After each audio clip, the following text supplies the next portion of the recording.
I originally posted this on Creep Stories, but someone suggested that I posted it here. This happened a few months ago. The context required. At this point in time, I had just picked my mental health back up after an extremely traumatic, non-consensual episode. You can guess what it was. And I was still struggling with a chronic inability to say no to people. I'm a 21-year-old gay trans man, and while I never had trouble passing, I'm still seen as very pretty and young looking. So I was at a young people's event at my place of worship, which is completely accepting of all kinds of people, by the way. It was a lovely evening. I met a lot of great people, got a bit tipsy, and had a great time. This is until around 12:45 to 1 a.m. when things were starting to wind up. I went upstairs and met a man, looked approximately in his late 30s. His name was Tobias. Tobias was quite forward, complimenting my appearance, being familiar, asking about my sexuality, so I guessed he was just interested, but I didn't feel the same way. My place of worship has always been a safe place for me, so I assumed if I didn't flirt back, he'd get the message. Shortly after, I went downstairs to put something in the bin, and he followed me. When we were alone, he kissed me. I pulled it away and told him, "Sorry, I'm not available." He said, "Don't worry, neither am I," and gestured to his wedding ring. I laughed it off, turned, and walked upstairs, and as we walked, Tobias told me, "I can't believe I just did that. Nothing happened. That didn't just happen." I nodded and thought that was that. The evening was getting late. I decided to get home. I offered to walk a friend of mine to the station, and when she left to go to the bathroom, he asked where I was going. I said firmly, "I'm going to walk my friend to the station, then I'm going home." She returned, and as we left, he decided to come along with us. I asked where he was headed. He said, "Oh, I'll go to the station for you." I reiterated that I was going straight home from that point. Along the way, my friend wanted to get another drink and hang out, and I agreed. We were chatting, all seemed friendly, but I was becoming increasingly uncomfortable with Tobias's behavior. He was constantly complimenting me, telling me that I was amazing, special, and not like anyone else he had ever met, and he kept touching me, putting his hand on my neck or down the back of my shirt, and he kept trying to kiss me. FYI, this is a tactic called love bombing, and it's one big red flag. He commented on some hickeys I had. "Who was that? Who scarred you? Whoever it was. You think they're better than me? Really better than me? You let a boy do that to you?" I told him that it was someone I had known for a long time and reminded him that I wasn't single. He had kissed me around 4 times to this point, and when he did, I would pull away, try and put distance between us, move my head so he wouldn't, and laugh awkwardly and say, "We're in public, please don't do that," or "I'm not what you're looking for," or "You don't know me," etc. This man straight up tried to make out with me 1 meter away from some poor shopkeeper serving us. He squeezed my waist and commented on how I was skinny and small, asked me how old I was, and commented, "Wow, you look so young, you look like you're 17. Not sexy. He asked me if I was attracted to him, and I shrugged, shook my head, and said, "Sorry, I'm very into the person I'm with, and I can't even look at anyone else when I like someone." At this point, I should have told him to screw off.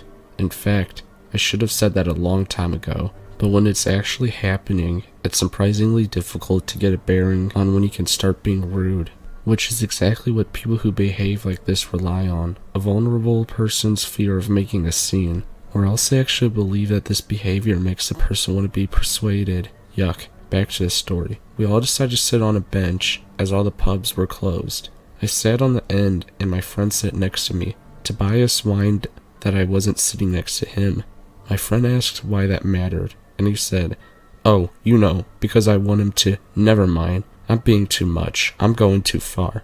I tried to steer the conversation away from him flirting, and he just kept standing and walking to where I was sitting to kiss me, crouched by me, and putting his hands on my knees. He didn't want to tell us how old he was, because he was afraid I wouldn't like him, but eventually he did confess that he was 37, and in an attempt to stop him from being interested in me, I revealed that I was transgender, and he puts his hand up his shirt saying, "Wow, you really think I would judge you for that? You have no idea who I am. I see you. Side note, what the fuck is this? The Avatar?" He would reply with, "I would never care. I'll still do everything with you." He meant sexually. I wiggled away as far as I was able to, and said something along the lines of, "Well, thank you, but I'm not interested." My friend somehow misread the situation as me enjoying this behavior. Probably because I'm a bloke. I texted another friend to call me so that I could get 5 minutes away from the situation. Walked up the street, explained everything, and made a plan, which was a really good idea. Talking out loudly about it, I finally registered that I wasn't right, that I was totally in the right to be uncomfortable and get the fuck out of there.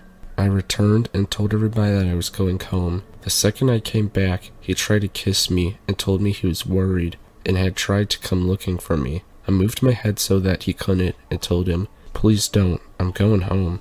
I texted the friend that I was with help, and she immediately started saying that we were going home. She also told him that he should go home too, and that her and I were leaving together now. He asked me, "What's changed? You've come back different. Who are you talking to? What's going on?"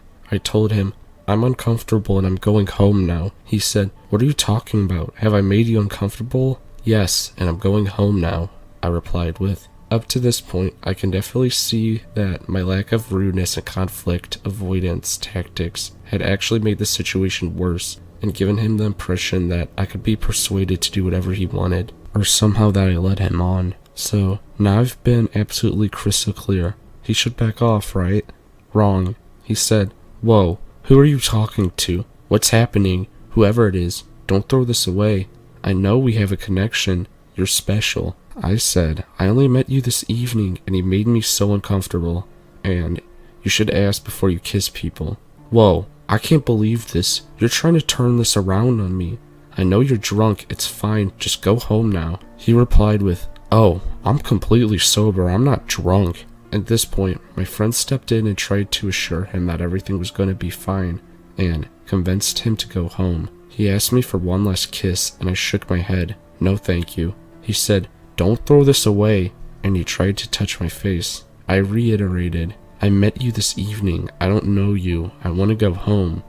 He said, "Can I at least have a hug?" and immediately tried to hug me. I pushed him away and said, "I would rather not." He said, "Wow, you're making me feel uncomfortable now." I said I would rather not. Please respect my boundaries, I want to go home. My friend again tried to get him to go home. He said, "No, you're making me feel like I've done something wrong. I just wanted a hug." "Oh, I know what it is. You're not used to people accepting you for who you are.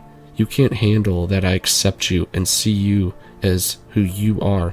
"I mean, really?" I said, "That's not the case. I have plenty of people who accept me, but you've made me feel uncomfortable and I'm going home." At this point, I was stood up, backed against the edge of the bench, with him standing barely a foot away from me. I had started shaking because I was feeling anxious, so I just walked away up the street. My friend stayed with him, convincing him to go home. He didn't follow us. I took her to the station and got myself into an Uber. The next day, I made a report with the security at my place of worship, and the dude was promptly banned from entry. I hope people can see the mechanisms of how the situation was set up and find the confidence to be far more outspoken than I was, because being polite, I made the situation worse. I know it's not my fault, but I'm very grateful I'm not timid like I used to be, and I'm now able to absolutely be firm and, if needs be, rude about setting my boundaries. Therapy is one hell of a drug, and it's doing me wonders. So married creep, double my age, let's not meet again, for your sake.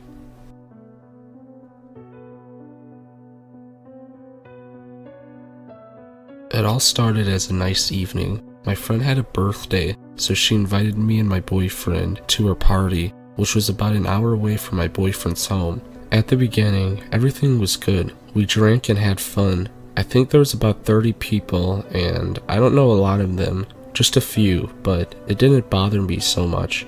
At the time, I only drank sometimes, not often, but I could drink a bit without losing control. After a bit, a guy named Micah came over to me and gave me and a few other people vodka from a water pistol. I don't think anything about it because I've known him for a bit. My boyfriend and I don't drink much at all. I think I just drank one glass and, as I said, a bit from that pistol, so I wasn't drunk at all. From then on, I don't remember what happened.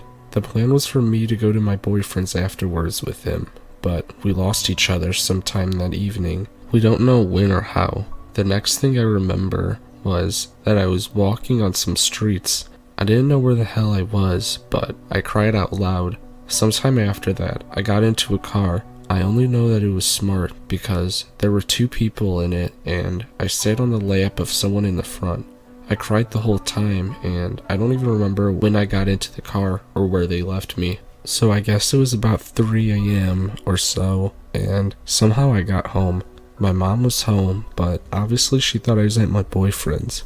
I cried and beat against the door until she opened it. She was so confused, but I didn't know what happened either. I tried to call my boyfriend, but I couldn't reach him as I found out his phone was out of battery. I couldn't find my phone and my purse was gone too. A bit after that, I went to sleep and it was the worst night of my life because I just didn't know where my boyfriend is and why I'm at home and not with him. The next day, I got my purse back. I left it at the party. I must say, I never left my purse anywhere. I'm very cautious about that. My phone was with my boyfriend, and I learned that he went in the other direction than me and walked around a while that night on the same street, but couldn't remember much at all. As I said, we didn't drink much, and other people from the party said the same, that they couldn't remember what happened.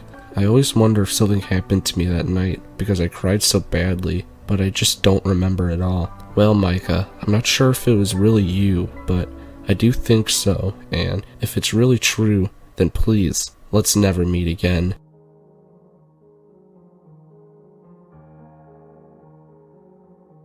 I apologize if there may be some errors or things that may not make sense. This is the perspective of my story told from me, and part by my friend. This happened to me the weekend of Halloween, and I personally don't like talking about it, but I've been told by my friend to share it to get it off my chest. Me and a friend were invited to a house party just for college students in the richer area of town. So, the house was huge, with an acre of land and a pool area. This party was themed to be a little naughty, so my friend dressed as a sexy nurse, and I dressed as a belly dancer. The majority of the party took place in the house. There was about maybe 70 people, with the house being very spacious, so not too difficult to get around. I'm not much of a drinker, but I did have some juice that was available. Some friends pulled me and my friend over and took some pictures, and I set my drink down. After what felt like an hour of just taking pictures, I found my cup and took another sip, not even worrying that I left my cup alone for a while. Then a man came up to me who looked to be in his late 20s or early 30s, saying my boyfriend's name and said he's trying to call me. That's when I realized that I don't have my phone on me. I always have loads of respect for my boyfriend. We always make sure to stay in contact with each other, and since he had work, I promised I would contact him, but I just forgot. The man said it's urgent and said I can use his phone to call in one of the other rooms, so not really thinking at all, I followed the man. If my boyfriend really wanted to call me, then I knew it would be something terrible. As we entered the room, I felt as if I ran a mile and felt winded. The man closed the door behind me and sat on the bed and gave me his phone. I started to feel more weak, like I just got a migraine and just couldn't call. Then, I was helped to lay down, and within seconds, I was out cold. I woke up later, not sure where I was or what even happened. I felt my friend rubbing a napkin on my stomach while yelling. It took me a bit to come to reality, and I realized I was in the bedroom with my friend cleaning some stuff off of me. That's when I had a panic attack, and just realized what I quite possibly have been used for. My friend calmed me down and told me it didn't happen. She explained that she couldn't find me anywhere and assumed that I went to the bathroom, but after some minutes, I still didn't show, so she went looking for me, eventually checking the bedrooms, and found me laying in bed with a guy with something in my belly button. Apparently he was playing shots with my unconscious body, sucking alcohol out of my belly button, licking salt from my chest, and kissing my lips. She didn't know how long this went on for, but I immediately felt sick and even coughed up just from the thought of it. Thankfully, my boyfriend got off work earlier, and my friend told him what happened. He picked me up while my friend asked about the guy, but, of course, no one knew of him or even recognized him from what I was telling them. I was taken to urgent care and looked at. Thankfully, nothing was wrong with me, and the drug in my drink didn't cause any further harm than just knocking me out for a bit. I wish the story ends here, but I started to receive texts from a random guy. At first, he was just asking me random things, and I just didn't reply. But then he showed me a picture of my torso, and even started saying creepy things to me, and even giving me the impression that he stalks me. This is still going on today, just texting me randomly. I've had the idea to try to bait him one of these days to finally have backup and catch him, but I don't know how smart he can be and what he will do to me if things don't go as planned. Edit. Thank you to everyone who reached out to me in the comments and DMs. It really makes me feel better knowing not every stranger out there is a creep. Because of my past trauma and now this, I often find it hard to trust strangers. As far as an update, I stopped receiving texts from the guy just before Christmas. However, I feel a weird sense that I'm being followed when I'm in public, and there have been a few instances that I thought I've seen the man again. I'm still spooked at random times when a random man looks at me for too long, but I've learned to get over my past traumas, so I hope to do the same for this one. I've contacted the police and asked what I can do. They took my phone in to copy the text I received, but I'm sort of doubtful it'll go anywhere. I honestly just believe it was a stranger who had bad intentions at the time and acted upon it. I'm not really even upset anymore. I just want to continue my life and better myself for any future events. Sorry, I didn't mean to make this update too extended. I don't think anything else will happen, but if it does, I will update when I can. Again, thank you so much, everyone.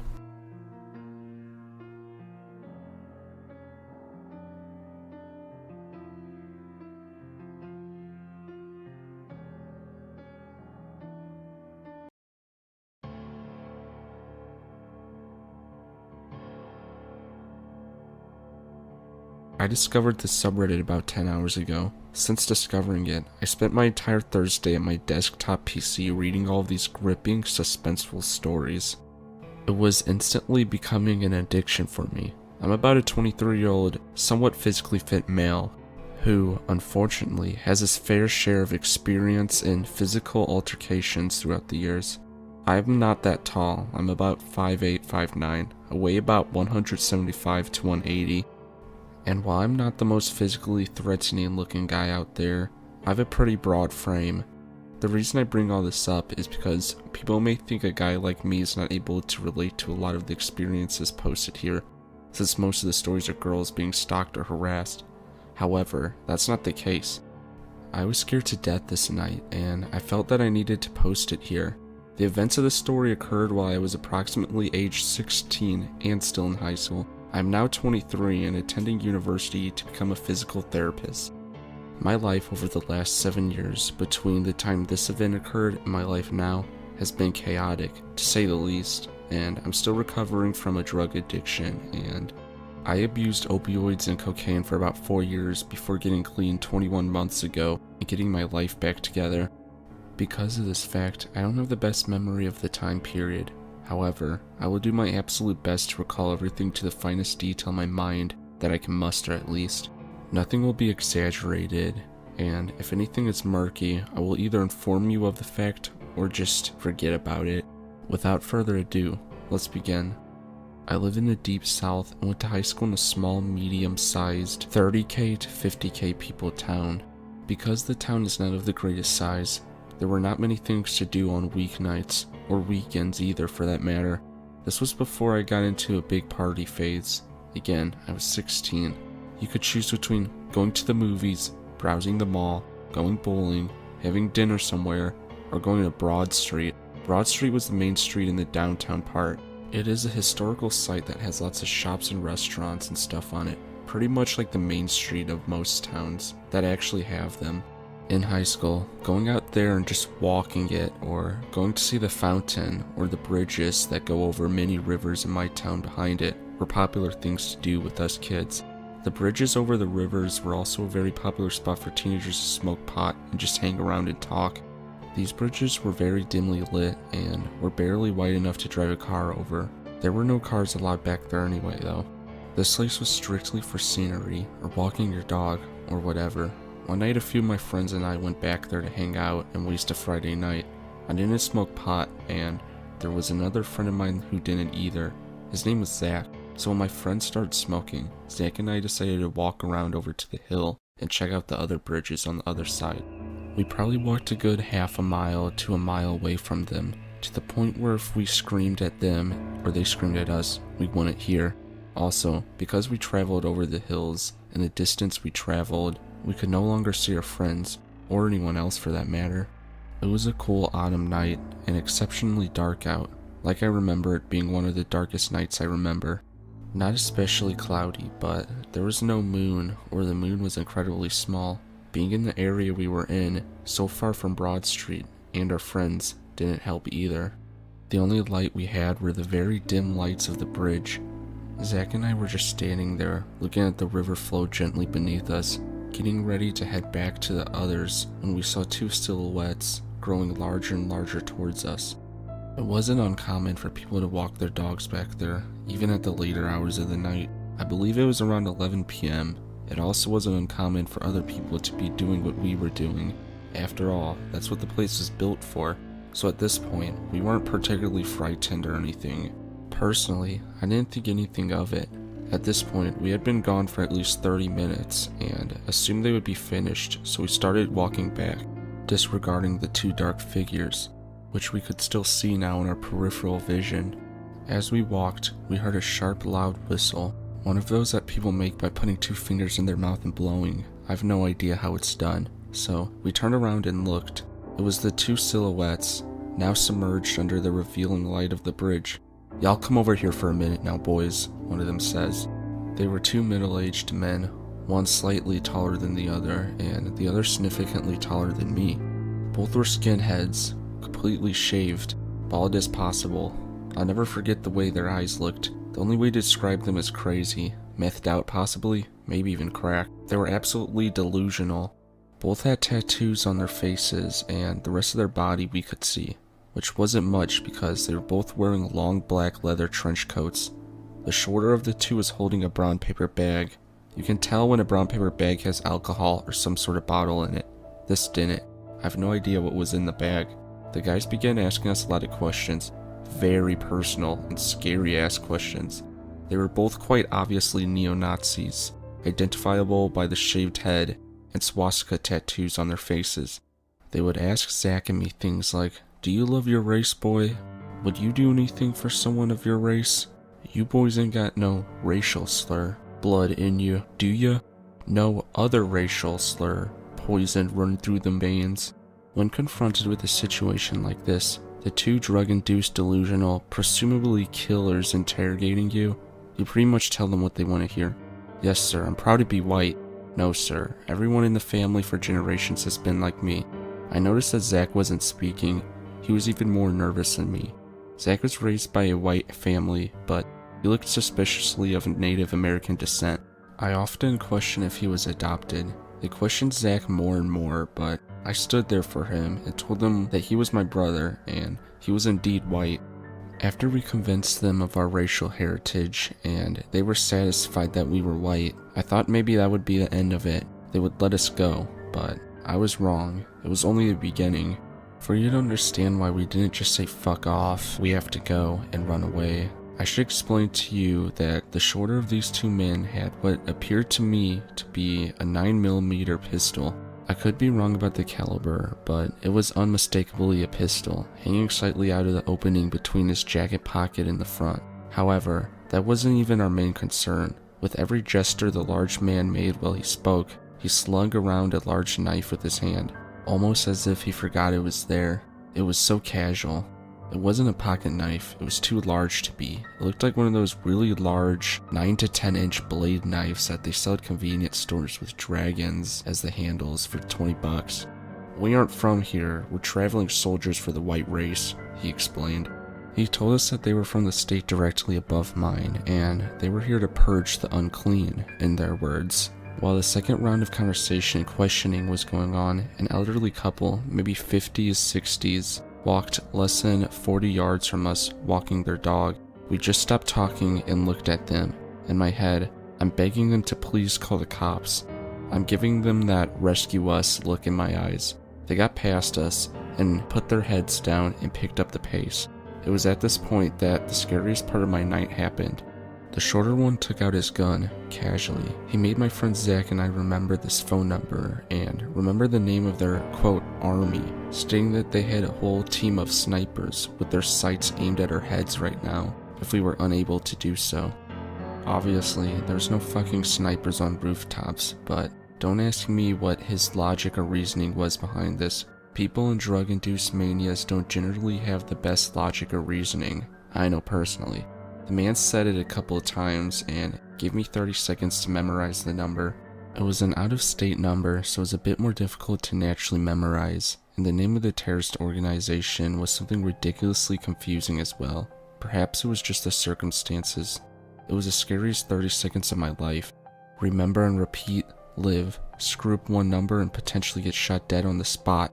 Obviously, not by the team of snipers, but they were a very real threat standing in front of us. The time's up. I repeat it back, praying to a god I don't believe in that it was correct. It was. After repeating it back, they sent us on our way. We immediately took off running back to our friends, who were no longer there because of the amount of time we had been gone. We eventually found them and explained to them what happened, and called the police. They went out and searched the place, but the guys were gone. The number they'd given me didn't exist. Nobody I told about it has heard about their group. As far as I know, nothing came from them being in our town, as I never heard anything else.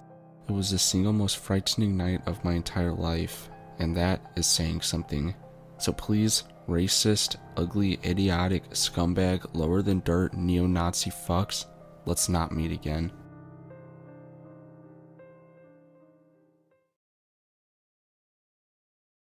I'm not sure how relevant this story is on this thread, but I've been drinking and it feels relevant, so here it goes. When I was 16, I made the monumentally bad decision to run away from home and live with my boyfriend at the time, Brad. He was 19. Also with one of my best friends, we'll call her Bethany, and her boyfriend Ivan, who was 23. I can't even begin to contemplate all the ways in which this was a horrible idea and a bad situation. But I was a very stupid teenager, and it seemed adventurous and fun, and I was exhilarated by the lifestyle these men were living. My absolute best friend at the time, also my age, we'll call her Christy, was dating a 20-year-old, Alex, who was selling psychedelic mushrooms. He would always let us all have our first taste so that we could get a general idea of how strong they were and how to charge for them. For some reason that I can't begin to recall right now, Ivan and Bethany were out of town, and Christy and Alex were staying in the master bedroom for the weekend. There were several white caps in Alex's most recent batch, and those were the ones that we were eating. Over the course of a couple hours, my boyfriend and I were growing restless with how long it was taking for the drugs to kick in, and stupidly ended up eating 7 grams between us. It didn't take long after the last dose for me to start tripping, and it was a very hard, very uncomfortable, and very intense trip. I remember that it took the drugs longer to hit my boyfriend, so he had to watch over me for about an hour while I had a temporary psychological breakdown. I won't go into what I experienced during the trip because that really isn't the point of this post, but against advice, I ended up forcing myself to throw up everything that I could to end the trip quickly as possible. Alex and Christy were already in bed. After I had thrown up, I was for the most part coming down. I went to lie down with my boyfriend in the dark, and that's when he started tripping. He was thinking very clinically and started repeating the lyrics to Tool's songs as if they were Bible passages. None of this struck me as particularly odd for some reason, even though I've never seen clinical thinking to this degree during a trip, and the unfamiliarity should have set off alarm bells in my head. Then the scary part started. 1 minute, I was doing my level best to calm him down and reassure him, and then the next minute, he was on top of me with his head between his hands, trying to break my neck. He didn't try for very long, but I didn't try to run immediately after he'd stopped because I was between him and a wall, and he was much, much larger than me, and I was sure I wouldn't make it. Seeing no other option, I soothed him while I tried to construct an escape. He tried to break my neck twice more before an out presented itself. I had no idea how I survived this because he was absolutely physically capable of doing it. A short time after his third attempt to kill me, he somehow decided that we needed to get married. He picked me up and started to carry me, completely naked, into the bedroom that Alex and Christy were sharing, somehow convinced that one of them could perform legal marriage rites. This was the best opportunity I seen to escape, so I did. Before we got into the bedroom, I fought him like a wild animal, clawing and writhing and screaming like a banshee. Finally, he lost his grip on me and I fell, then scrambled onto the bathroom and locked the door. I vaguely remember knocking a chair down as I ran to slow him down. As soon as I locked the door, I started to hear commotion on the other side. There was yelling and scuffing and unintelligible babbling, and someone knocked on the door. I was absolutely terrified of losing my life, so I ignored the knocking and started trying to figure out what to do to open the sealed bathroom window. After about a minute of this desperate knocking, I realized that the knocking was coming from Christy. She had been yelling the whole time to open the door and let her in. The moment I realized it was her, I unlocked the door without thinking. As soon as I swung the door open, I saw my boyfriend break out of Alex's arms about 5 feet from the bathroom door. He knocked my friend out of the way as he ran over to get me. Alex had thought that he'd completely immobilized him, but he was wrong. My boyfriend tackled me to the bathroom floor and redoubled his efforts to break my neck. I remember my head being twisted so far around that I could clearly see the tiny pits in the bathroom behind me. I'm incredibly lucky that Alex was there, because I probably would have died if he hadn't been there. He yanked my boyfriend off me long enough for Christy to crash into the bathroom with me and lock the door behind her. I was sobbing uncontrollably, naked and bruised, and more terrified than I'd ever been in my whole life, but she was clear-headed enough to impress upon me the importance of getting the fuck out of the house. The only clothes I could find was a wadded up black sweater with a big hat in the front and a pair of men's boxers. Both were crusted with dried vomit. My friend finally managed to pry the window open and we crawled outside, covered in vomit, tear-stricken, and bruised. I followed her to my nearby friends, Melissa and Walter's house. I was utterly hysterical by the time we got there, but I managed to give my friends a basic outline of what happened. Walter left the apartment, explaining that he had to find my boyfriend, and I absolutely understand that. I even somehow managed to understand it at the time. I knew that this behavior was the drugs talking, not my boyfriend, and that his safety was important. I won't say that I thought he had as much of a claim to safety at the moment as I did, because I was running on adrenaline and determined to survive and not all concerned with justice or rational fairness. But he definitely didn't deserve to be forgotten about just because some drugs had affected him. Finally, I managed to calm down on my friend's couch and stop hyperventilating. It was at this point that Walter arrived back home, and who does he have in tow? My psychopath boyfriend, wrapped up in a black curtain with pupils the size of saucers. My friend sat back as he settled onto the couch next to me and started apologizing profusely for what he had done. I listened for a couple of minutes, my body as tense and rigid as it has ever been. When he started to slip back into his crazy thinking, I learned then, through his rambling, that he tried to kill me because he thought that God had told him to, and that he had to kill me so that we could have been together in heaven. After I lost the ability to deal with the trauma and the stress, disheartened by my friend's inability to see his proximity was putting me in danger, I jumped up from the couch and ran out of the apartment complex. I couldn't face another murder attempt, with or without my friends present. I ran all the way to another nearby friend's apartment, and we ended up staying there for the night, still covered in vomit and tears. I try not to think about how it's affected my life, but I'm sure it has a very negative impact, and I'll never, ever forget about it.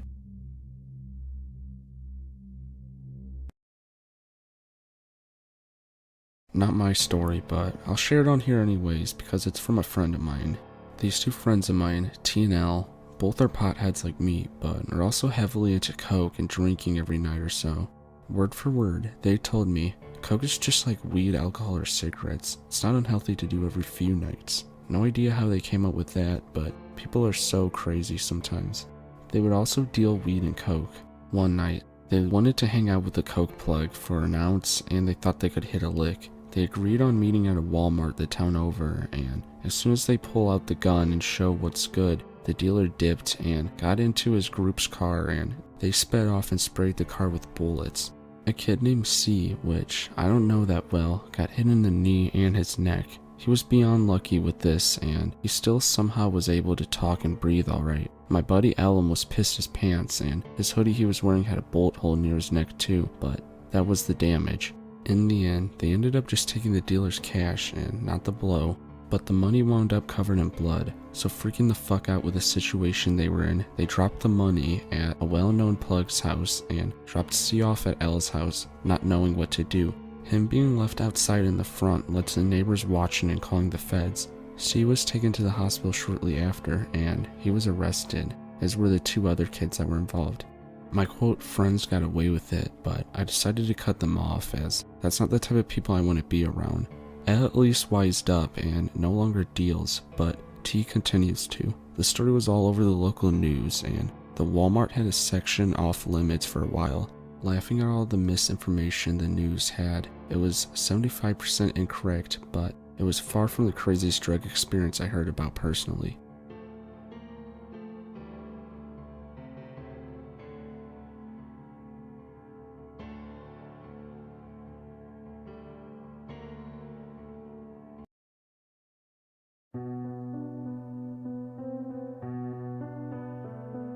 I'm high as I write this, so sorry for any mistakes. For some context, this took place in June of 2018, about 2 weeks before I turned 18. I'm female. I had just started my A levels and decided to join Tinder for a joke, just to have a bit of fun and waste time. I thought it would be fun to put my Snapchat in my bio, just to see how many people added me, and I admit I enjoyed the attention from the guys. People added me, but no one actually messaged me except one guy. I'll keep his name anonymous. This guy was 20, and I was 17 at the time, and was about an hour drive away from me. This is important later. We started off just innocently chatting. The conversation was dry, but it killed my boredom at the time, so I held the conversation. One day, he just randomly popped up asking, "So when are we gonna meet then?"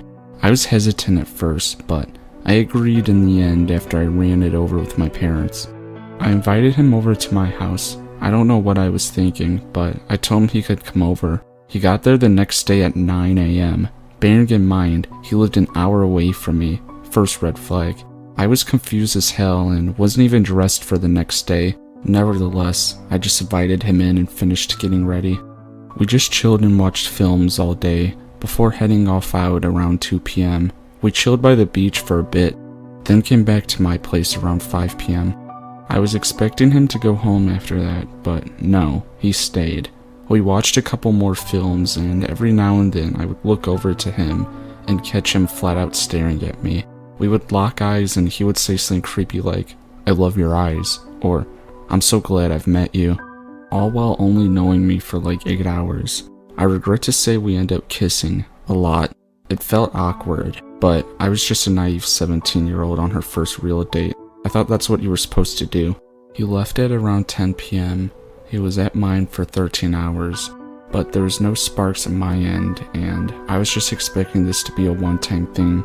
Nope, he turned up at my place 9 p.m. again like 2 days later. I went along with it because I had nothing better to do. Didn't leave again till 9 p.m. Eye roll. At this point, I had no interest in seeing him again, and I didn't really feel like a romantic connection with him. I will admit, I may have led him on, as I never actually told him I wasn't interested. Looking back now, I should have told him, and then maybe the next few events would have not happened. My birthday rolls around, well, the day before. He shows up at 9 p.m. again and takes me out. We go to the mall, and he buys me so much. I've known him for like 3 dates. I kept saying, "No, you don't have to," and "Let me buy this," but he insisted because it was my birthday. I only met this guy twice before and known him all of 5 minutes, and he was buying me so much stuff like clothes, makeup, and, sexy underwear. I was still only 17. Even though my birthday was the next day, I felt like I was being treated like a prostitute. Every time we walked around, he would force my hand into his or try to kiss me. I just felt so awkward. Anyway, we got back to mine around 6 p.m. I come home to flowers from him, and he had delivered them to my house.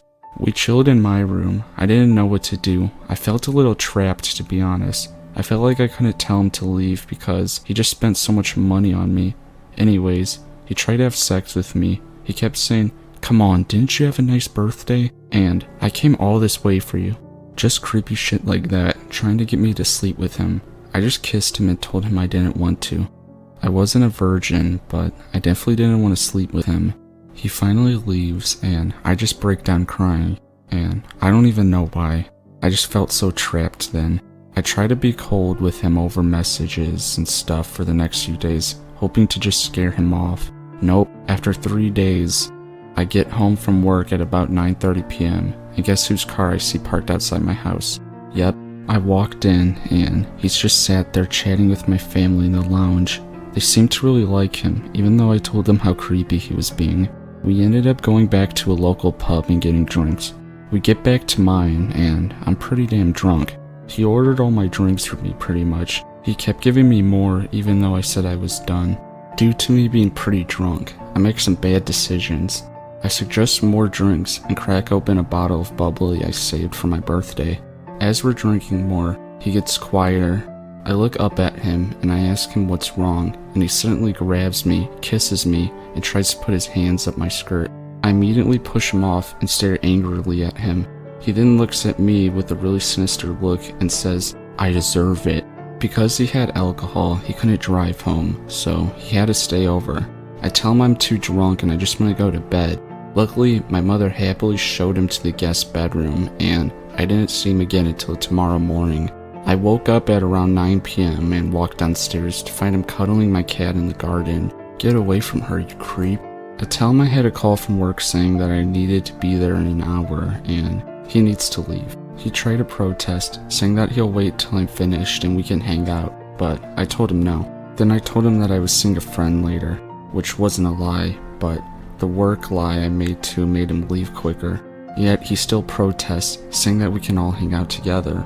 Eventually he takes no for an answer and leaves. I cry and I tell my mom everything. She still likes to tell me that he wasn't that bad to this day, but she didn't have to deal with him like I did. I meet my friend and tell her all about him, and that I'm gonna leave him alone for a couple days. I then reveal that I don't want to see him anymore. However, that same night, I get a lengthy paragraph from the guy, professing his undenying love for me. Some of the most memorable quotes from this are, "You're my whole world, and I'd be nothing with you," and "I'm glad I've met you. We can share a life together." This was it. I had to be straight up with him. I told him everything, that I didn't feel a connection to him, and what he did to me when he was drunk was not okay. I even offered to return the things he bought for me, but he said no. Surprisingly, he actually apologized and said he was sorry for making me feel uncomfortable. Brilliant. That's what I thought. Nope. He started stalking me. Anyone who's got Snapchat will know that you can view a map that tells you exactly where all your friends are. You can turn it on and off so people can't see you, but I customize mine so that only people I'm close with can see where I am. He has one of them. I forgot to turn it off, and whenever I went out, he was there about an hour later. Remember, he lives about an hour away from me. I first noticed that he'd followed me after I went to the beach, same one I went to with him, with my friend. About 2 or 3 hours into our day, we were getting ready to go home. I opened up my Snap Maps, which I always do, just so I can see that me and my friend were together and show her. It's a silly thing I do, but I find it cute seeing our Bitmoji characters on the map. When I saw he who shall not be named was with us, his little Bitmoji character probably was like 200 yards away from us, seen just now. My eyes widened. I told my friend that the guy I'd been complaining about all day was literally here now with us somewhere. We both panicked and sped walked to my car and drove home. That happened 2 more times. Once again with the same friend when we visited a reservoir near my town. There was no reason for him to be there too. So I messaged him. I asked him what he was doing at the reservoir when I got home. He said he was taking pictures, but the reservoir would have been more like a 3-hour round trip for him to drive, and he had never mentioned photography to me before, so I didn't believe him. It happened a 3rd time, and that's when I blocked him. I was with my goddamn extended family in a restaurant, yet this time he messaged me his location on Snapchat, which is a thing you can do. He was in the frickin' building. I had to then come up with an excuse to tell all my extended family who I haven't seen for months why we had to leave. I told my mom the truth, and she explained to them afterwards. They were all understanding though. I had had enough. I didn't even message him again. I just blocked him on everything, and I didn't hear from him again. So weird Tinder guy, let's never meet again.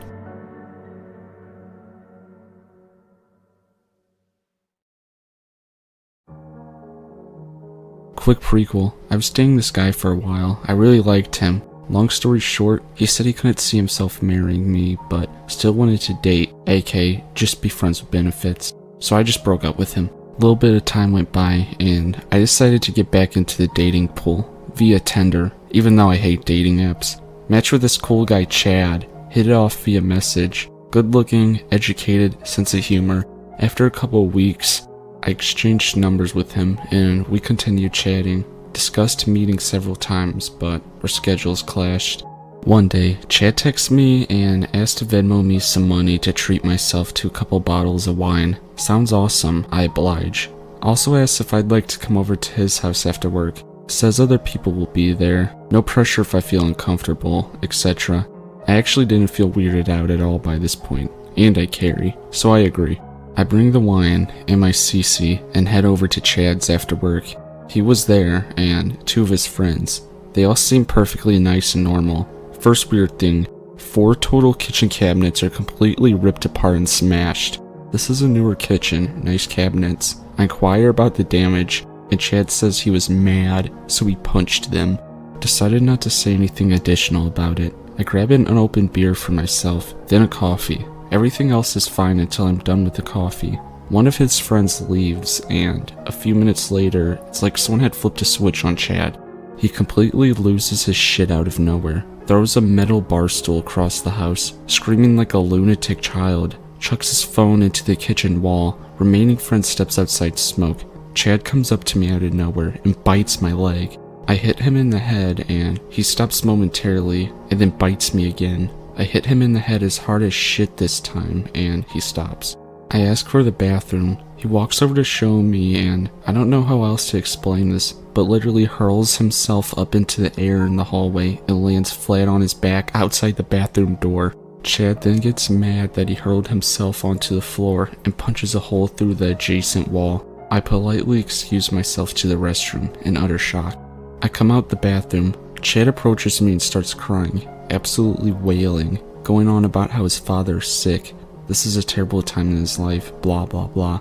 I'm ready to get the fuck out, but I'm concerned this guy may actually hurt himself, and at the time, I felt some sort of responsibility to prevent that. I calmed him down some. Chad's friend comes back in.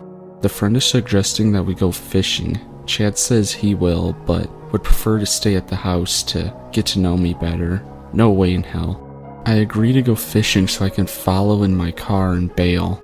I walk outside. Chad's friend gets into the driver's seat of Chad's car. I walk around and let the friend know that I'll be following in my car. He's cool with it. I get into my car. Door's still open. Chad realizes I'm not in his car, storms over, and demands/begs that I ride with them. I'm completely adamant, but I stick to my guns and refuse. He says to go the fuck home then and slams my car door shut. Then he gets in the passenger seat of his car with his friend and they drive off. I sit for a few minutes calming down, processing, and pulling up the GPS to get home. I start driving through the neighborhood. I make it about 3 corners and stop dead. Chad is standing in the middle of the road, facing me. He runs at my car, full sprint, and slams both hands on the hood as hard as he can, and runs them down like some sort of horror movie scene. He then runs over to my side, tries opening my door and rear door, screaming for me to open them. I decline. He punches my window, and then the rear. I slam in reverse and floor it around the corner as he chases me on foot. Slam the car back in drive, and peel out of there as fast as I can. I see the friend pulling back into the neighborhood and honk, but don't slow down. I heard him yell sorry as I drive by. The next day, Chad's friend found me on Facebook and messaged me apologizing, saying he's never seen Chad act like that before. Chad also texts me and tries to apologize, saying his friend told him he went psycho and he doesn't remember anything. I tell him he's lucky I didn't shoot him and to never contact me again. I have permanent bruises and bites from him.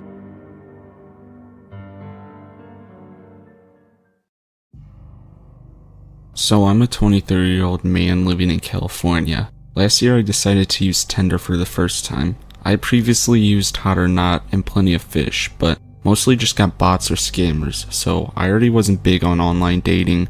However, I was feeling bored Friday afternoon, so I decided to install Tinder just to see what would happen. After creating an account, I began swiping on people, and it wasn't more than like half an hour later I had gotten off the app that I matched with someone. For a little bit of context, I'm what you might call bisexual. Hate labels, but that is what I fall under, I suppose. I matched with a 25-year-old dude named Aiden. Aiden is what I would call attractive, and he had similar interests in gaming and coding as I did. I decided to go and send him a message, but before I could even type a single letter in, he sent me a message. The message read, "Hey, saw you're new to Tinder and thought I'd reach out to you and say hi." I said hi back, and the two of us began talking about our love for video games, movies, and coding. He told me he's a full-time coder and makes a salary only working 4 hours a day. He asked me if I'd be down to come chill with him. I then offered to have him over at my house because I was alone and he lived with his parents. He seemed pretty excited all of a sudden and said he'd love to come over. We agreed on him coming over in an hour, and that gave me enough time to tidy up my room and get my PC ready for gaming. After about an hour or so, I sent him my address and he said he was on the way. Now, normally I wouldn't have invited someone over to my house that I've never met, but this guy seemed harmless and he was attractive, so I wanted to give him the benefit of the doubt. I heard a knock at my front door and I looked out the peephole and I saw it was Aiden. He had a bottle of red wine in his hand and a smile across his face. We hadn't discussed drinking wine together, but I did like red wine, and the brand he had had with him just so happened to be my favorite brand. I opened the door and greeted him. I told him that wine was my favorite, and I asked him if he was a mind reader. He laughed and just said that I struck him as a red wine kind of guy. I asked him how he planned to get home if he ended up drinking too much, and he said he Ubered to my house. We ended up having a couple glasses of wine on my back patio, just talking about life, work, and our shared coming out stories. After the wine, we went inside to play PC and had a blast. After the gaming, he showed me his laptop which he had brought with him, and he showed me his work. Eventually, I had to use the restroom, so I excused myself to go take a piss. I then heard him approach the bathroom door and turn the knob. Because I didn't lock the door behind me, he came right in completely unannounced and without any warning, just starts grinding on me from behind, all while forcefully grasping my shoulders. I shoved him off of me and kinda just jokingly said, "That's a bit intrusive." He just smiled and said, "I just wanted to see how you'd react." I left the bathroom and walked into the kitchen, with him walking right behind me. I asked him if he wanted more wine, or maybe some water, but before I could grab the water bottles from the fridge, this dude pushed himself against me and groped my private parts while smiling at me super creepily. This time, I was completely taken aback. I shoved him off of me forcefully and yelled at him. I told him that we had just met and I didn't think it was the right time to jump into something sexual. He whined and said that I was a waste of time and that I had no idea what I was doing and that I give gays a bad name, then said I was being homophobic. I told him that if I was homophobic, then I wouldn't be hanging out with him and talking about the way we were. I told him I found him attractive, but he was crossing major boundaries. He just laughed it off and said, "In the LGBTQ community, there is no boundaries." And then just like that, he said he had to go. Thank God, is what I thought to myself. I walked him to the front door, and he walked out without saying goodbye or anything. I didn't think anything else of it and decided I needed to go take a shower. I got in the shower, and about 5 minutes into the shower, I kept hearing this weird tinking sound coming from the other end of the door. I peeked through the sliding door of the shower and looked down towards the bottom of the door. To my shock, I see Aiden holding a freaking spoon to the bottom of the door, looking at me while I'm in the shower. I could only see this because of how high off the floor the door sat. Not knowing what the hell to do, I just pretended not to notice him and slowly turned the shower off. Got out, wrapped a towel around my waist, and prepared to confront him by yanking the door open. Before I could do that, I heard him snap a photo on his phone. I flung the bathroom door open, and he flew down the hall and out my front door. I saw him get into a white Honda Civic and drive away. He had lied about taking an Uber for some reason. I have no idea what the hell he took a picture of or why he did in the first place, but I can imagine that it wasn't for anything good. I immediately blocked him on Tinder and was paranoid that he'd return. So that's my story of the Tinder creep who grew up to me in my own home. Edit. I did lock my door after he left the first time. I'm thinking he got in through the back sliding door. A few years ago, I was up late swiping on Tinder, where I matched with a police officer. I thought his dog was cute, and I figured it was my opportunity to finally pet a canine dog. I was quickly disinterested after listening to him complain about his recent divorce. I don't recall the details, but I remember it was very apparent he was the problematic person in the relationship. I was also really grossed out about how he fetishized me for my big breasts, tattoos, and colorful hair. I was very upfront and told him I wasn't interested, and he was setting off some red flags for me. He begged me to give him a chance, but I said no and blocked his number. A few days later, I got a knock at my door at around midnight. My heart dropped into my ass, and it startled me so much. I looked out my peephole and see a stranger holding food. It's an Uber Eats delivery driver. I tell him through the door I didn't order food, but he said someone else ordered it and he knew my name. I asked who ordered it, and he said a name I didn't recognize. I tell him I don't want the food and give him directions to the dumpster to go throw the food out because at this point I had no idea if he was actually for Uber. Later on, I'm going through my dating app matches and I realized it was the cop's name. I go through my blocked messages and this guy had texted me a lot. The last text was, "I hope you liked your dinner." I decided it's best that I unblock this man so I can keep an eye on what he is saying in case I need to be worried about my safety or if I'm gonna need to go buy some bear mace to drop a cop. A few weeks later I'm at work, I'm a hairstylist, and I get a call from a number I don't recognize. I answer because I assume it's a new client. The voice on the other line says, "Hey Rachel, I'm at Starbucks across the street. What's your drink order?" I ask, "Who is this?" "I don't have you in my appointment book," assuming that it's just a regular that made a scheduling error. He says his name again and my heart drops into my ass again. How does he know where I work? I ask him how does he know where I live and work, and he explains that he did reverse image search on my photos of my dating profile and found my social media and my Yelp page to my salon, then looked up my address from there. I tell him I'm calling his station reporting him for stalking, and if he ever comes near me, I will consider it a threat and I will be ready to physically defend myself. After all that, he still begs me to give him a chance. I hung up, called his police station he works at for a very small town, and complained. They won't even let me email screenshots of the creepy text. I could tell nothing would be done. The lady literally said, "Oh, I'm sorry, he's going through a lot right now." They literally treated it like he was the victim or something. Well, he mostly left me alone after that, but I was so scared living alone for the first time in my life. I have a semi-popular meme page on Instagram with about 8,000 followers. I shifted through and found like 5 of his accounts. I blocked them and moved on. This was several years ago, but all these memories came flooding back when I noticed a familiar photo on the account who commented on a post. I must have missed an account of his when blocking. I had posted a photo of me holding 2 big tunas I had caught on my fishing trip, and he commented, "God, I wish I was one of those fish. I'd love to know what it feels like to be held by you. Gross."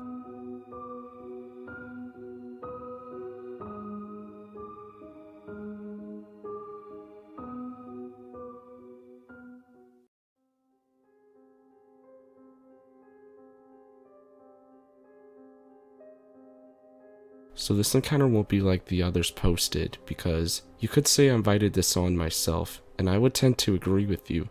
This might be a long story, I'm sorry in advance. I probably won't go back and cut it down, I'm incapable and long-winded. Just on the edge of rural Maryland, my friend and I went to an infamous mental asylum that had been shut down because of abuse since the 70s, to explore and take pictures. We arrived around dusk, because that is when the sun casted the longest shadows and everything appears to dart at the corners of your eyes. We crept into the parameter and approached the first building that seemed accessible. It seemed to be an old dormitory, but it was pure menacing in the shadows. It was dead quiet and getting darker by the second while we tried to gain entry. All the windows on the bottom floor were securely boarded up, but on the top floor, they were not. We climbed up on a shed, and we were able to knock the top half of the window so that it slid down. What's important is that only the top half was open. The rest of it remained locked tight. It was a really tight fit for us as we crammed ourselves in. When we were in, we put our respirators on, avoiding toxic particles as much as we could, and started poking around. It was super creepy. The rooms had bed frames and chipped dressers, and even various personal papers lying around. As I was happily jaunting, my friend had ventured downstairs. He ran up to me after he had been gone for only a second and said, "I think someone's living here." I dreaded this, but had definitely come across homeless people before, so I went with him to check it out. Sure enough, on the stairs, maybe a month or two of accumulated human feces. Thank God I had my respirator on. As we got down the first flight, we looked down to the second flight and to the pitch blackness that was on the first floor. My friend looked incredibly tense because he apparently had heard shuffling feet when he came to get me. "Hello? Anyone live here?" I shouted. I've been through this drill before. "We're not the police, we're just looking around. Just holler if you would like us to leave your home." We were met with dead silence, and we both stood there anticipating very nervously a voice on the other end. When there was nothing, I picked up my high-powered flashlight to shine it into the entryway room. Right as I flicked the switch, we heard an unmistakable noise of a man shifting his weight and running across the room, knocking over what sounded to be plastic bottles as he ran. Fuck no, my friend and I didn't need to see it with our own eyes, but we both turned and trailed and bolted, but I peered back as I rounded the corner and caught a glimpse of a very crazy-eyed, filthy gentleman about my size, 6'2", 190 pounds. I ran as fast as I could without tripping. We went into the room we entered from, the only way out. I closed the door that led to the hallway behind me and stood there with a board I had picked up. No way did I want to fight a crazed homeless dude, but my body was in fight or flight mode, and I couldn't flee through the small window gate without exposing myself to a crazy homeless murderer. I stood there with my weight against the door while my buddy tried to widen the window gap. I could hear the man pacing outside. He sounded some distance away from the door, but he was unmistakably walking back and forth. Each time he got near, you could actually hear his fast breathing. I didn't even bother trying to explain again that we weren't the cops. I just barricaded the door with my weight. After a bit, we had to make do, and so I slipped through the window gap as quickly as I could. Not very quickly. Well, he watched my back, and then he followed, a lot more quickly, being a smaller Asian man. After we got out, we told our friends, a pack of girls, about the encounter, then told them we intended to keep exploring. Eventually, we got picked up by security guards, not extremely long after we informed them we had a squatter, and that he might be violent. And when I said that, their faces didn't look too happy.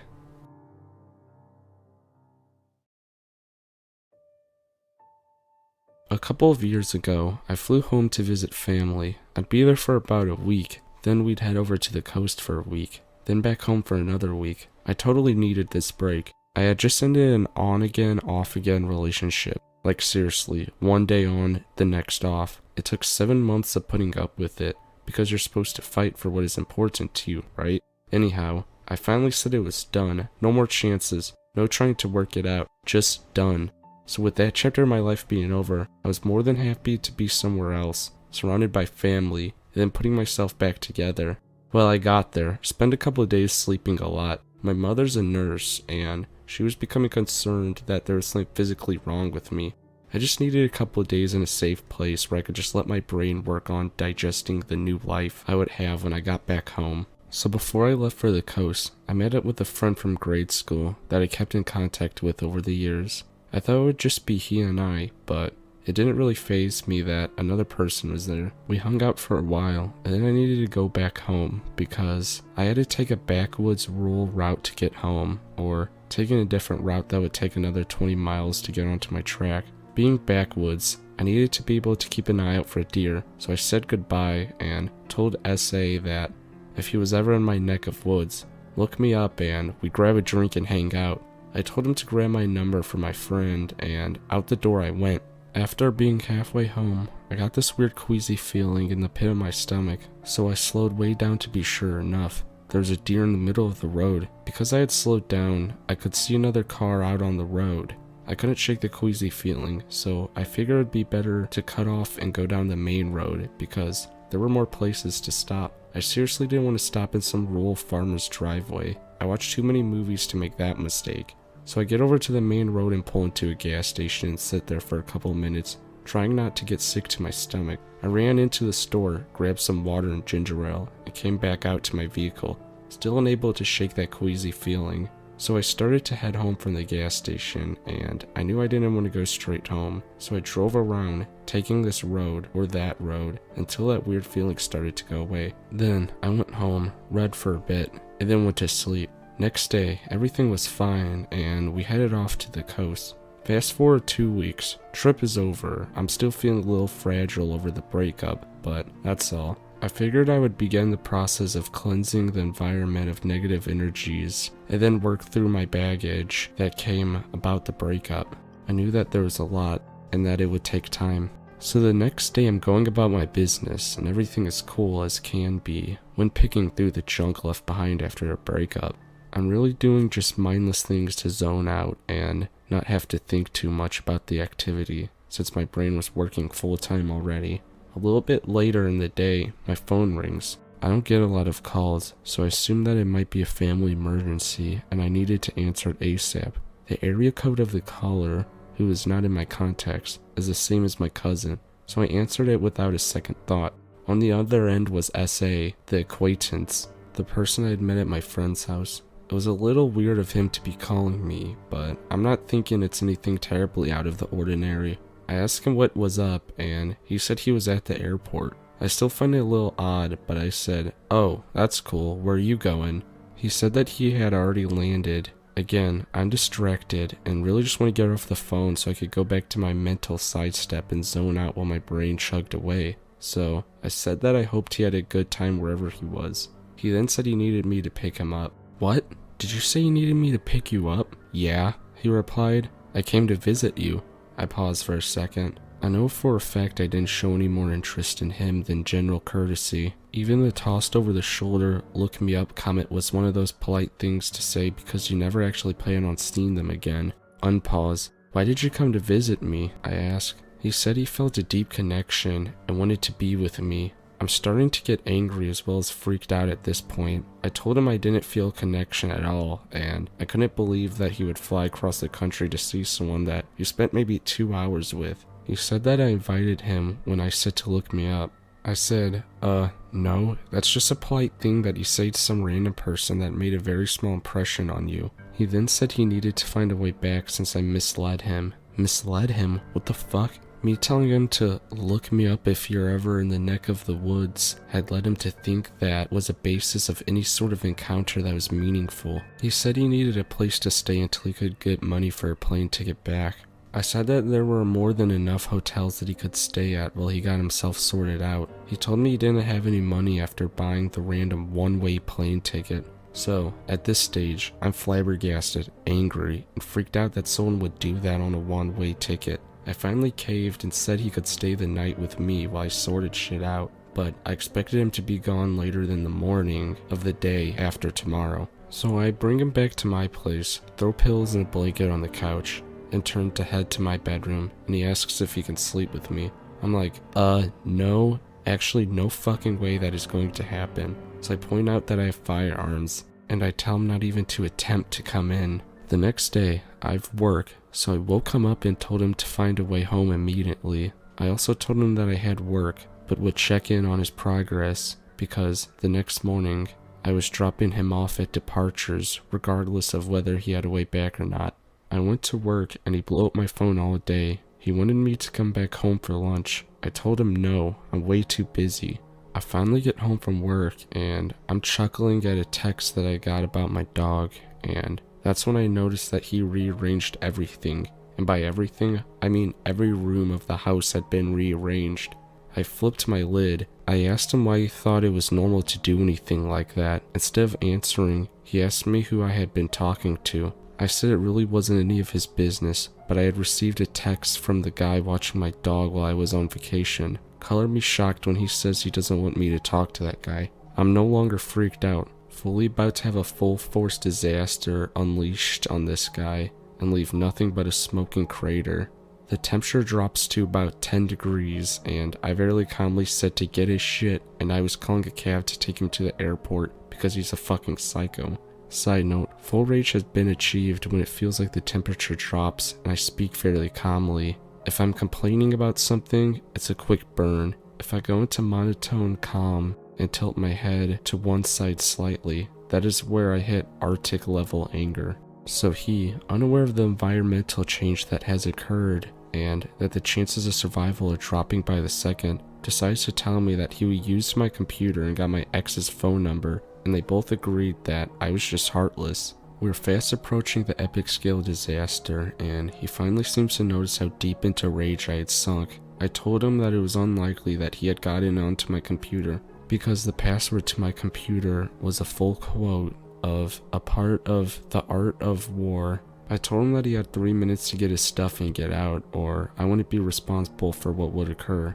So, still yelling insults at me, he gathers his stuff and leaves. I used to get calls and texts from him, but I'd block one, and then 6 more would pop up, but it eventually stopped. To this day, I have no idea, nor interest in knowing where he's at or if he made it back. It's a crazy dude who would hop on a plane with a one-way ticket based on a random polite comment. Let's not meet again.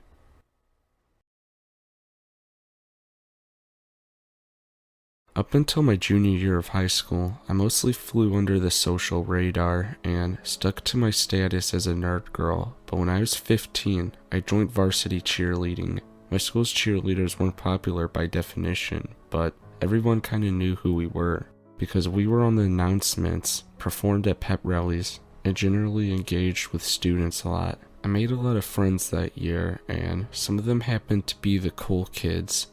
For a while, I thought this was my payoff, my long-awaited karma of years of bullying I'd suffer from their hands. I even started to develop a crush on one of them, a crush which the junior cheer captain herself volunteered to help me pursue.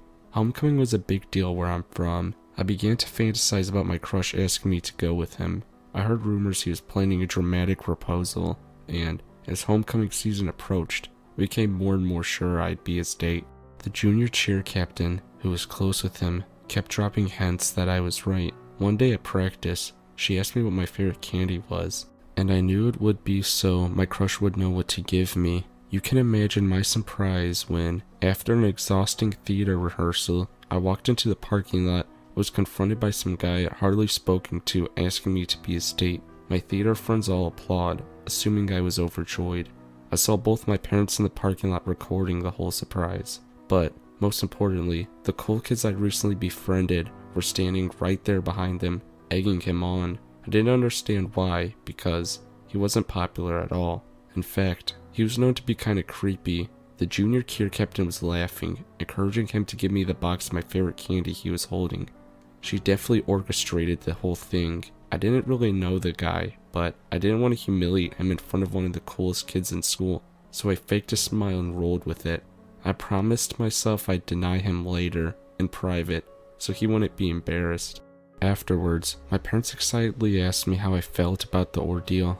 I explained how uncomfortable it made me. I said that I got a strong creepy vibe from the guy. That didn't fly with my parents. My mother accused me of having expectations too high. My father demanded to know, not for the first time, if I was secretly lesbian. I never had a boyfriend or shown much interest in dating. To make his case stronger, I just became best friends with the only openly gay girl in our school.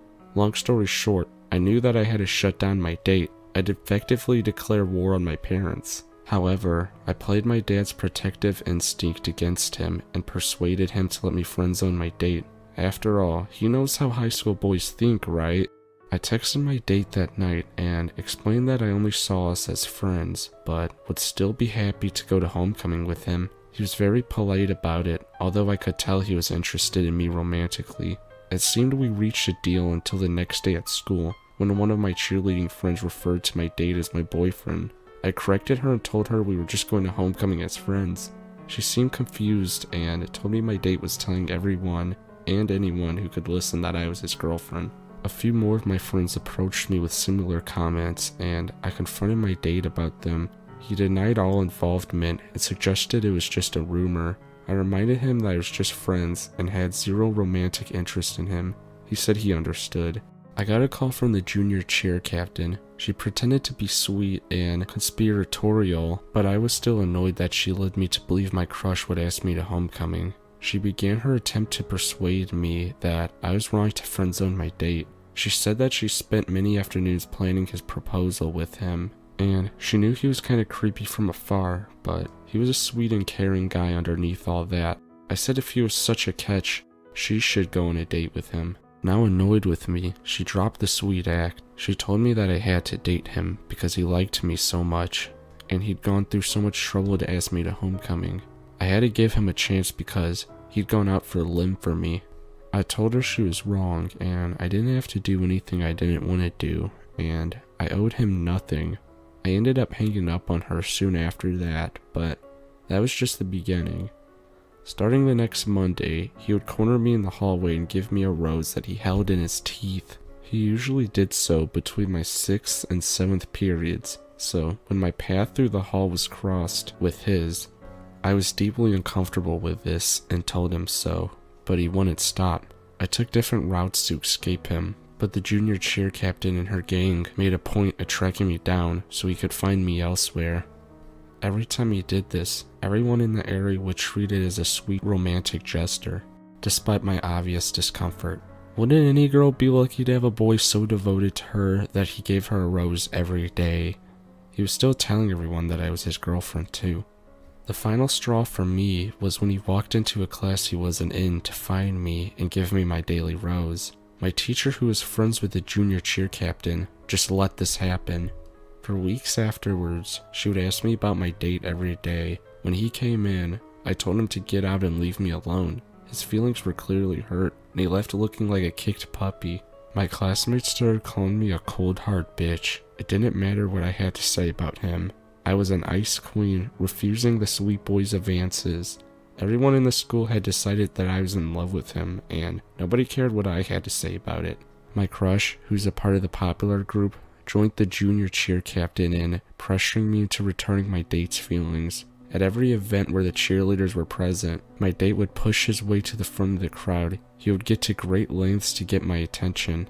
At football games, he would wave a flag in the students section so I'd look at him when we were cheering. The other girls would make comments on how endearing he was when he waited in the parking lot by our bus back to the school just to give me a hug and tell me how great I did. I didn't know what else to do than let this happen. I had only recently ascended to the position of visibility.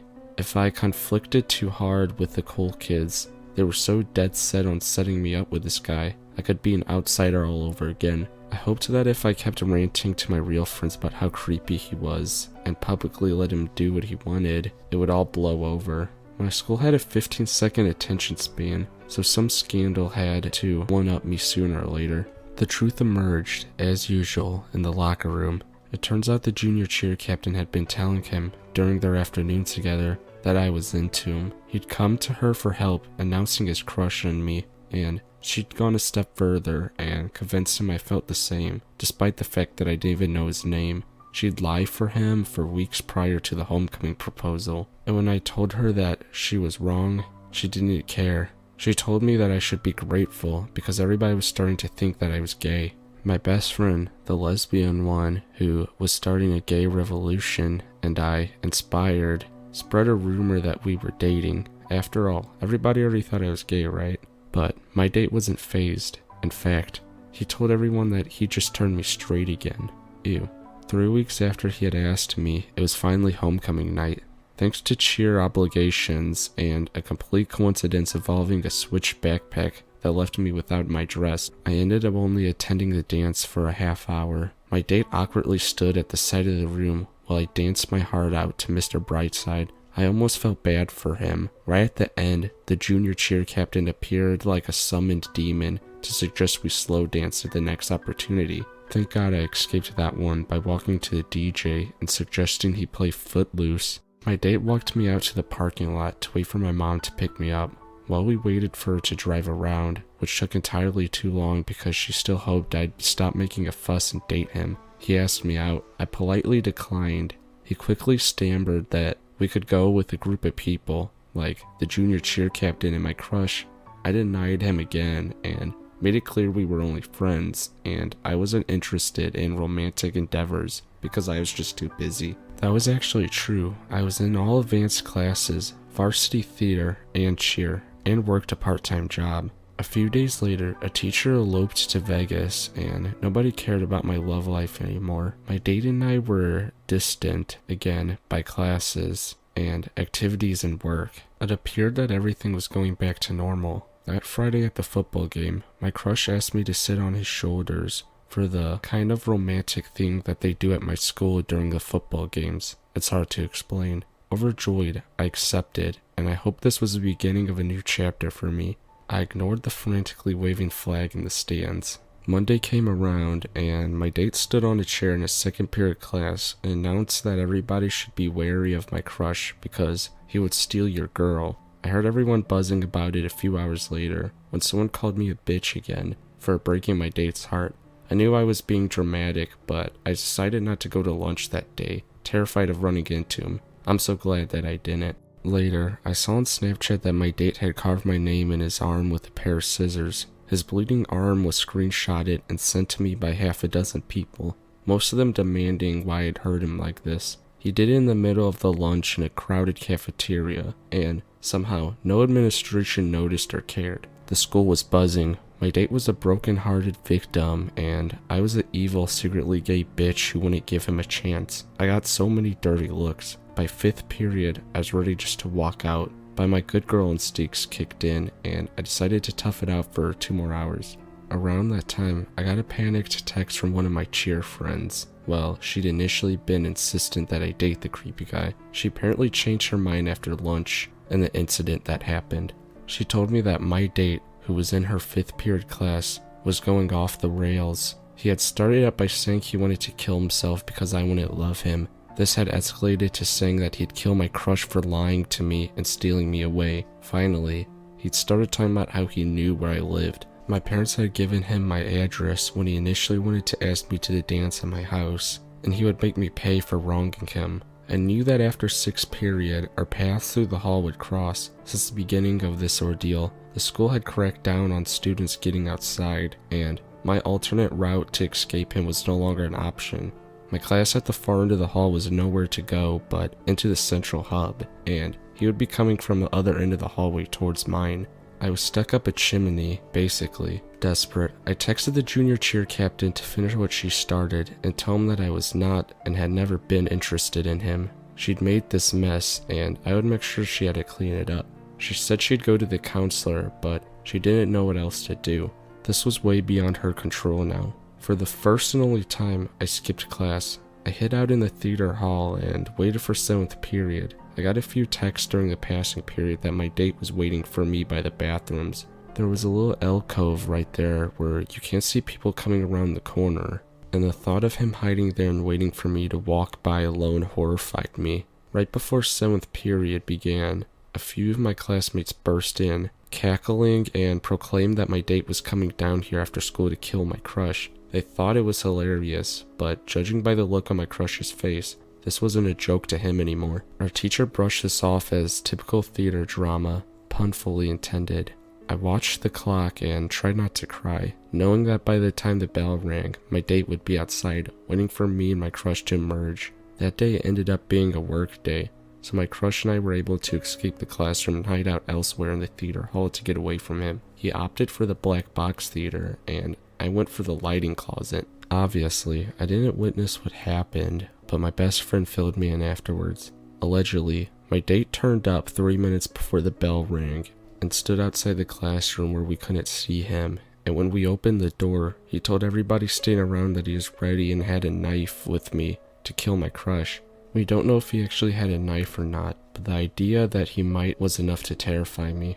His arm was wrapped in paper towels that he was bleeding through. My best friend told him my crush and I were gone, but he didn't believe her. He stood outside for 25 minutes until the administrators started walking through to make sure no one was at the school who shouldn't be. My date was in the theater, so he wasn't allowed to stick around. That night, I texted him that not only would I never date him, but I could no longer even see a friendship between us.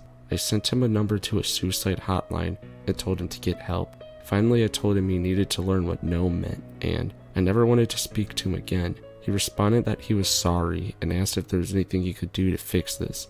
I told him no. I still don't think he learned the meaning of the word after all, because the same pattern repeated itself a few months later on Valentine's Day. The next year at homecoming, senior year Valentine's Day, and prom, but those are all other stories. I've since graduated and went off to college, hundreds of miles away from him.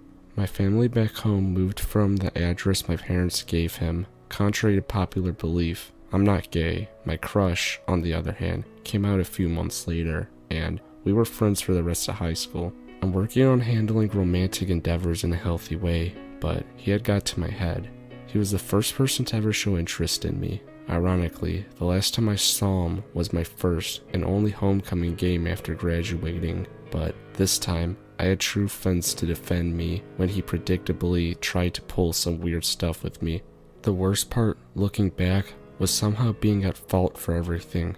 To this day, people from my high school reference the whole ordeal as the time you wouldn't date that poor shy kid. I can't even appreciate red roses anymore. So homecoming date from hell, let's never meet again.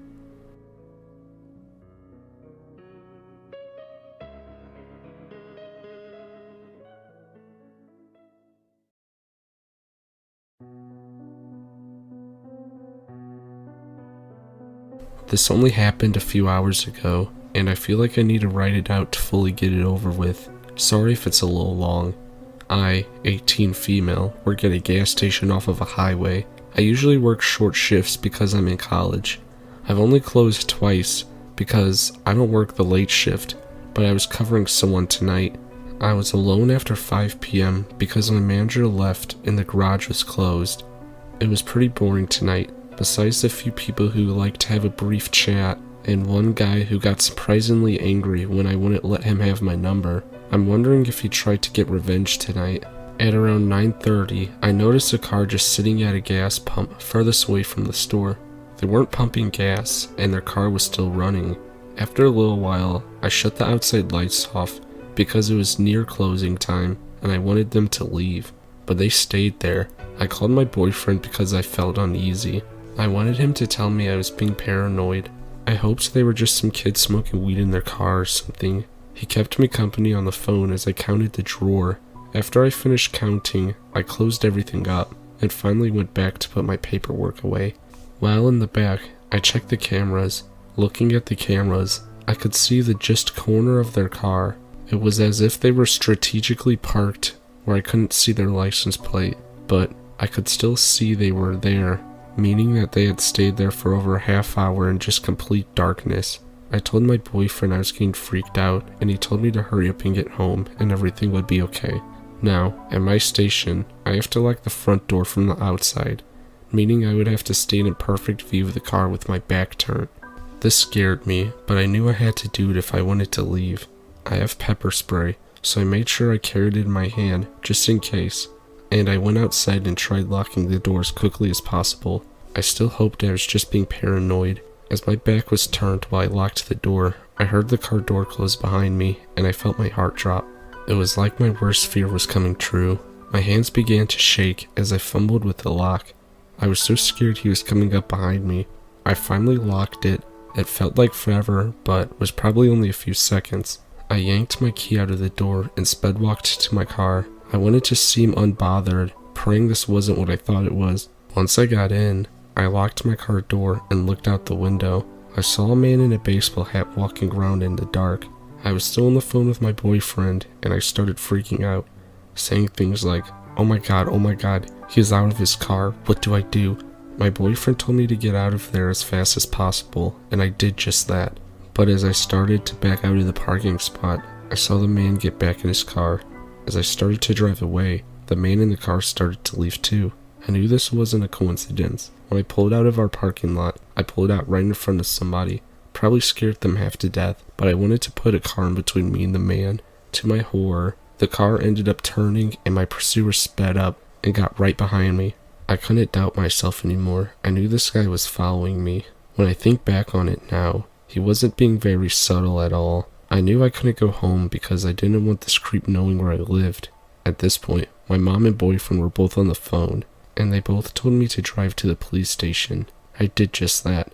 The man followed me all the way there. Once the police station turned into view though, the man's car sped up and flew past me. I never felt so relieved in my life. I drove home as fast as possible, literally shaking as I began to process what just happened. I'd never been followed like that before. I couldn't help but think what could have happened if I took a few seconds longer to lock the door, or even worse, if I went up to the car to ask them to leave before I closed.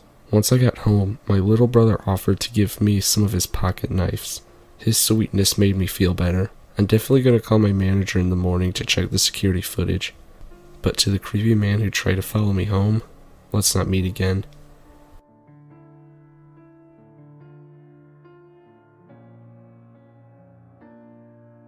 I'm on mobile, so please forgive me. Quick backstory. I work at a gas station on a main route. We see lots of travelers passing through.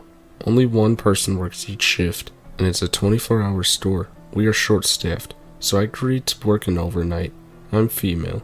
I work in a state that's always had self-serve gas stations.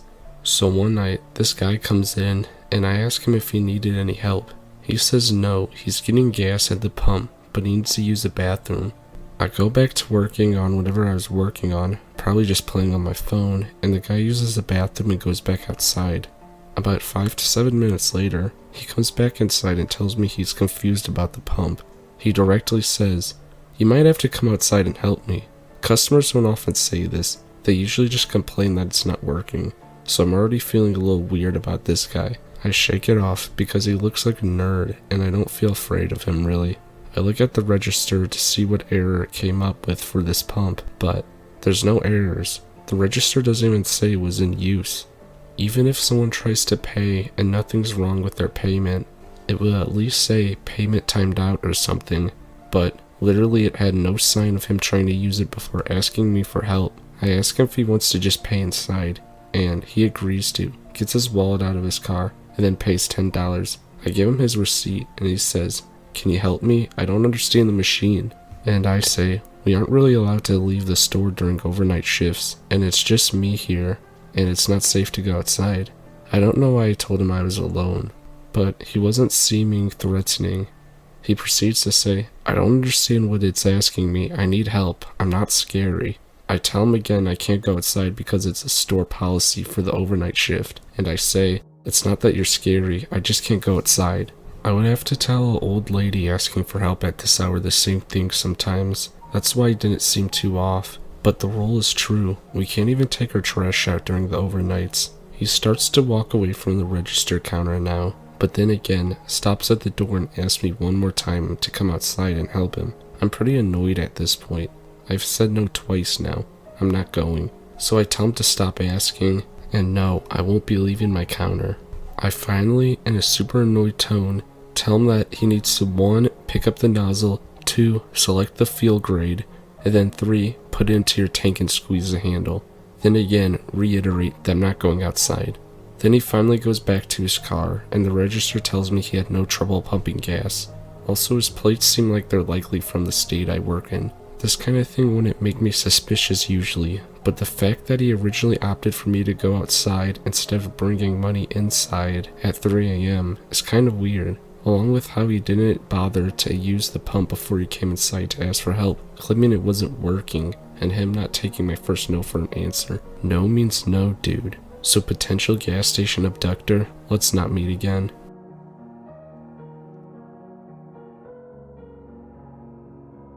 Naturally, I'm a follower of horror and this subreddit and similar subreddits. I posted a story on my Reddit a few months ago, so here's another one. When I was younger, every year for Christmas, I would drive upstate to my aunt's house along a stretch of highway. I cannot for the life of me remember the name of this road. All I know is that it runs nearby Akron, New York at some point. However, most of the drive is through rural areas with little to no towns nearby. So it was the dead of the night, and my groggy self had gotten off a long shift and had to drag my ass to my aunt's house, since my extended family was expecting me the following morning. Near halfway through the drive, I realized I was low on gas, which irritated me. My brother told me he had filled up the day before, so he either forgot or was straight lying. I saw an archaic-looking sign for a gas station off the next road. It wasn't an official road sign, literally a pole with a slab of metal attached, with gas off next exit or something along those lines painted on it. That seemed a little sketchy, but people do the same thing with fruit stands on highways, so whatever. I pulled off the next exit with some dilapidated country-ass road through dense woods. The whole thing was creepy and surreal. I kept expecting Leatherface to come out running out of the trees with a chainsaw. Anyways, eventually I came to the gas station and realized quickly it hadn't been open for years. It was all rusted, and the convenience store's roof was caving in. The gas pumps had been taken out as well. I pulled over next to it and checked my gauge. I would probably only make it another half mile before running out. So I called AAA and they said they'd send a truck over. Now I played the waiting game. I left my engine on because when the headlights were off, everything was pitch black and my paranoid self wasn't sitting next to an abandoned gas station in the middle of a forest in complete darkness. So most of the wait went uneventful until I sensed movement around the side of the old store where my lights are pointed. I look up, but didn't see anything more. So I look back down at my phone. Then over the sounds of the night, I can hear somebody yell, "Hey buddy, come here," in a demanding tone. I look up and I shit you not, there's a dude standing by the old store looking towards me, illuminated by my headlights. He looked like a run-of-the-mill homeless guy. I was honestly spooked, and I figured he must have been squatting there.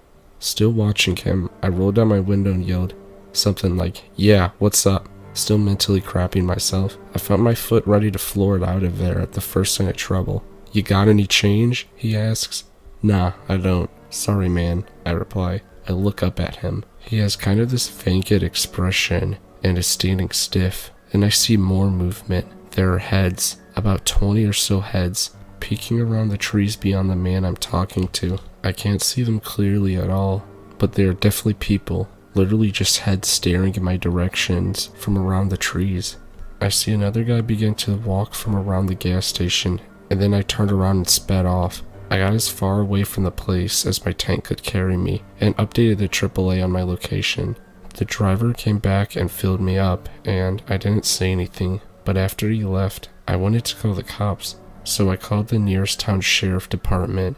They said they sent a trooper over, and I gave them the location. When I got to my aunt's house, they called me back and said whoever was there was gone, but they could tell a large number of people had been living there for a while. Blankets, canned food, the usual. The whole situation still freaks me out, but frankly, I can consider myself lucky. I'll always have such a creepy story to tell. I'm glad nothing bad happened. Yeah, and to the creepy dudes at the gas station, let's not meet again.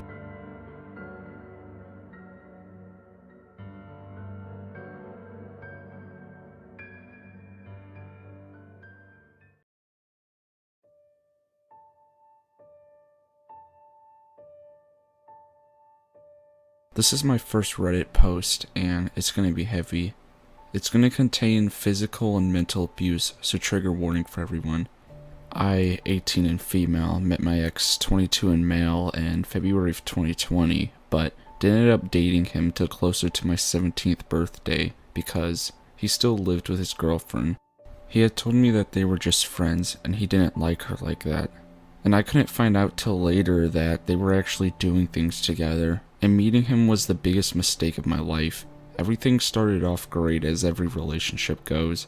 I sent pictures cause he was my boyfriend, and of course, I let him save them for later.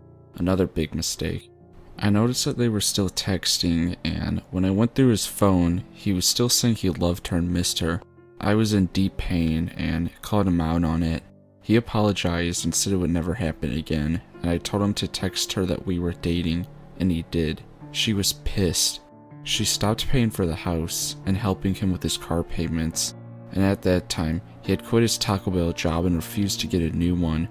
He was an Uber driver because he said he needed to practice at League of Legends because he wanted to be a pro League streamer, as he said. So I worked my ass off and ended up losing my job because the manager didn't let me work without a doctor's note, so I got stuck working his job while he played games.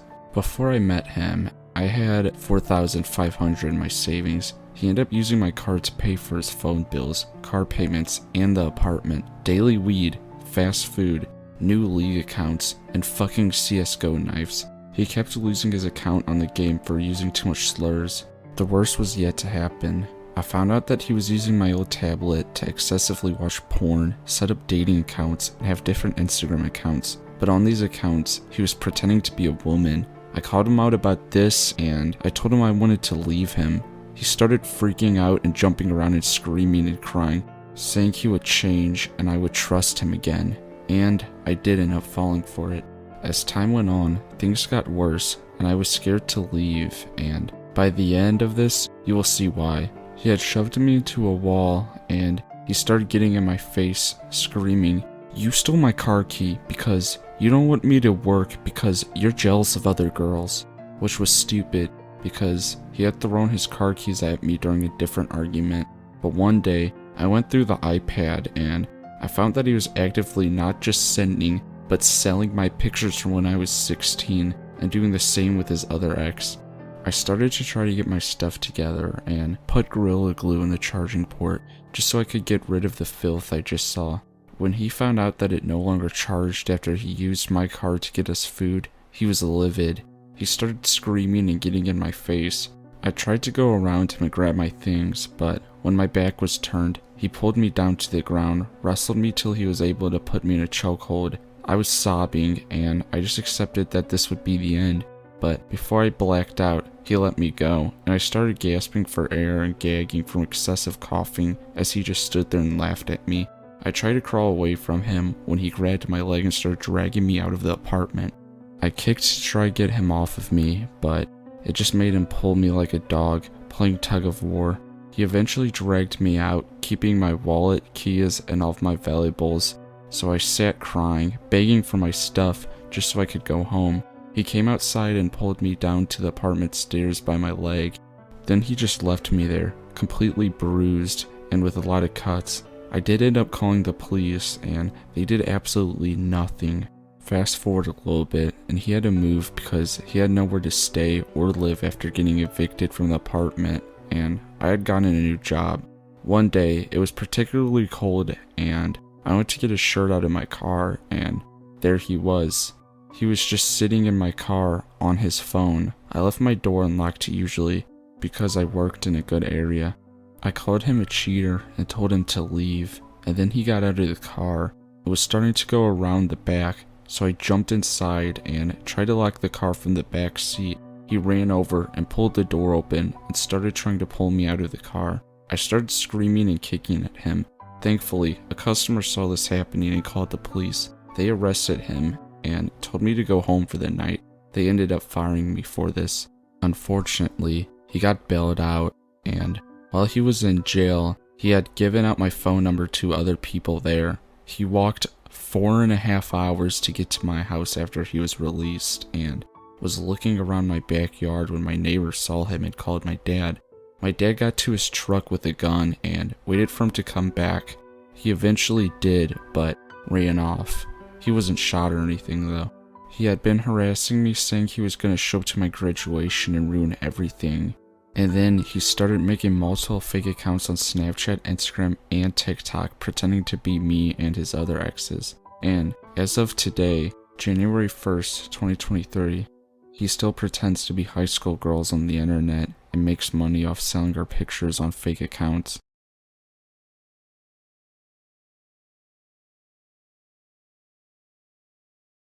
I apologize if I have some errors. English is not my first language, and this will be a long post. Sorry. For context, I'm now 26, and I met my stalker at 14. So when I was 14, I decided to take ballroom dance classes. That was kind of normal for teenagers in my generation in my country. There you have to change partners each song, so every girl would dance with every boy.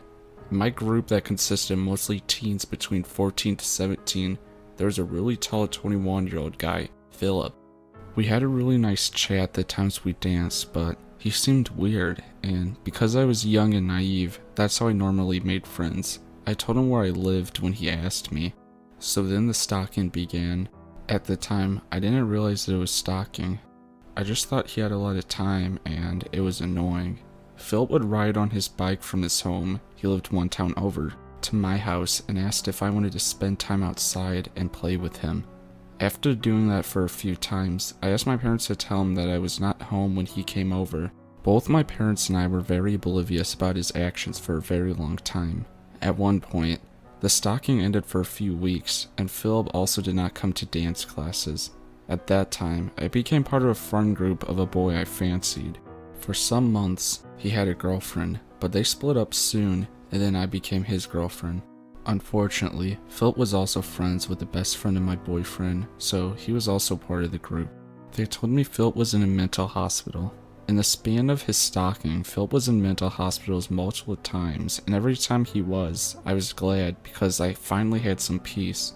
When I was 16, my family and I had to move because our landlady had thrown us out. She wanted to live on the property herself, so we moved one town over. We started living 2 streets apart from my stalker, and every time Philip was out of the hospital, he would be at my house. It was not as often, but still. On my father's birthday, he rang again, and because my family had guests, they told me to open the door, and there he was, looming over me like a dark, menacing shadow man. I told him to leave, and I tried to close the door, but he blocked it. So I was standing there, afraid, begging him to leave. One time, I even ran inside to get my dad to send him away, but my dad said, "He's your friend, so it's your problem." So I went back to the door and begged and pleaded that Philip just please leave. At one point, he was sitting in my doorway. After almost 2 hours, he finally left.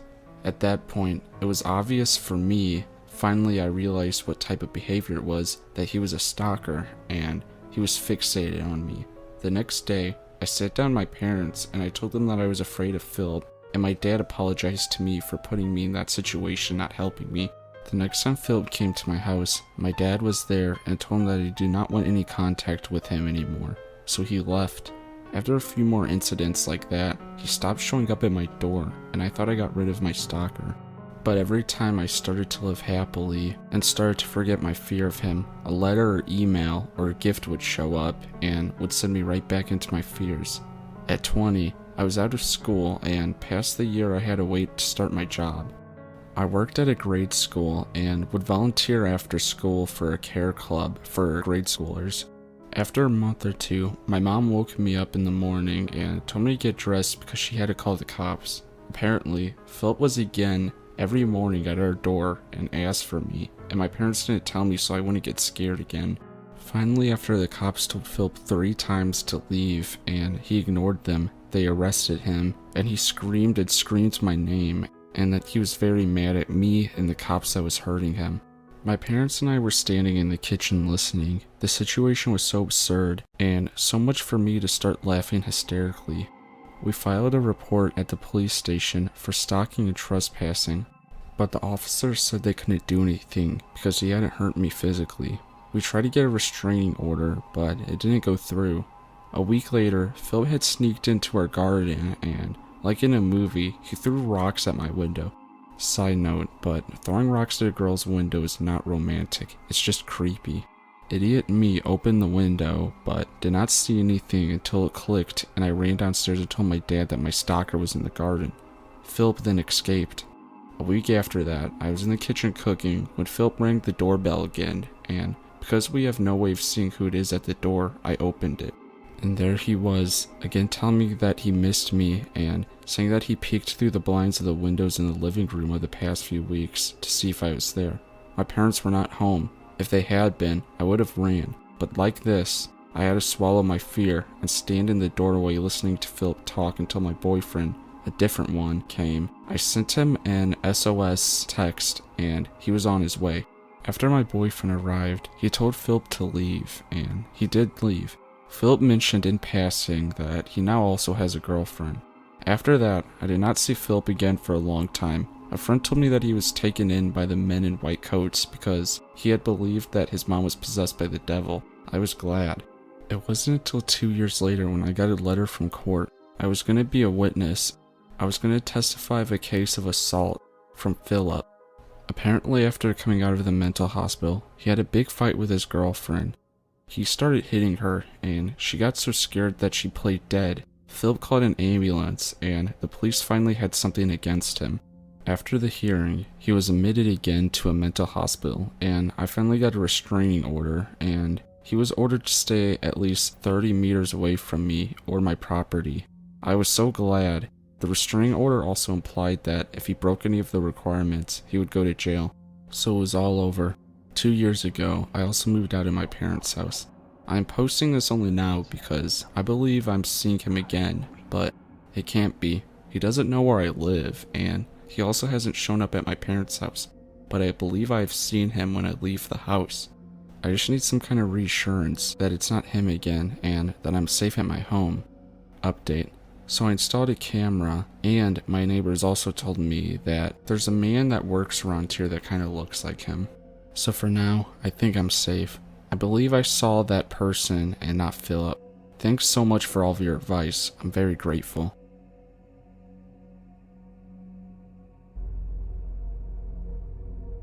After binging about 12 hours straight of YouTube readings of this subreddit, my mind has been in a dark place, though I can't entirely blame it. My mind goes here often. This happened 3 years ago, but requires some background. My best friend and I grew up in a sleepy wannabe Jersey, Central Florida town, and we were the outcasts. We had met in 6th grade when I overheard her talking to another classmate about Bionicles, my 11-year-old self's passion. We became fast friends, and soon we were inseparable. Soon began a gauntlet of sleepovers, birthday parties, and family gatherings. We were practically siblings. She was the first person I'd come out to as bisexual, and she was the first person she told me about being trans. Her home life was terrible, though. I can't say mine was much better. We often had a habit of taking refuge at each other's houses. Like I said, we became like siblings. Her dad was an alcoholic, strict and prone to physical discipline. Her sister was a stuck-up girl who gravitated towards the hicks and jocks when we entered high school. And her mother was a crazy vegan hippie love child held over from the 80s. When I was 23, herself 22 at the time, we had another long night of sleeping over in order to escape yet another fight with her mother. She had recently lost her job at Walmart, and I was going into my first shift at Taco Bell the next day. On the drive home the next morning, she explicitly told me that since she now had her own vehicle, she would be applying at a pizza place that would be in need of a driver. I was proud. It was the first time she hunted for a job on her own, as I'd usually be the one to coax her to apply somewhere I was working. Not that she ever lasted very long. My first training day goes by quite well. My coworkers are friendly and try to get me to talk more. My manager likes to playfully embarrass me, a fat white guy, by trying to get me to talk hood to the other workers. Being a training day, it wasn't a very long shift, but I had been up early in anticipation from this being my first day on a job in months. I got home around noon, informed some of my internet friends that my first day went well, and around 5 p.m. I started to go to bed, drained from a good day. As I am preparing to lay in my bed, I get a stem of messages, her lamenting another fight with her mother and asking if she could come over. Now I had started to grow a bit weary of the fights on their end. I'd began to repair my relationship with my family, and a few friends had given her advice many times on how to better approach things. In my infinite wisdom and eagerness to sleep, I left the message unread and drifted into slumber. Around 8 p.m., I was awakened by her bursting into my room in a panic. Having just been ripped from a dream, I'm groggy and disoriented. I dragged myself to the bathroom to relieve my bladder and come back to the room to find her rocking back and forth in my bed. It's at this time I notice she's covered in blood, so I ask her what happened. She informs me that she just saw someone murder her mother with a knife. My mind goes blank. In the deepest parts of my mind, alarm bells start ringing. Isn't the rocking back and forth a little over dramatic? Why didn't she just call the police? But this is my best friend. I've known her for over a decade, and we were the only two people in the world who we could count on. I suppress it, and I go inform my sister and stepfather.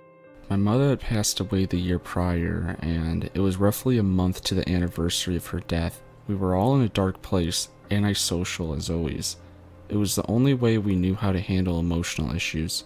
When I inform my family, they immediately go to the same place as I had, though they are far more vocal about it.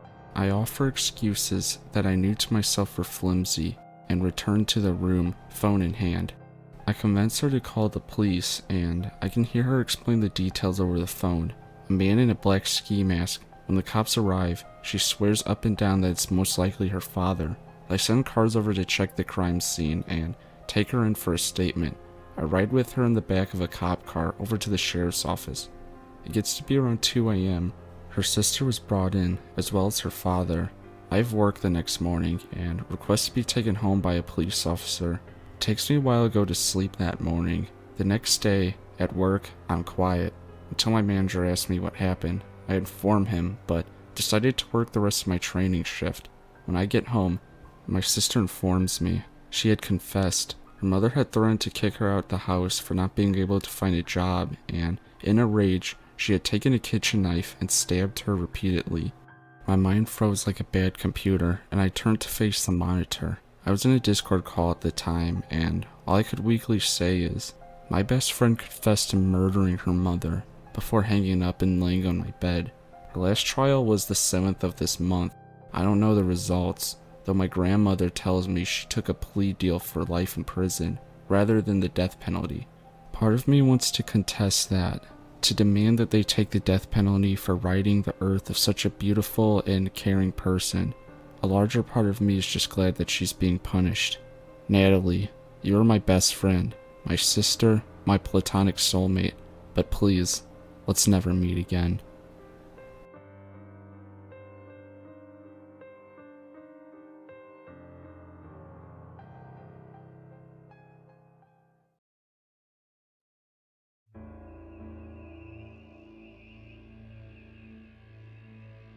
I'm a short 5'2" female living in Colorado. I'm 18 now, but the story happened when I was 14, leading up to last year.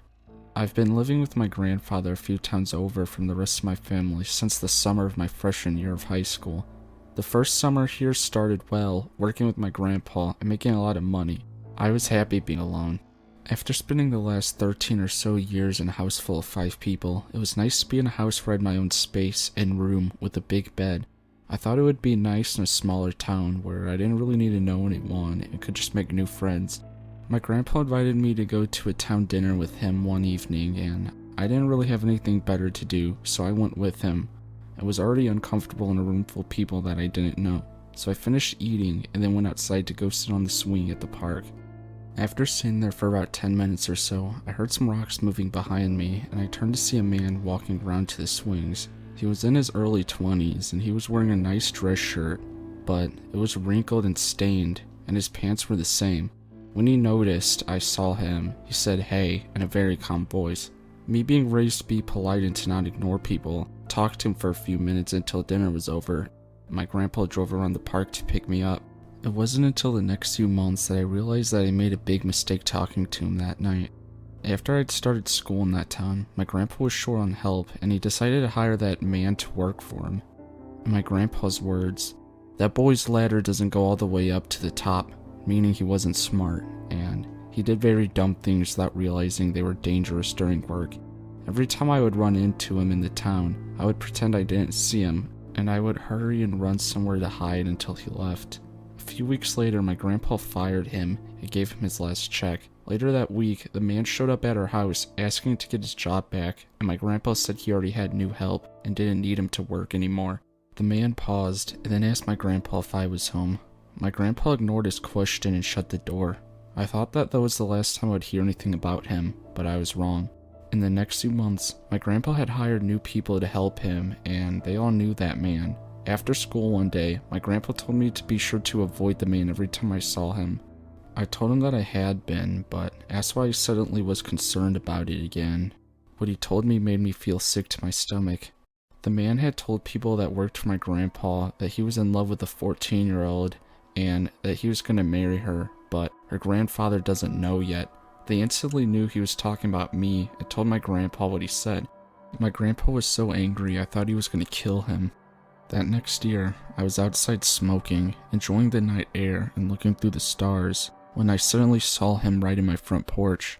I threw my cigarette out and ran inside, locking the door behind me, and started yelling for my grandpa, telling him that he was just in the yard walking up to me. My grandpa grabbed his gun and went outside, but couldn't find him. The next day, my grandpa went to the man's grandmother's house and told him that her grandson was trespassing, and he wouldn't hesitate to shoot him if he ever came up to the yard and scared me again. I didn't hear anything about him for a few years, and I thought that was going to be the end of dealing with him, but last year, shortly after my 18th birthday, I was sitting at home in bed and I get a Facebook message request from a random account with a name I didn't know.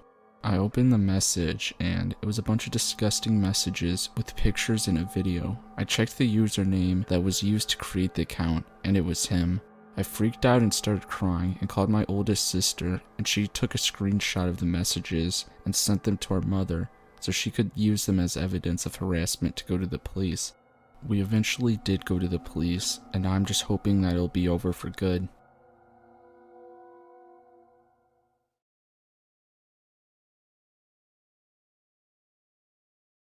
This happened to my friend Alex and I a couple of months ago, around March of 2020. We both attended a school on California's Central Coast. One weekend in April, Alex invited me to join him on a drive a few cities up north where he was interested in picking up a dog to foster. Once we picked up the dog, a very sweet dog by the way, we decided to drive a bit further up north to eat before heading back down south to go home. We order ahead, and once we arrive we pick up the food. Dine-in regulations already at place because of COVID. Since we're both new to the area, we Google a nearby park and head there to eat our food. We pull up to a pretty empty park, except for like one other car. He parks on the curb, in front of another car. This is important later. We quickly walk a few feet to a bench and a table near the curb, tie the dog to a public barbecue grill next to us, and we begin to eat. We are almost immediately approached by a man intent on talking to us. He specifically asks about the dog, how old he is, his nature, is he mean, does he bite? Alex is busy answering the man's questions while trying to calm the dog down, which eventually turns to him shifting his attention only to the dog. The conversation ends, but the man just stands there for a minute or two, just staring at us. But I only notice because Alex is still making sure the dog doesn't try to escape. We both, however, agree that the conversation was kind of weird. Anyway, the man walks away towards a shaded area next to the restrooms, under a large hood or whatever the thing's called that are in a lot of parks in California. I noticed that he sits with another man that I hadn't noticed previously, but I think nothing of it. At this point, the dog is still being troublesome, but we continue to eat. I begin to feel like we're being watched, and look over and see the two men are just staring at us, not talking to each other at all. I think it's weird, and I'm starting to feel a little weirded out. Alex is still struggling with the dog, and when I look over again, I see only one of the men. It was one who didn't approach us that was still sitting there, and then when I look again, the one who did approach us is hiding behind a vending machine, poking his head out to look at us, and I catch him. Without hesitating, I tell Alex to grab his shit and get into the car. He doesn't question me, and we gather our stuff and put it into his car. As we do so, the man is still sitting and watching us. He begins to approach us, and as soon as we get into the car, he begins to talk to us, asking about the dog and asking if it's nice. He starts to ask if it's protective. Alex barely answers him, and then he starts the car. The man then walks past our car and gets into the car parked behind us, where someone has been inside watching us the entire time from just a few feet away, without either of us realizing. Over the next 10 to 15 minutes, we pull out of the parking lot, and the other car does too, out of the same exit. We immediately fear that they might be following us, so Alex does a bunch of random series of turns, until we end up in a neighborhood, and sure enough, the car is still behind us. They're tailgating at this point, and we're both freaked out, so we do a few more random turns until we enter a roundabout, in which Alex very poorly exits. He's a shit driver, and they lose us. Very stupidly, we map another park for us to finish eating, and arrive at the park with a good amount of people, only a few streets away. We park, sit on a bench, and keep eating. Maybe 5 minutes later, Alex notices the same car enter the parking lot, and they park near where we were eating. No one exits the car, and we just grab our shit and leave. This time down south, the car starts to pull out too, but luckily we enter the street first and get ahead until we hit the freeway that takes us home. Weird ass potentially dangerous central coasters. Let's never meet again.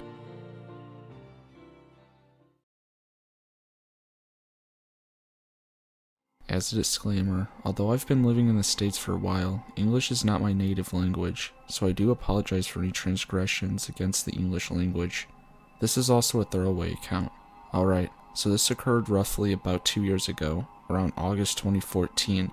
My husband, whose nickname is Skeeter, and I had just moved to a small town in Nevada from the bustling city of Los Angeles, California. For safety and practical purposes, I will not disclose the exact location of our residence, but I will say the area's population is definitely below 900 people.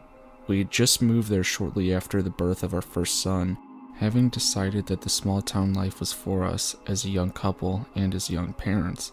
Jobs are easier to come by, the pace is slower, expenses are reduced, it would be a perfect place to raise our family. Surprisingly, the only concern I had about the place was the fact that everything was so spaced out, with the nearest house being a little over a mile away.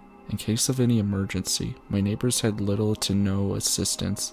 Skeeter, however, had no qualms about this, as he is a rather private person and the idea of slight seclusion didn't practically bother him. We moved on a hot summer day. Now in this incident, we had been only in town for maybe 2 weeks and we were still settling in. It was a warm Friday night somewhere around 11 p.m. and my husband was in town working security at the bank.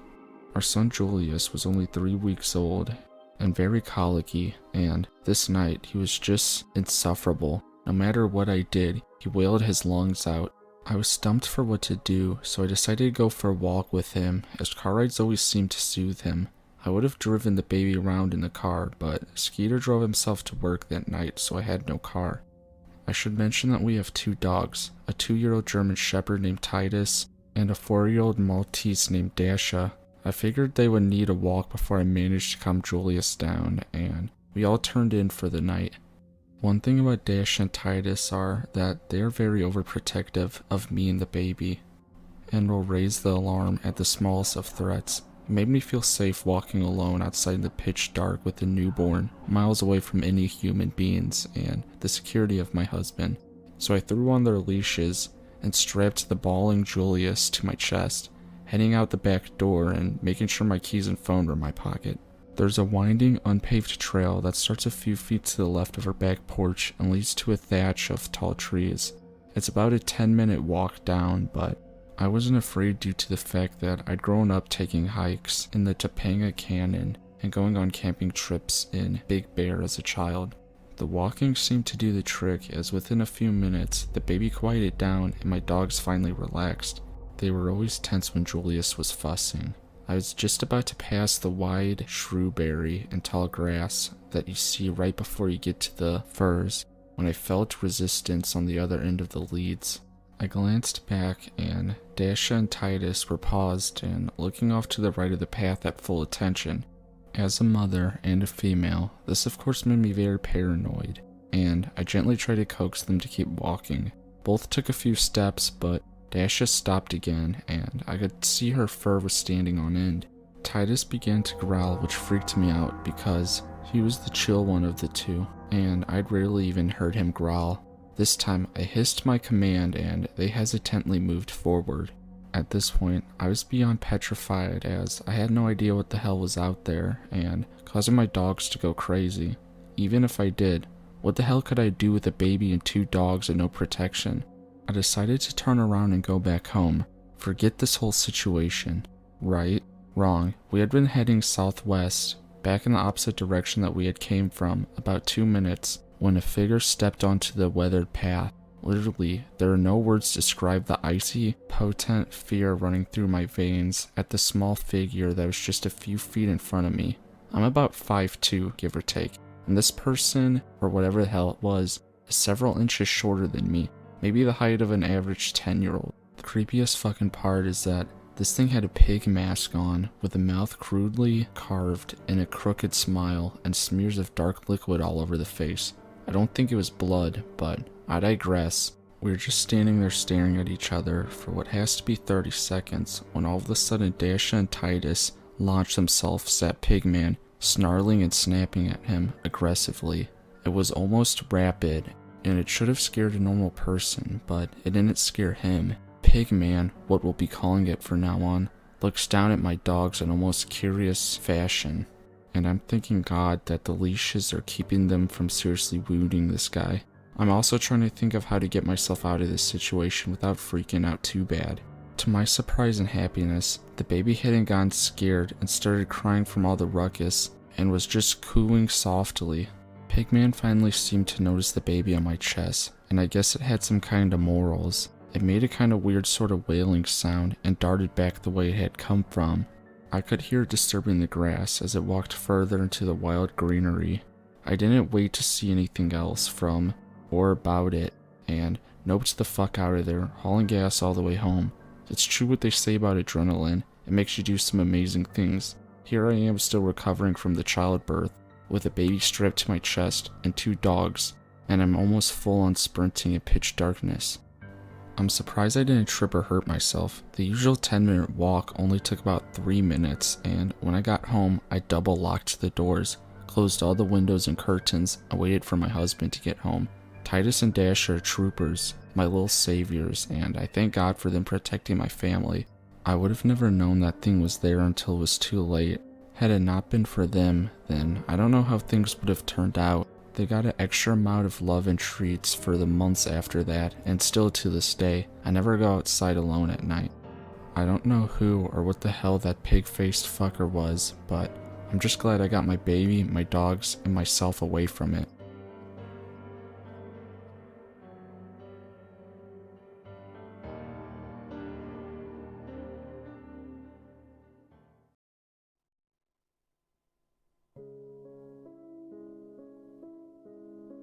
A random dad scaring the shit out of me at a summer party. So this happened many years ago when I was about 9 or 10. It scared my kid self shitless at that point. Our family was invited to a summer beginning barbecue party of some of the parents of my close friends. Everyone was having a great time. There were many other families and kids there, about 60 people I'd say. The family's backyard was pretty wide and directly attached to a forest-like bush part that you could enter in through their yard. It's right next to their yard, so you could still see all the people and hear chatter and music through the leaves and branches though. I linked up with some of the other kids there and we went playing in the woods. Hide and seek, I think. I don't remember though. With us was this annoying and whiny girl that started acting up continuously due to her getting found all the time, to the point where everybody was fed up with her. She had lost her shoe later on after tripping over a branch. I grabbed it and threw it over some branch, and all the kids started laughing. Pretty mean, I know, but we were all sassy little kids at one point. She left the brush crying and screaming without her shoe. Oh boy, I knew shit was going down because literally the whole neighborhood could hear her going absolutely mental. We went on playing until her dad entered the brush with a really serious and angry face. I didn't notice at first, but I saw the other kids looking behind me, making me turn around and meeting his face right in front of mine.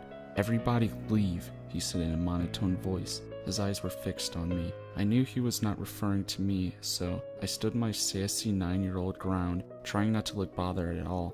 "So you're the one who threw, I don't remember her name's shoe into the woods, huh?"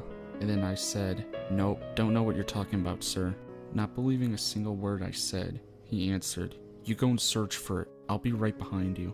I resigned and went to look for it. It was like 30 feet away in some muddy bush. I picked it up and was about to turn around when this motherfucker grabbed my hair, pulled it until I was in visible pain, and started squeaking and went right up to my face and said, "Do you know what happens to little kids that lie?" I was completely frozen in anxiety and just stuttered, yes I do," in the hope he would just let me go, because I knew. Me not knowing what rhetorical questions were at the time, I couldn't help the situation. He continued to stare at me for about 5 to 10 seconds, let go, and left without another word. I ran out of the bush, tears on my face, not really crying, looking more angry than scared because of the helplessness I felt. My parents looked at me and asked what was going on. I ran past them, through the house, onto the road, and stood right next to our car with my arms crossed, indirectly demanding for us to leave. My parents and some of the other people caught up to me and asked what in the world was going on. I burst out and told them what happened. If I had to describe how pure hatred and anger looked on my parents' face, it was the look in my dad's face in that moment. Without a word, he rushed back as my mom and 2 other parents stayed with me, comforting me and calming me down. My dad came back, still with the furious look in his face, and started hugging me. My mom went back in, said goodbye to everyone, and we left. I didn't describe what the guy looked like, so I guess my dad just told the party host and asked if anyone had witnessed it. Thinking about it now, if I had told them what he looked like, and knowing my dad, may God have mercy on his soul. The guy was definitely a sociopath, doing that shit to a kid with many people around potentially witnessing it. So you psycho, let's never meet again. Note, sorry it's such a long post for that little of a punchline, but I wanted to describe the situation as authentic as possible, and I tend to become quite talkative during storytelling. Male, by the way, if that plays a role in any way. Stocked at a water park. It was only about 5 years ago. I was about 15 and on vacation with my parents and some of their friends. These friends of theirs also had a daughter who was 4 years younger than me. One day, we went to the water park nearby. Our parents thought I was responsible enough considering my age and asked me to look after our friend's daughter. Of course I agreed. So here we are running around the park, trying different slides and queuing for various attractions. One of them was really fun, so we usually queued for that one. That's when things got ugly. So we were just talking about random 15 and 11-year-old stuff when two men in their 50s started laughing at what we were saying. We hadn't even noticed they were behind us in the queue, so we turned to look at them and give them a smile. Then we just returned to our conversations. Then I heard them clearly saying some ugly things louder than they needed to, so that we could hear them. They said things like, "Oh, those bikinis are really nice," and maybe we should ask them to come with us. For a moment, with the corner of my eye, I saw one of them touching himself over his costume, and they were getting closer to our backs. Too close. So I immediately saw a lot of red flags and just thought it was going to get worse and worse. My friend was clearly confused since she was also a little younger. Then one of the men tapped on my shoulder and asked me if we were alone. I immediately replied with, "No, my dad is here." So they scanned the area wondering if my dad was actually there, watching the whole thing. I saw the chance and immediately ran away, taking my friend by the hand and just going far away as possible from those guys. About 5 minutes passed. I was looking for my parents, but since I didn't have my phone with me, I couldn't find them. The place was very crowded, and it was also one of the biggest water parks in my region. We decided to go to another attraction and just ignore the whole thing. Well, what happened next left us speechless. While waiting for the attraction, the guys from before found us and said, "Why are you girls running? We just want to have some fun with you." And I managed to reply to them, "We don't want to, stay away," saying it louder so that other people in the line could hear me too. Some teenagers around my age then noticed something was off. Passerbys assumed that they were just our dads. The teenagers pretended to know us, saying, "Hey, where have you been? Do you want to go down the slide with us?" And I also went along with him, trying to get those guys away from us. They apparently gave up and left the line. I immediately thanked those guys and explained to them the whole thing, and they said that they would stick with us for the whole day in case those dudes were stalking us. At this point, the day is almost over, so we're heading to our changing rooms. Our newly made friends told us they would wait outside while we were changing. I was very grateful of their kindness because after that, we never saw those old men ever again. So I thought while I'm changing, I hear a man's voice coming from one of the stalls. It sounded like one of those men, one of the guys we met earlier. I'm thinking, this isn't even possible, I'm just imagining this. But then I see him getting out of the stall with a child, who I assume was his daughter since she kept calling him dad. He was helping her get changed.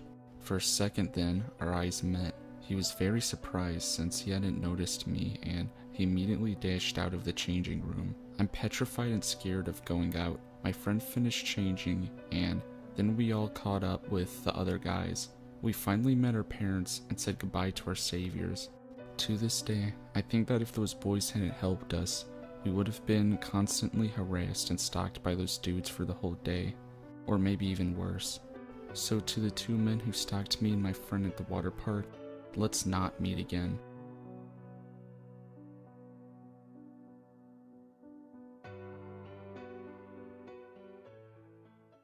This is my story of dealing with a creeper at a party. In 2012, I was invited to go to a party with my two friends, who are sisters, to their 4th of July party. It was a lot of fun. There was eating, swimming, playing, and then there was fireworks. So the next year, which is when this took place, I went with them again. For some quick background on the creeper, he was 3 years older than me, and he's been arrested for sexual assault on a minor before I met him, and he was still under house arrest. It started when I was sitting in the kitchen alone. I was sitting by the snacks, a place where there were 5 chairs. I had my legs stretched out covering 3 of them. When he came over, we made eye contact, so I said hi, and he said hi back. He touched my legs like a pat, and I thought he meant for me to move my legs so he could sit. At that time, my gut was telling me to get off my lazy ass and go back outside because there were people there. I was too lazy though, and I just didn't move. I was on my iPod, just looking through Tumblr, when I heard him say something. The only word I caught from the whole thing was cute. I had to ask him 3 more times to hear it fully, which turned out to be him saying I was cute. I didn't know what to do, so I smiled and said thank you. He knew I was 16 because he had asked earlier, and I gave no thought to it. He asked if I had a boyfriend, and I didn't think and I said no. He kept saying how cute and good looking I was. I kept saying thanks. Finally, he got up and left. What I should have done was got up and go outside to where people were. I was just too lazy to get up and move. I also thought that was the end of it. Nope, he came back in a few minutes asking for my phone number. I got scared because he had his phone out, and I thought he was going to text or call me once I gave him my number. I also thought that if I said no, he would get me in trouble, so I gave it to him. The first text was at 8:09, saying, "Hey there, beautiful," with a winking emoji. Pretty bad, I know. I answered because, again, I thought I would get into trouble if someone found out what was going on. After a few more texts like that creepy first one, he sent, "You want to go somewhere?" This is when I really freaked out and told one of the sisters what was going on. She freaked out too and told me to stay with her. I did, but that didn't help. He wouldn't take no for an answer, so I had to come up with excuses. He said for me to ditch hanging out with her. What got worse was whenever we were inside, he would rub up against me, motion for me to follow him, and make lips at me. Even in a crowded room, no one saw this. He even waited by the bathroom line because he saw me in it, and so when I got out, I saw him and I ran away. By the time fireworks were happening, he caught me alone in a room and started forcing himself on me. He started kissing me, and he started to touch me. I kept saying that I had to go, and when I tried to leave the room, the door wouldn't open. Even when I finally got it open, he wouldn't stop trying to get on me. The only thing that saved me was my friend calling my name, to which I was able to yell to her. I was able to call back to her. After that, he kept trying to get me to go with him. Anytime he got a chance to get close to me, he would say something. He even followed me to the car when I was leaving, which was when my friends started to yell at him. He continued to text me, saying how the next party 3 days after that day was gonna happen and a bunch of other random bullshit. The next day, he even called me 3 times. Luckily for me, at the next party, people found out, so he wasn't allowed to go. I haven't heard from him since, most likely because his family made sure that my number was out of his phone, to which I'm forever grateful for. Sorry, I'm not good at writing non-fiction stuff, but thanks for reading.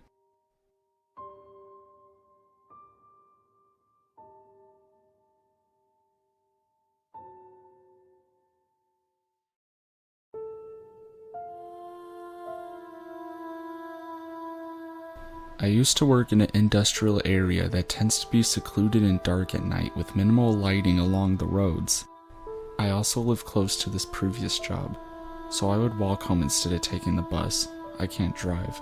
The bus routes tend to be awkward and have long wait times, so I usually just walk anyways. One night in early October, I've been walking through a parking lot to get to my place. I had to walk through a few parking lots to get to the place. However, the parking lots close to the main road were where these incidents occurred.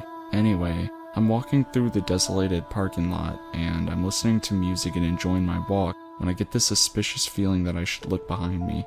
I look behind and I see this individual wearing a hoodie/track pants that appears to be maybe a woman. This person is pale and seems to be watching me after emerging from the bushes/trees she's hiding in. She picks up the pace from behind me and continues walking horizontal to me. I ran across the main road, and when I looked back, I could see her standing next to a set of trees. She then realizes that I can see her watching me, and she jumps behind a tree to hide.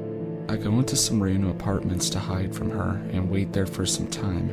I then left and went to my place. I told my mom about this incident, and now she said I should have called the police, but it doesn't stop there. So now it's early November, and I have this weird feeling that there's someone in this parking lot that I'm walking through. I was walking through a different parking lot this time as to the previous parking lot that had freaked me out because someone was watching me. As I'm walking through this parking lot, the person wearing a hoodie emerges from hiding behind a parked trailer talking on her phone. I'm now thoroughly freaked out and decide to pick up my pace and then get on the main road as fast as possible without alerting this person that I feel threatened by their presence. As I'm getting ready to cross the road, this person decides to cross the road as well and watches me as I cross the road. I book it to a random apartment and hide there until I assume she is gone.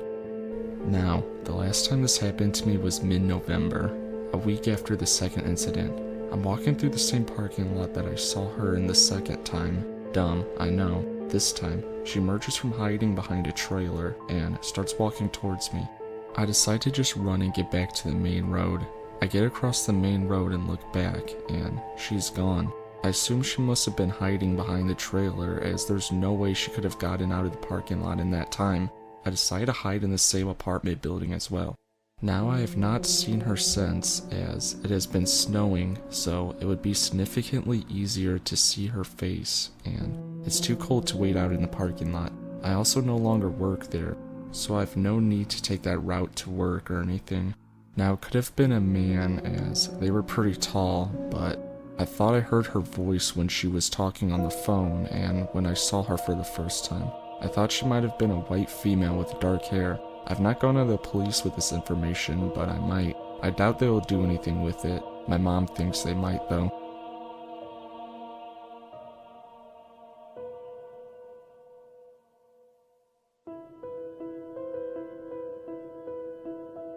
To satisfy your curiosity, everyone involved in this story is 13 or 14 years old and male.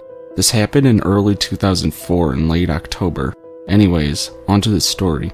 My friend Derek recently got a text late at night from someone claiming he was a mutual friend of ours named Ian. The next day, Derek asks Ian why he texted him so late, and Ian tells him he actually didn't text him. So Ian and Derek start asking every one of our close friends if it was them, and they all deny that it was them. Later that day, during track practice, Derek gets a call from the person claiming to be Ian, and whoever was on the phone sounded exactly like the real Ian, but it was impossible because we saw Ian sitting on the stands and he wasn't even on his phone. Derek then put it on speakerphone for John and I to hear. We also did track and told him he knew it wasn't Ian, and the person on the phone said, "Yes, I am. You see me right now standing next to John and James, my name." This was absolutely terrifying. He knew our names, and he was looking right at us, and we had no idea who the hell he was. Derek hung up quickly after that. We each stupidly told each other that we don't want to get the police involved until he actually does something dangerous. The next day during our lunch, the whole group of friends got together and attempted to find out who the person was. As lunch was nearing its end, we ran out of ideas of who it could be, and then we got a text, of course. The text read, "I see you." As we read this, the six of us shot up from the table and started looking around to spot anyone looking suspicious, but we had no luck and still had no idea who this was. At the end of the day, we decided that we'd just best stick together with Derek, as he was walking home just in case anything happened. As we were walking with Derek, he got another text. This time it just read, "I'm waiting."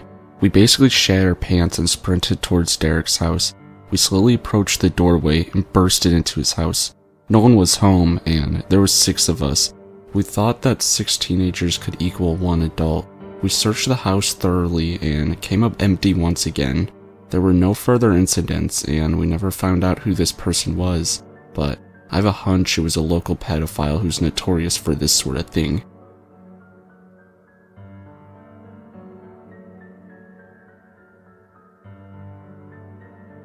Halloween has, unfortunately, never been a big deal out here in Scotland, and that's always bummed me out because I love Halloween, but after this year, I think I'll be happy never celebrating it again. My street and the next street over have a lot of young kids who go out trick-or-treating, so while I was out shopping all day with my mom, we decided to pick up some sweets in case anyone came to her door. I had plans to go to the cinema and see a Ouija with my boyfriend, so when I got home, I was getting myself ready to go out, while my mom was busy putting the groceries away. So, when the first load of kids came to the door, I was the one who answered it. They were children from our street, the next one over, and some I couldn't recognize, as well as an adult at the end of the path. I guessed either a father or an older brother by the size, and they were all dressed in black and had some sort of mask on, covering up their face, but it wasn't anything I recognized from a movie or anything. Anyway, they told me their jokes, and I gave them their treats, and they made their way back down the path and on to the next house. I was about to close the door when I noticed that the guy with the kids was still standing at the end of my path. He hadn't noticed, and he wasn't watching the children either. He was looking right at me, My skin started to crawl when I realized that he was just staring at me. I backed slowly into the house and watched him as he raised his hand and waved very slowly at me. I was about to call out to him when my mom came to the door to make sure I was alright, and he took off in the opposite way from the children. He hadn't been with them at all, and he left as soon as he realized that I wasn't home alone.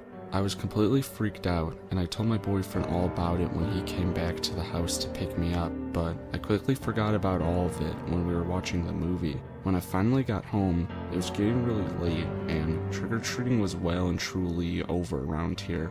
When I got inside, my mom was getting ready to take the dogs out for a walk so that they could do their last-minute business and they would meet my dad on his way home from work. So I was going to be home alone for a little bit. After my horrible encounter posted on here, I really don't like being home alone, but it's worse on Halloween, and it's always has been. Anyway, I was home alone, and I grabbed some snacks and went up to my bedroom and onto my computer so I could do some of my writing, scroll through Tumblr, and listen to music. After an older first creepy encounter I had with guys coming into my house from my backyard, my dad bought a stop-motion sensor light and attached it to the wall of our house right outside my window. Normally it would go off when a cat walks along our fence, but it will usually go off after a couple of minutes. I always know that the light has come on because it lights up my whole room, given where it's placed, and while I was sitting at my computer, the light came on. I ignored it at first because I knew it would just go off soon, but 5 minutes pass and it still hasn't gone off.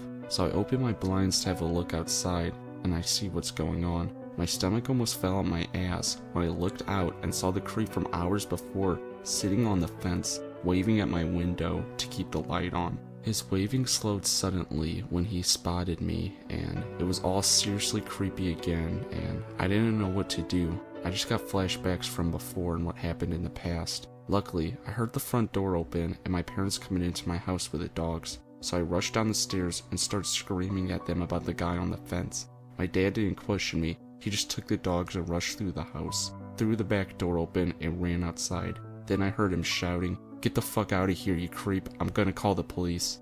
My dad had scared him off, but I convinced him not to call the police because I didn't want to relive the whole thing again.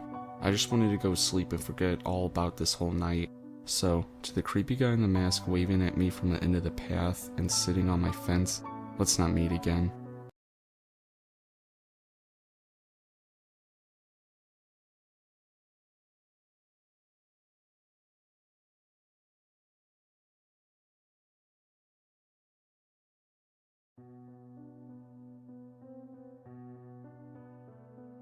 Please note that English is not my first language. I got my first serious job when I was 24 years old. I moved to Ukraine when I was 18, so I just understood the natural path to follow was to finish university and start working in the country. I had just recently ended a 3-year relationship in which I was about to marry the best person in the world. Unfortunately, he had to return to his country and we broke up. I started dating a Ukrainian. I must say that they are good people, and that's why I didn't see what I will tell you next. Transgenderism was recently decriminalized in Ukraine, which is why more jobs were open for these people. I must clarify that I have nothing against these people, neither before nor now. My own brother is transgender. He's a man. Anyways, when we were told someone new would join the team and they were transgender, I was more curious than anything else. Because of the pandemic, we had to start working from home. We had daily meetings, and I was beginning to like this person. The only problem was, I was still in a relationship with a Ukrainian man, but time took over and separated us. Arena, not her real name of course, asked me if we could go out for a drink, and we met at her apartment, had a drink, and talked about her life. She had a strange obsession with her ex. From the beginning, I had a strange feeling that I didn't fully trust her, but I decided to ignore it. As time went by, we started dating more, but when I talked about my principles in a relationship, she just teased me in a way of seeing it as extremely stupid and old-fashioned. One day, we decided to talk about being together, and even though I refused, she repeated, "I don't want to be alone. Everyone leaves me." Being an empathetic person, I knew what it was like to be alone. I'm an orphan.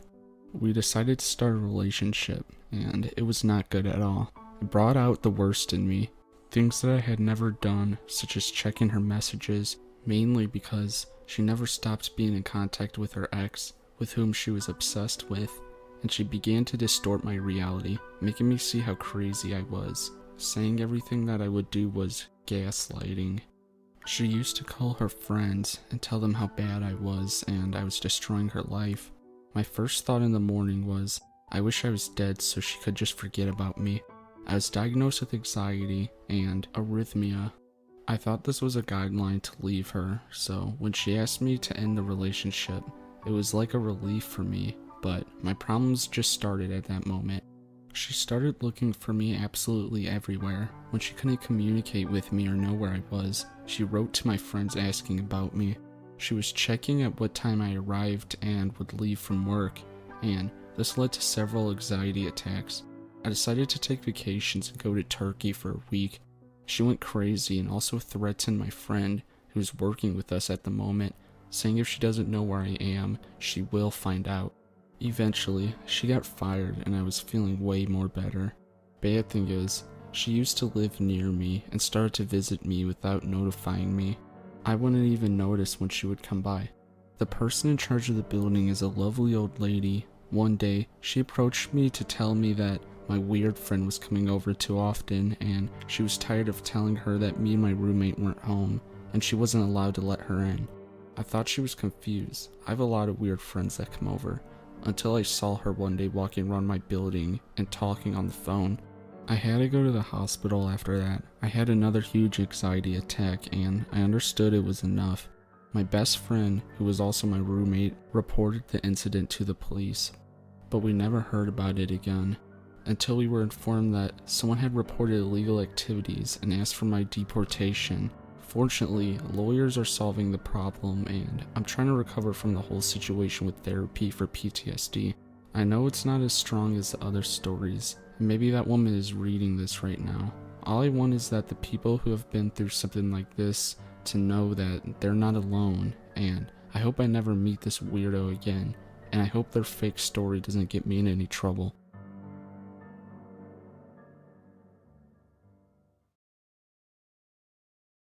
A couple of years ago, before the pandemic started, a friend of mine, Mary, introduced me to a guy. He wasn't really my type, but she's one of those people who turns into a matchmaker when she's in a relationship, so I agreed to go on a couple of dates with him, so we wouldn't feel as worried that I would die alone and so on or whatever. The first time I met up with the guy, it was a group date with Mary, her boyfriend Tim, and another friend with her boyfriend. This guy Mary tried to set me up with, Joe, seemed alright. We talked, traded jokes, that sort of thing. It was comfortable with him because I wasn't interested in him. At the end of the night, he asked if we could meet up again sometime, and I agreed. Afterwards, I told Mary I was delighted. Her boyfriend Tim was not very happy though. Tim's training to become a doctor. He's a very smart guy, and my friends and I greatly value his opinion. There's something off about Joe, Tim said. I agreed, and Tim and I talked over it for a little bit, but neither of us had felt anything worse than just a little bit of weirdness. Be careful with Joe, Tim said, when I hugged my friends goodnight at the train station. Joe and I texted for a couple of weeks before we met up again, and those exchanges only cemented my first impressions. I just wasn't into him, and something about him was off. He began to reveal a side of himself that was less friendly as well. He had very low self-esteem and was always looking for reassurance. At first, that wasn't so bad, but it quickly turned toxic pretty quickly. He seemed to get off on that sort of attention. I didn't really want to go out with him again, but Mary was really invested in the idea of Joe and I getting together. Mary's a sweetheart, but she doesn't really have instincts. Occasionally that gets me, or someone else in the friend group, into trouble. Mary's cute, and everybody wants to make her happy. She has good intentions, but because she has no instincts, she can't sense danger and sometimes drags people into dangerous situations unwittingly. I was hoping this was not going to be one of those episodes. Anyway, Mary was excited about the next date, and Joe kept asking when I was going to meet him again, so I invited Joe to an event my hobby club was holding. I figured that was safe because we'd be surrounded by people I knew well. The evening was alright. Joe wasn't as creepy in person as he was over text, at least as creepy as he's been lately. After the event, we walked along the river for a bit. on a walkway crowded with families and tourists. We parted ways in the busy train station. I figured I'd just gently push this thing further into the realm of platonic, and everything would be alright. Then, on one night a couple weeks later, Joe called me and told me he was going to commit suicide. I freaked out and tried to calm him down. I stayed up all night talking to him, from when he called around 10 p.m. until the sun rose. Every time he calmed down, I tried to say goodbye, but then he kept saying that if I hung up he would kill himself, so I stayed on the line, talking him down over and over again. Something about the situation felt wrong, but what else was I gonna do?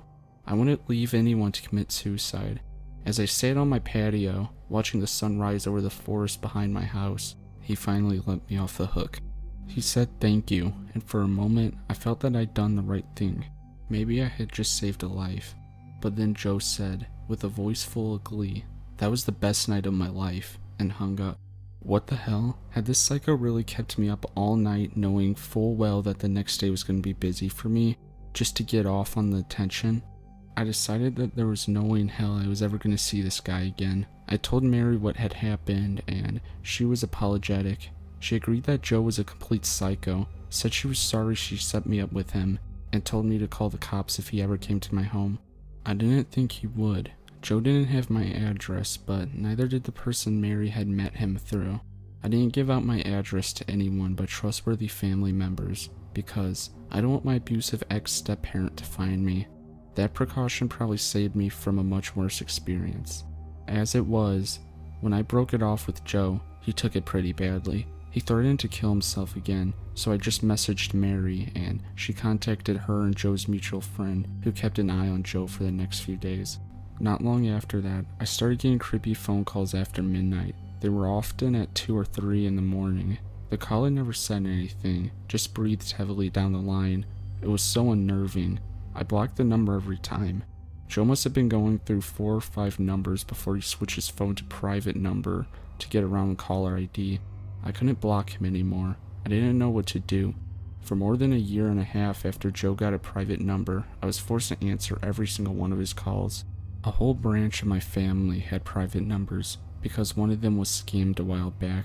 Luckily the police caught the scammer and they didn't end up losing any money, but unfortunately for me, that meant I received a call from a private number at night. I had to pick it up, in case anything happened to a member of my family. One particular night, my phone went off at 3 in the morning. It was a private number. I knew it was just probably Joe. I was staring at my phone trying to work out what to do. I never let the calls go to voicemail because, apart from the whole family issue, even if he didn't know where I lived, certainly he knew where Mary and Tim's house was.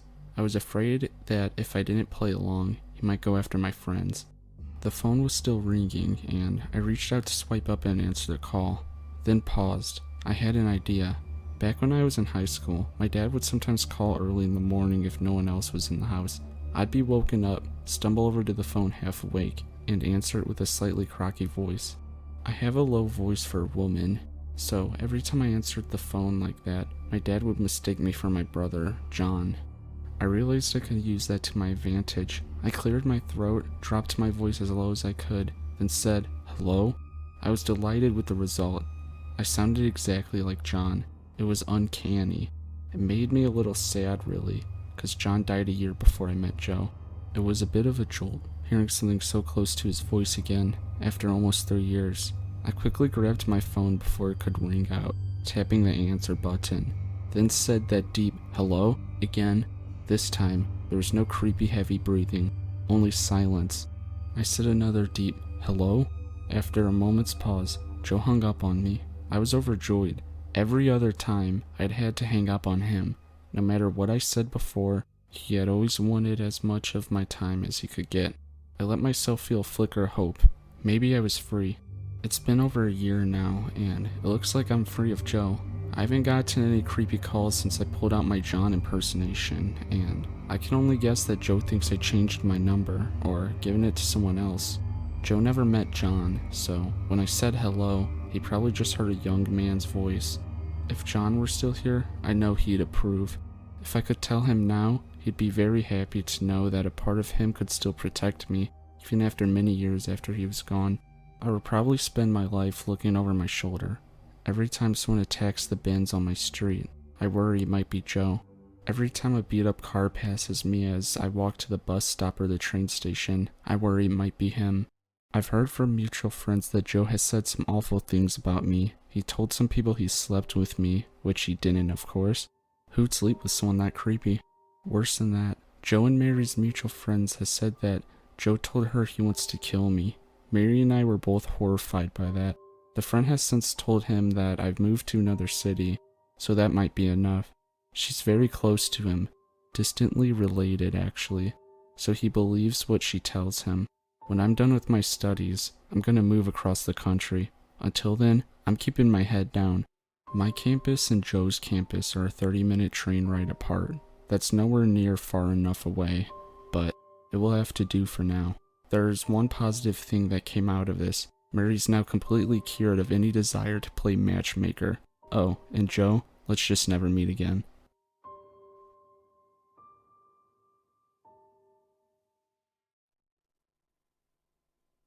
Several years ago, I was in the midst of an acrimonious divorce from my then husband, full of crazy allegations and typical angry feelings centered around the custody of our child. As with many divorces, friends and professional colleagues seem to pick one side or the other. In my case, there's one sort of professional contact who reached out to me after hearing about the divorce, who offered to be a witness for my case because of some experiences he related that I had been previously unaware of regarding my ex's behavior out of the networking events. After this initial call, he started calling me on a semi-regular basis to make sure I was okay. This wasn't someone I knew well prior to the separation, and he was much older than I was, but claimed to have experience with divorce and custody, and I figured it would be a good idea to be polite and not offend him, since his testimony was important, per my lawyer. I kept things friendly, but I always had a weird feeling about him. After a few months, he called me one day that my son was very sick, and when I told him I couldn't talk and explained why, he offered to run to the store for me, which I honestly appreciated. But after that, he was dropping by the house uninvited, or he would stop by with cookies for my son, etc. Again, I kept telling myself to keep things polite. The divorce is coming soon. Don't make this guy mad. He called me out of the blue, and I was worried at this point that I was walking on a very fine line of being polite but clearly not interested, and that if he got mad, he might decide to testify for my ex and say who knows what. During this time, he also helped me set up a security camera system my dad had mailed me, and at one point, I needed someone to walk my dog, and he offered to do it. He used and returned a spare key the same day. One evening, he showed up while I was painting and insisted on sticking around to help, even though I was having my starting over catharsis and wanted to do it alone. Just after the planning day, he came around, uninvited and unannounced like always, with magazine photos of decor, and started carrying on with this manic way of how we could finish decorating the house. I was so weirded out that I made an excuse to leave. That's when I started to ignore his calls and took my son and dog to stay at my parents' for several weeks to avoid a drop-in. I only came home for custody exchanges. I came home a few weeks later thinking he would have gotten the hint, and it was a quiet day. The following morning, I took my son to an outing, something like a zoo, and we both came back hot and tired. I put my kiddo down for a nap in the bed, and decided to close my eyes with him. I woke up maybe an hour or so later, and it took me a moment to realize something was way off. As I'm blinking off the sleep, I realized that a rose bush was sitting on my bedside table, and I most definitely had not put that there. There was a post-it note on it, something about playing in the yard. I started shaking immediately because I recognized the handwriting and stood up to go splash some water in my face and decide whether to call my parents or the police. I didn't want any trouble because of this divorce. As I stepped into my bathroom, I realized that the mirror was covered in post-it notes, all with super creepy messages that were intended like love notes or with infection, but it all just scared me. I was still waking up and trying to figure out how these notes could have possibly gotten into my house. My front door was definitely locked, but I went to every room and there was just notes everywhere. I mean, hundreds of post-it notes covering the walls, in my cabinets. There was even one inside my coffee maker. They were all over just random parts of the house. I started to grab all of them and put them into a pile. When I got to one end in the kitchen, I saw one that made my blood run cold. It said, "You're cute when you think no one is watching you." That's when I realized that there's a security camera pointed right to the wall where the note was left. The same cameras he had helped me set up months earlier when I didn't think he was a psychopath. I called my parents in hysterics, sent them a bunch of photos, and my dad insisted I should not call the police. Remember, custody battle. But instead that he would drive over and change the locks and put a chain on the door. We also immediately changed the passwords on the security cameras, which had been installed to document if my ex tried to break into the house. So there was one on the front porch, but 3 inside the house, including one in my bedroom. This man could apparently see and hear everything going on inside my house for months. As for the security cameras, I realized he had just paid attention to my passwords when I was setting one up in the system. But the only way I can figure out how he got into my house is that if he had a copy to my door key. I was thinking that the day that I gave him a copy to go walk the dog, he might have went and got another copy on his own, and that's what he'd been using to get into the house. And because my dog had gotten to know him, he wouldn't have barked to warn me, which also scared me to think about. I was absolutely horrified. This man had been in my house for a long time. There's no way he could have put up that many notes so quickly, and he was right next to my face and feet away from my son while we were sleeping, and somehow thought that was okay.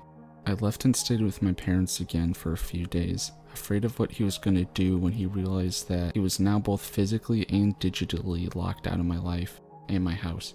When I came home, my son had gone to his dad's for the night, and I was home alone, on the phone with another friend from out of town. At about 10 p.m., this man showed up at the door, pounding on it, trying the locks, screaming obscenities and demanding to be let into his house. Gone were all the niceties. This was someone completely furious and derailed.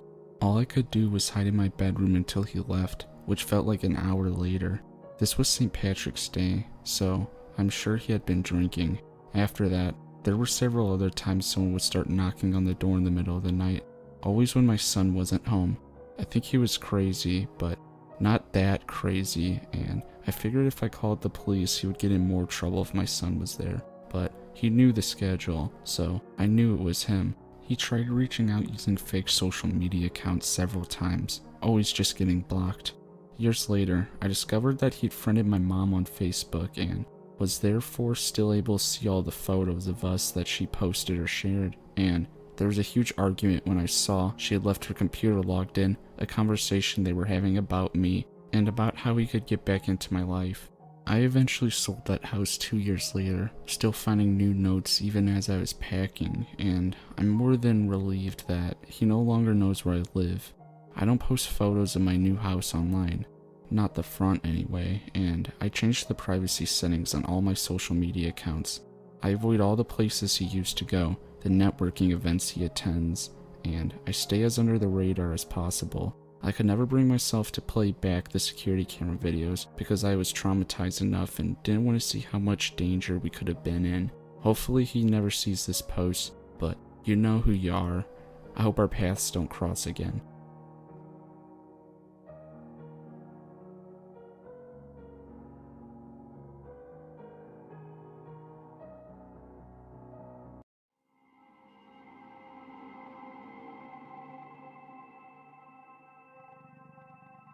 My mom's friend Cynthia, not her real name, told me this story and gave me permission to publish it.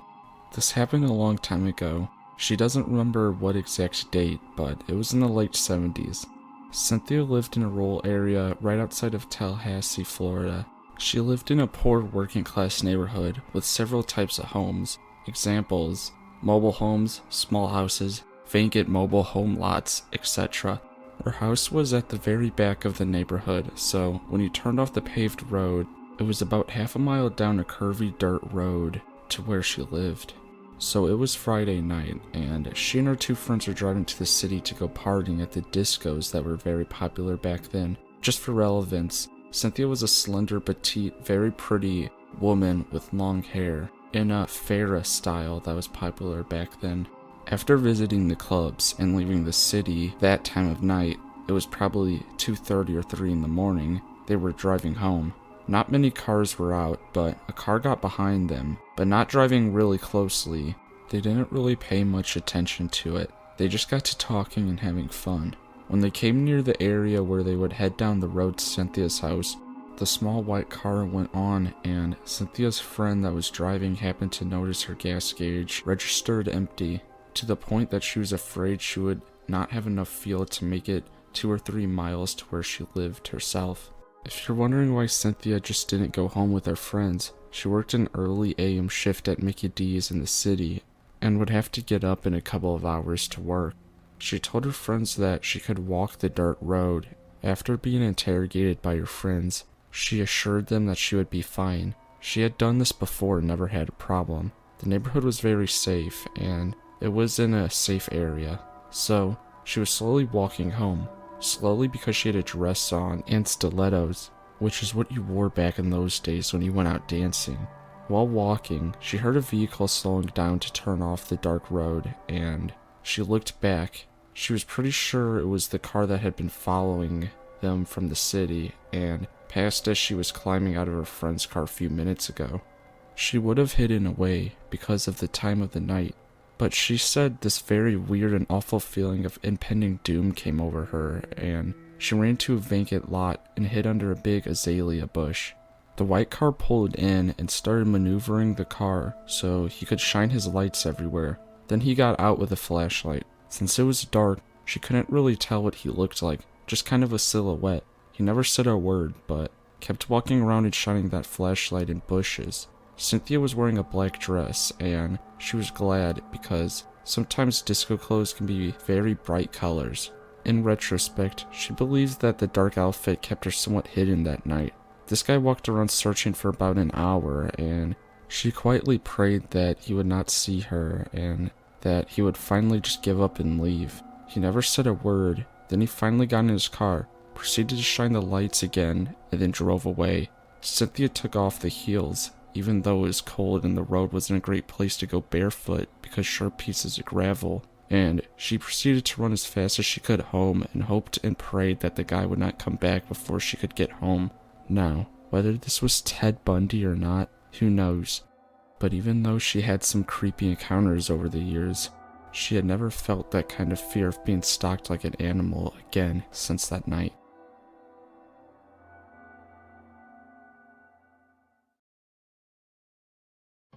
So a little background here. My father was in the army for almost 21 years, retired, and moved to a very small town in central Florida. He got bored after a couple of years, and even though we didn't need the money between his retirement and what my mom was making as a bookkeeper, he wanted to go back to work.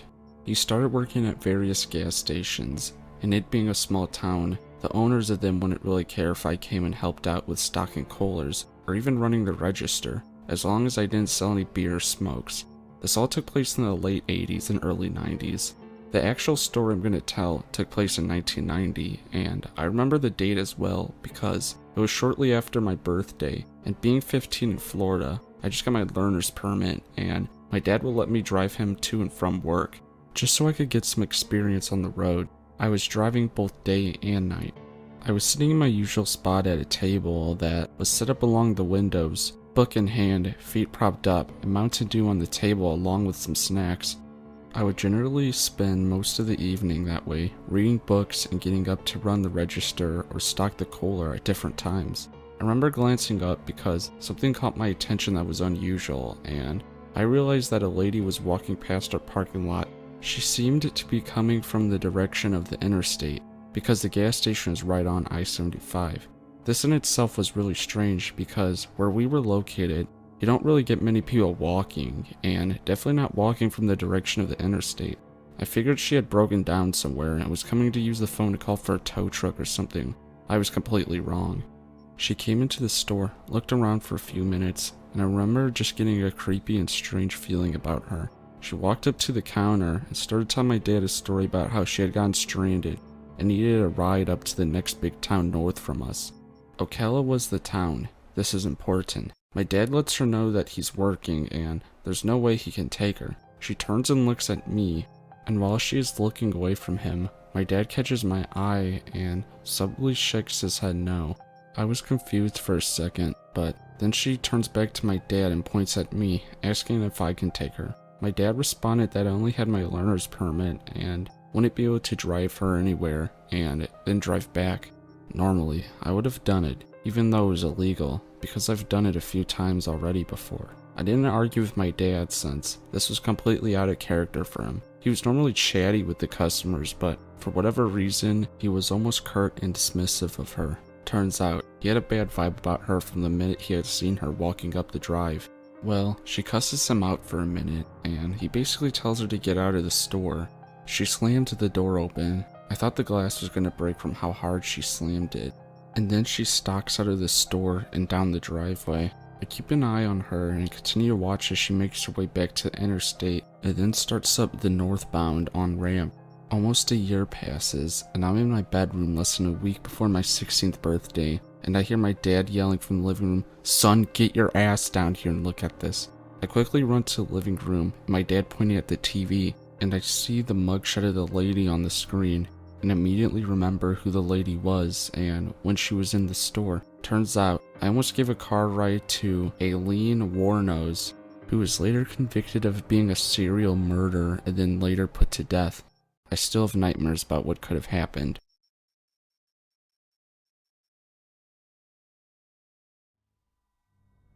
In 2006, I was a college student at ASU. I lived in an off-campus apartment on floor ground, and it was a block off a major street here in Phoenix called Baseline. Those details are important. In the summer of 2006, Phoenix, Arizona was plagued by two serial killers. One was the Phoenix shooter, who ended up being a team of two guys randomly shooting people, and the other was the Baseline killer, a rapist and murderer. Having two serial killers put the entire city on edge, and everybody was talking about it. I even saw articles in Time or Newsweek about the situation. So, the fall of 2006 semester had just started. Now, you might have heard this, but Phoenix is hot in August. It would get stuffy in my apartment, so I'd leave the window cracked a little bit because the morning air is nice. The blinds provided a visual cover. Anyways, one morning, a strange sound woke me up at the crack of dawn, 4:45 a.m., and the sun was just barely coming up. It was the sound of someone lightly tapping on the window, and it seemed intentional. In my tired state, I figured it could be a bird or some branches or something trivial. Tap, tap, tap, then it would be silence. After about 90 seconds of nothing, the tapping returned, and it was absolutely purposeful. I was positive it was a human producing this noise. I thought it was my boyfriend, who thought it was cute to try to scare me sometimes. I decided to be a bit of a brat and make him wait, but I was also getting really angry. How dare he pull a prank on me when I'm trying to sleep? This is just like him. I'm gonna give him a piece of my mind about disturbing my sleep like this. The tapping continued. At a certain point, I got up to get a glass of water, still in the mindset of wanting to annoy my stupid boyfriend, who thought this was funny. But I saw some movement through the slit in my blinds, and I marched over and yanked the blinds so I could see. Definitely not my boyfriend. I said very loudly, "What the fuck?" He sort of seemed to be taken aback by my anger, but only slightly. The man I saw will be with me forever, or more specifically, his eyes, and that feeling he gave me. It was just insanely creepy. Honestly, words can't do justice to how terrifying his eyes were. They looked like black orbs with no white in them. Absolutely predatory. When I see pictures of Ted Bundy or Charles Manson, that's exactly what he looked like. Even if you saw a picture of how they looked, it's different when you experience it in person. It totally floored me something like this was happening to me. Something about this man was profoundly wrong. He was crouched down like an umpire. He had on dark pants, a dark purple shirt, and a dark Nike hat. He had dark skin.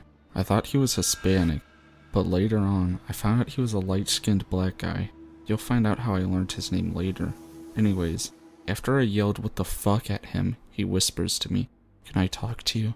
If you want to know how insanely creepy this is to hear, just whisper that sentence out loud to yourself right now. It still sends chills down my spine when I think of how that sounded. His hand slowly moved towards his waist. I later learned that he would blitz attack his victims, and he probably had a gun. All that separated us was a mesh screen. Now, this is about a 3-second interaction at this point. For some reason, I thought of Ted Bundy and how he'd pretend to be crippled to target his victims. I thought of my mom telling me not to be nice to strangers. Don't be afraid to be a bitch. My thinking wasn't as, you could say, calculated as all that, but was more the nano processing of how to deal with the situation. So when he whispered that, I started yelling at him, "Hell no, get the fuck out of here." I shut the window angrily and locked it. I can't overemphasize how incredibly irritated I was that this person had the audacity to disturb my precious sleep. I laid back down and wondered if I'd been too mean. What if he needed help? But that didn't really make any sense. Why would he be tapping and whispering if he truly was in trouble? I decided he was a creep after all. I was too annoyed to go back to sleep, but I sort of laid back down. I told my roommate about it about an hour later, and she sort of jokingly asked if it could have been the baseline killer. When she said that, my heart sank. His face looked exactly like it did in the police sketches that were on the billboards everywhere. The only problem is that those billboards showed him with dreads, and the man at the window had no dreads. Apparently, he was some sort of disguise artist who'd wear wigs. Updating the police sketch would have been a nice move, but they didn't. I called the Phoenix police and the detective. The detective that I spoke to agreed that it sounded like his MO. The suspect would say anything to throw off his target, and then he'd blitz attack. The detective said that my angry response probably made me seem like too much of a hassle and made him move on. The only problem was that I thought the guy looked Hispanic, and the detective said many witnesses described him as black. I thought they might want to come out and try for samples for surveillance video or something, but I didn't hear back from the detective. My parents freaked out, then got us knives, pepper spray, and put up signs. Edit. Some people asked why I didn't get a gun. I can't remember why I didn't at the time, but I remember it being something I was opened up to when my dad brought it up. We had also learned that another tenant had complained that same morning. I never learned the details, but this idiot was apparently going around the damn complex trying to find a target. The stupid apartment wouldn't let us out of our lease, so we moved to a second floor apartment right above the old unit. Side note, the neighbors who moved into our old unit were horrible, obnoxious tweakers who would do meth and play pitball and repeat for hours and have knife fights at 11 a.m. on weekdays. There were times I wondered if they might be worse than the actual serial killer who came to my window. So that unit was cursed somehow, I guess. Anyways, on September 4th, 2006, they arrested Mark Gudo. I think the detective didn't call me back because they were days away from arresting him.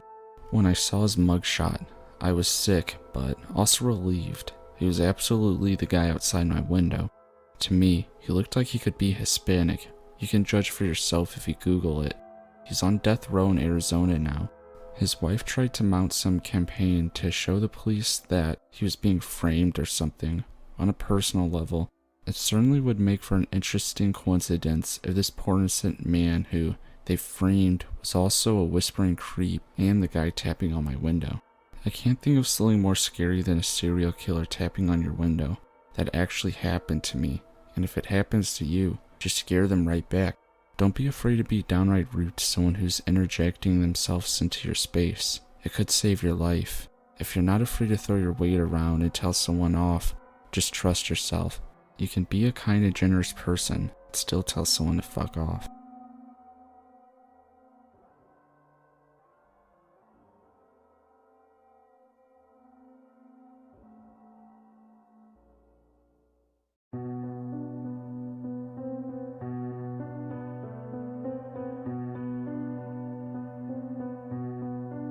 The story began sometime around my junior year of high school. I was 15 years old, and in that phase of my life where I didn't listen to anyone, yet, at the same time, was completely impressionable. At the beginning of the year, I was sitting in my 6th period chem class, probably zoned out, looking at my phone under the clunky gray lab table, when I heard 2 people laughing to my right. The way the classroom was set up was a long rectangle, so essentially, the teacher wouldn't really be able to hear what was going on in the back. The people laughing were a guy and a girl, Eric and Kelly. They were somewhat popular. Not by the top of the food chain by any means, but everyone knew them. My younger sister knew Eric. They had a tennis match a month or two earlier. Eric was really funny. This is a crucial element to the story. He was definitely the class clown. He was tall, good looking, and extremely charismatic. I wasn't personally attracted to him, but I could see why everybody else was. I think at this point in time, I made one of the most regrettable decisions in my life. I decided to finally be friends with Eric. Eric was in my 2nd, 5th, and 6th period. The next morning, I poked him on the back in Spanish class. "Hey," I said, "I heard my sister kicked your ass in tennis." He turned around with a goofy smile, his friends all looking at me. "Who's your sister?" His voice had a specific cadence to it. "Karen," I replied. I don't remember the rest of this encounter, but I'm pretty sure he denied losing the tennis match. I think the conversation ended shortly thereafter, and my day continued until I saw him in math class. Algebra 2 was one of those classes where the teacher would lecture for a while, give us homework, and then let us have the rest of the period to work on it, so we wouldn't have to do it when we get home. I was looking at my paper, probably confused, when I hear a familiar voice. "Hey girl," and I looked down and saw Eric, crouched next to my desk on the floor. "What's up?" He started asking me about tennis, and once I told him that I played, a huge smile spread across his face. I think this is when he latched on to me. He asked for my phone number, and I gave it to him. That day, in our next period, he introduced me to Kelly. She was older and really intimidating. I never met anyone like her, and I was beginning to get excited at the prospect of getting these new, interesting friends. That night, he kept texting me nonstop. He would ask me questions, and then would reply with ha ha ha ha ha ha to everything I said. I thought it was weird, but that was just his humor, I guess. After this day, he didn't leave my side. We spent most of the school day together, and then we would be in constant contact after school. This was 2011, so we were mostly on Facebook or doing group phone calls with Callie and 2 other friends of mine I had brought into the group, Sasha and Natalie. There were lots of red flags. Eric wanted me to hold hands with him at school and told everybody that he had taken my virginity. For some reason, this wasn't something I got too mad about. I just thought it was weird. He would say, "Your virginity belongs to me." Again, I assumed it was just a joke. I always assumed Eric wasn't attracted to girls because he said he wasn't, although he would have sex with them and he would tell everybody and make fun of them. We would walk down a hallway after 5th period, and he would stop for a group of freshman girls waiting for him to give them all pecks on the lips. One time, we were walking to the bus, and there was a girl about 10 feet in front of us. She was cheating on her boyfriend, which I whispered to him, pointing her out. Yes, it was childish, but keep in mind in high school, I was only 15 at the time. He then proceeds to run towards her and stops her, only to point at me and tell her what I said. She came over and yelled at me, and he watched, laughing. A few months into the friendship, I began sneaking out with Eric, bringing him alcohol from my dad's liquor cabinet. Eric was a heavy drinker, especially considering her age. This came to head when he asked Kelly and I to come over one night. His dad was in prison and his mom was in rehab, so he lived with his grandparents. We pulled up outside his house and his car wasn't there. We waited for a while, and finally he sped into the neighborhood and stumbled out of his driver's side, wasted. We followed him inside. His grandparents weren't home. I don't know what I said, but next thing I know, he grabs a knife off the kitchen counter and charges at me. I took off running, and I made it into Kelly's car, slamming the door shut and locking it. He stares at me through the window, before bursting out into laughter. My heart was racing and my blood ran cold. Kelly got into the car and we left. I don't know why I stuck around. It was like an abusive relationship. He told me that he was the only guy that would ever find me attractive, but somehow it would get turned into just a joke and I would let it go. I believe the breaking point was when I heard about the baby squirrel. He had found an alive baby squirrel after school and he brought it home. His grandparents said they didn't want it in the house, so we walked outside and tossed it into a pond before walking back in. I wasn't there for that, but it disgusted me. In algebra a few days later, He knocked my pen off my desk and called me a bitch. Eric, I don't want to be friends with you anymore, I told him firmly. Can you just not talk to me? His head snapped back and he moved to the desk in front of me. You know you won't be able to ignore me, he laughed. I know where to find you. I'm going to college next year, I reminded him. You'll never be able to get away from me, he replied. Are you threatening me? I asked. Yes, he replied. I know this sounds like a cheesy horror movie, but that was our exchange, word for word. The next week was endless phone calls and him trying to get me to talk to him at school. At first it was jovial, when he thought I was going to change my mind. And then he came up to me in math class and opened his book bag. Inside were several large kitchen knives. In case there's a zombie attack, he said with another big smile. I should have told the teacher at that point. I really should have, but it wasn't until a few days later when he pushed me too far. I'm going to rape you then murder you, and I'll make Natalie film it, he said to me. I went to the dean's office and told them everything. I had grown up being told not to snitch, but I couldn't focus in class anymore. I had been a good kid, and I had never been in trouble, so they believed what I told them. Here's the kicker. They called him into the office, and he admitted to everything, nodding, smiling, confirming all of the stories I had told him. Dean Thomas sent me down the next day and told me that I needed to call the police. They said that there was clearly something wrong with him and that he didn't get it.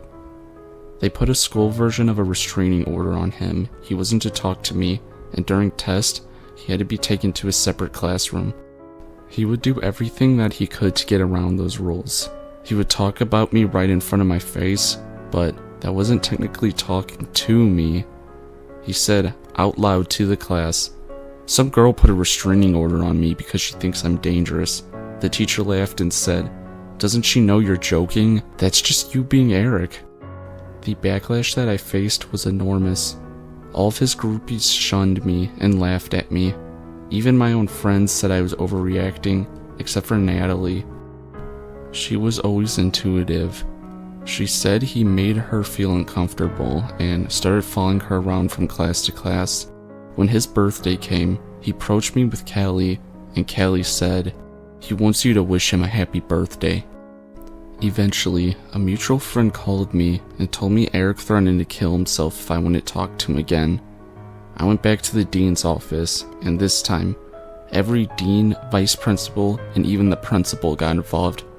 My school was big. There was 550 kids in my class. The school year ended, and without the protection of the authorities there, I was fielding more phone calls, and when I blocked his phone number, he would call me on Callie's phone. He would drive around my neighborhood to see if my car was in the driveway. He even came to my tennis matches, the ones we initially bonded over. I could see his silhouette in the fence, watching me. By senior year, things had calmed down. His attention was elsewhere, and I picked my classes with the dean to ensure that we weren't in any together. He was still watching. I would be walking down the hallway with someone he didn't know, and then all of a sudden, he would be walking with us, next to my unassuming friend.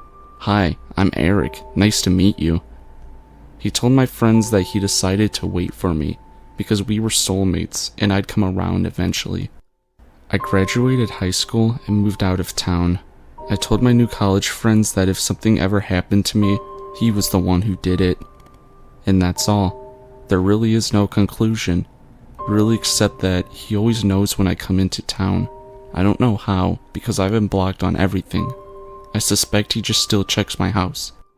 He has been arrested since, on drug charges and a few DUIs.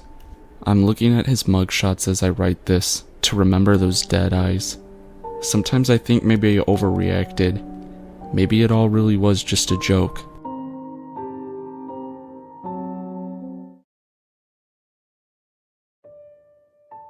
I've always had a soft spot for the elderly, and I guess that's a normal thing considering most people would agree that the elderly are cute and sweet and whatnot. However, you don't see elderly men inside high schools anymore, especially to coach basketball. Right now I'm 18 years old and freshly graduated, but this specific incident starts August of 2019, just before I hit the start of my junior year. My small school hosts an open gym, basically just a practice for most sports in the early morning all throughout the summer. I used to attend since I participate in various sports including basketball.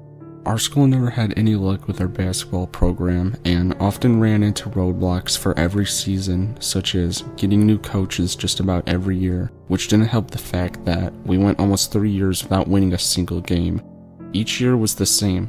Start open gym mid-summer, meet the new coach, and wait until the season starts. Until one day, the new coach had everybody turning heads and asking questions. I won't share the man's name for obvious reasons, but I'll call him Stan for lack of confusion. We were faced with a seemingly innocent and sweet 79-year-old man who decided to rise from retirement to coach women's basketball, just like the good old days, right? Now, right before the season started, I was scheduled to have my tonsils removed, which would put me in recovery right up until the day after our first game. Note, this is a point in time I had only had about 2 conversations with Stan, and the day before my procedure, he bought me a cupcake as a sweet treat for a sweet girl, in his words, as a sort of good luck during the removal.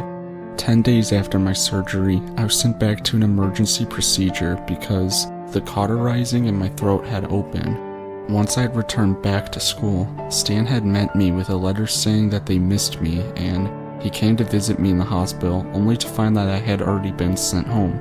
Still, I hadn't thought anything suspicious and believed that he was just a sweet old man who kept tugging at my heartstrings.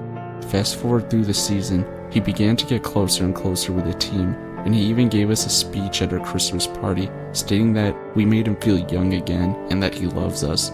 We finished out the season with time for club volleyball, which was not associated with our school, and tournaments took place only on weekends.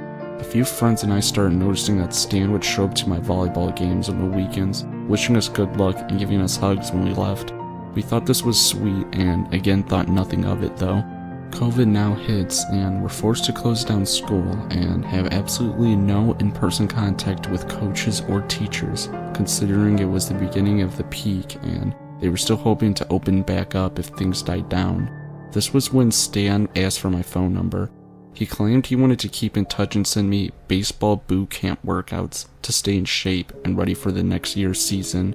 Very quickly, this turned into him sending multiple texts reading "I love you," heart, and heart eye emojis. He would send those texts to me every single day, and then, very soon after, he would begin to ask me to come over and personally help me with the boot camp workouts. I agreed that if my parents were home and we were outside practicing, it wouldn't be a big deal. This escalated the situation rapidly and began opening more doors for him and giving him more opportunity to further his relationship. Pretty soon, the 1-hour-a-week visit turned into him driving 45 minutes to my house randomly to visit for 3 hours, 3 to 4 times a week. I was not very happy to see him anymore and began getting very worried and nervous to see him anytime he would show up. I tried to stop answering his text and he started saying things like, "You don't love me like I do," or "I'm not your favorite coach anymore, am I?" I was manipulated into thinking the way he was speaking to me for so long was normal behavior when it very much was not. I was afraid to tell my parents how he said unwarranted things to me because I knew very much they trusted him and I felt bad and guilty. Little did I know that I was being manipulated and groomed by him. The last straw for me, however, was 2 days before my 17th birthday. He came to practice and bought me a necklace with a 3-page typed up letter from him to me. I wasn't a very fast reader, but he insisted that I read it in front of him, so I barely skimmed it to amuse him and decided I would just read it later. After I had finished fake reading it, he continuously asked me if I was going to show it to my parents or if I would keep it to myself. I just brushed it off and said something like, "I don't know, we'll see." When I got home, I put the letter on my bedside table drawer and completely forgot about it. A couple visits later, he began asking me questions like, "Do kids your age have sex?" and other weird and inappropriate conversations. This was when I remembered about the letter and decided to read it. When he left, I read the letter and I was completely in shock. Basically professed his love for me and asked if we could have more time together after I graduate. He asked me to never forget about him and how he bonded with me more than any other player. He finished the letter with a picture of a heart and a key, and it stated that I had the key to his heart. Mind you, this guy is fully married. Attached to the letter was a pros and cons list of my baseball ability, which included the weird statements of has great figure and loves her coach very much in the pros section. I don't know, but if you ask me, that doesn't really have anything to do with baseball. I had finally bucked up and decided that it wasn't worth it and that I needed to tell my parents. They both felt incredibly bad that they hadn't seen it and that everything happened to me. A few phone calls later and he was told not to contact me and was soon after fired from his coaching job and had also had his coaching license taken away. So anyways, to the creepy old man that groomed me, let's just never meet again.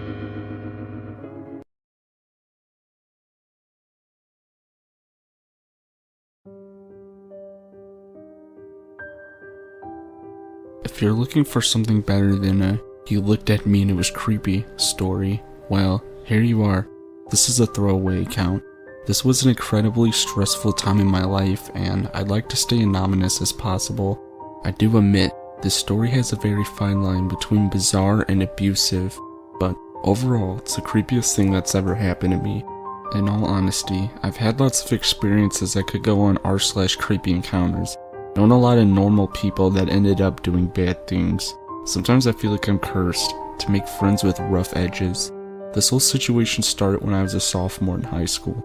I showed up to school one day and noticed a new boy in my class. I was your atypical goth girl, and this guy was a teenage bad boy dream. Piercings, leather jacket, reading some sort of obscure novel. I was hooked at first sight. I introduced myself, and soon enough we were dating. He will be referred to as X for the rest of the story. Now, for a little background, I was brought up in an alcoholic parent's home. There were many times I was living by myself or with a friend because my parents were in the hospital. Despite the chaos in my family life, I still managed to go to school every day and pull decent enough grades. After one time too many, however, I left for 2+ months living alone.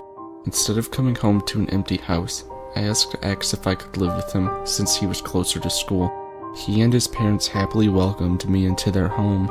At this point in the relationship, maybe 5 months in, we were phasing out of the puppy love stage and I was starting to notice some serious red flags. X was very mental and started cutting regularly. His parents were heavy drug users. There would be times I would try talking to X and he would literally stare off into space and not notice my existence.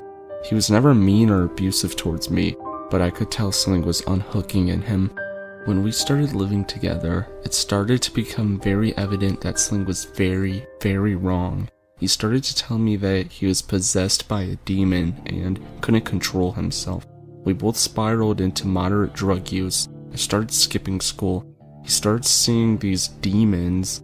In all truth, I hadn't realized what a hole I had dug myself into by living with him just yet. One night, we ended up falling asleep after smoking a bowl and watching a movie. It was a big house, and we were living in the garden-level basement, 2 or so floors below his parents and siblings. Around midnight, I had awoken by the most frightening screech I've ever heard. X was right next to me in bed, and he was contorting, convulsing, and screaming bloody murder. At first, I thought he was having a seizure. I've had friends with seizures before, and I didn't interfere, only looking for one of our cell phones to call 911. I got out of bed, and he looked at me with death in his eye. The blood drained from my veins. I've never seen such hate. Everything seemed to happen in flashes from there. He broke eye contact as he slowly rose from the bed. It almost looked like he was a marionette with a set of strings, pulled with sudden shoulders. A half smile formed on his face as his body twitched. He was walking towards me. I cannot describe how horrified I was. In the corner of the room, opposite the door, and I felt my ears swell and ring. He started screeching at me, coming within a centimeter of my face, never breaking his gaze. I started pushing him, yelling at him to cut it out, but it was like I was pushing a stone statue.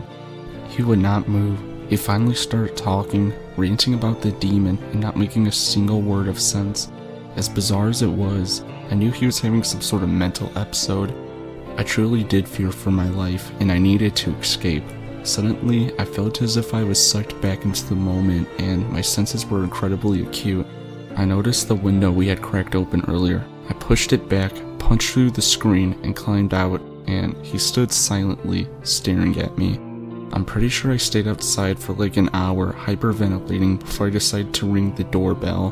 One of the parents answered, very confused, and set me up with a blanket on the couch in the first floor, and no questions were asked. In the morning, X came up and acted as if nothing has happened. No matter how much I would pester him about it, he would act like it was just a bad dream. I made arrangements to stay with another friend that day and broke up with X a week after, once I was actually able to face him again. Sometimes I wonder if it had been a sick joke to get me out of his house or out of the relationship or something, but I watched it unshocked in the years after as he fell into severe drug abuse and mental illness. At one point, I went to the school counselor and told him I was worried for him, but it only made him hold a grudge against me. After everything that happened, I really started to feel sorry for him and sort of weirdly forgive him for what he did. He tried contacting me a few times after everything that happened, but as the years went by, I heard less and less. Last I heard, he was addicted to meth and living on the streets. So to my high school sweetheart, let's just not meet again.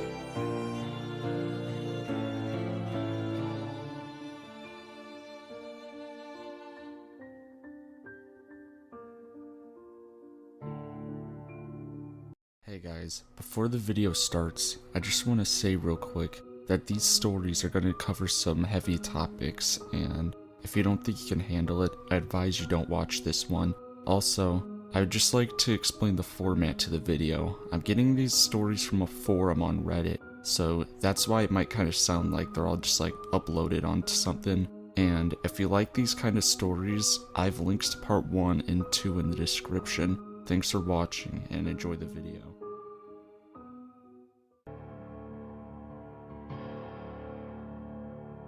"18-wheeler versus Sudan, Accord IIRC.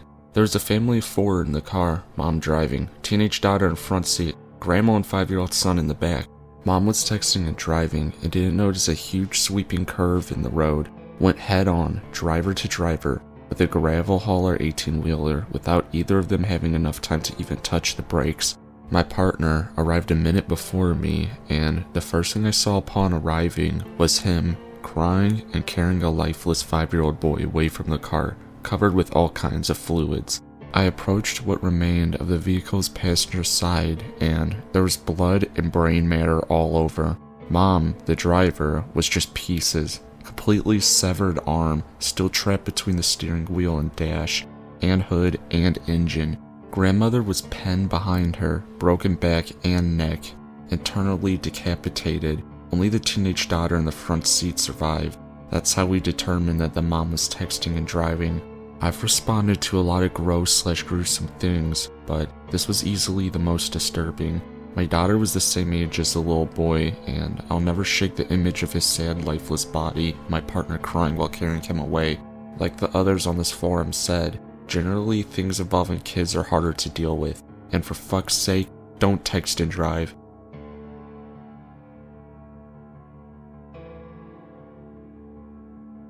Being a paramedic, I've seen my fair share of blood, gore, dead bodies, etc. Most of it doesn't faze me anymore or bother me at all. I'm kinda numb to it now. I still hate the bad calls involving kids.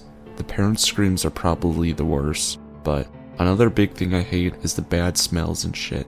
One of the worst bad smell calls I had was this guy who sideswiped a bunch of cars. So the cops found him and they pulled the dude over, but when they were talking to him, they noticed his foot was all bloody, so they called us out. When we get there, we start assisting the guy, and we realize that he's missing a toe and half of another.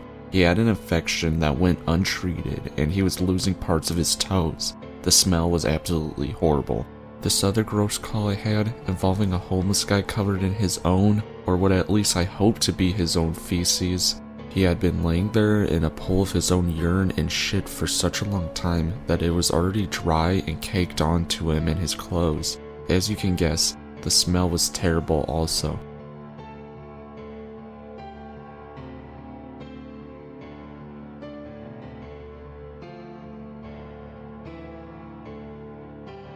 paramedic here. So, it's like 11:30 at night, and we get a call from a pregnant lady experiencing cramps and vaginal bleeding. Okay, great. So we get to the scene, and we finally see this lady standing in her driveway, shaking, pale, and alerted. She wanted to answer my questions, and no one else was around. I figured she had lost a lot of blood, and I used a Doppler to listen to her fatal heart tones. Once we got her in the ambulance, there was nothing. I told my partner that I was going to check inside to see if anybody else was there, so I grabbed the flashlight and headed towards the open garage. I noticed a lot of blood trailing inside, so I followed it, turning the house lights on as I go. It led me through the garage, the kitchen, the living room, and into the bathroom, where the only light in the house was already on. I called out, "Paramedics, is anyone here?" And I got no answer. I went to open the bathroom door and note the blood trailing towards the toilet. Right next to the toilet was an aborted 28 to 32 week fetus. It was gross. It smelled horrible, and I suddenly felt really freaked out. I remembered that mothers tend to still require bonding time with their kid after a miscarriage, so I picked the kid up and put the body in a bag, then returned to the ambulance. Once I got inside, my partner had started fluids on the patient, and I told him what I found. We decided to just hit the road and get her to a hospital and en route. She didn't say anything for a while. Finally, the mom looked at me and simply quietly asked if she could have her baby. I said, of course, and handed her the dead fetus, still in the bag. She then teared up and held it tight for the rest of the trip. I just sat there quietly, observing her vitals and holding her hand.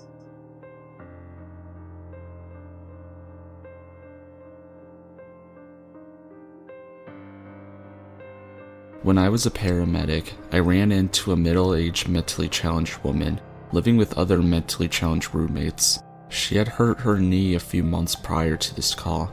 Well, the pain of this injury was so severe for her that she did not get up off her couch for nearly 4 months. She pissed, she shit, she had other bodily fluids on this couch for about 4 months and did not get up. Also, her mentally challenged roommate she had continued to feed her and get her things as needed, but she stayed put for 4 fucking months. One of her roommates eventually had to call us because the smell was becoming unbearable for them.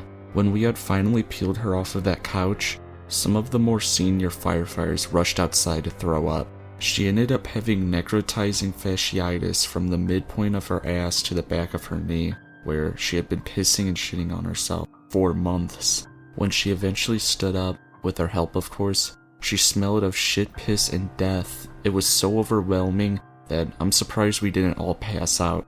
I know they ended up amputating at least one of her legs. You could see her femur bone on that leg, as the rest of her tissue was gone, or black as the night.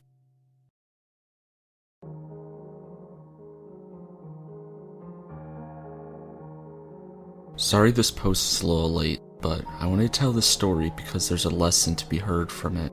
I luckily didn't respond to this one, but my FTO had. Husband and wife are at home, cooking. Wife dumps boiling water all over the front of her lap. Husband panics, throws her into his truck, and goes flying to the hospital.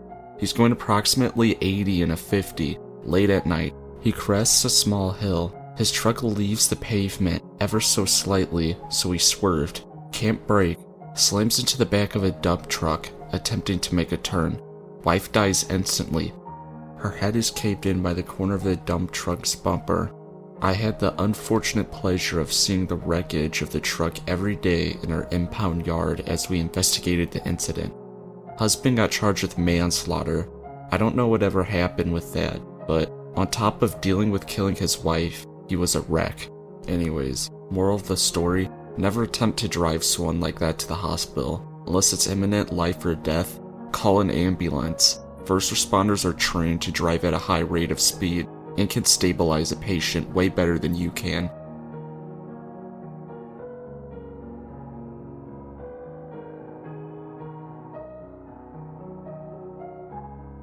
Road crash operator here. My pager went off while I was working at a mine. I took one look at it and I read, "Major incident. Child trapped.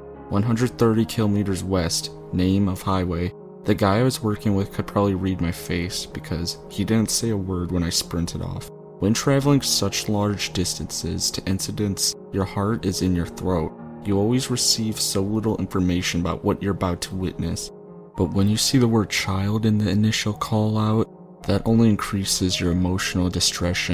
I remember sitting behind the wheel, willing the truck to go faster, faster, and faster.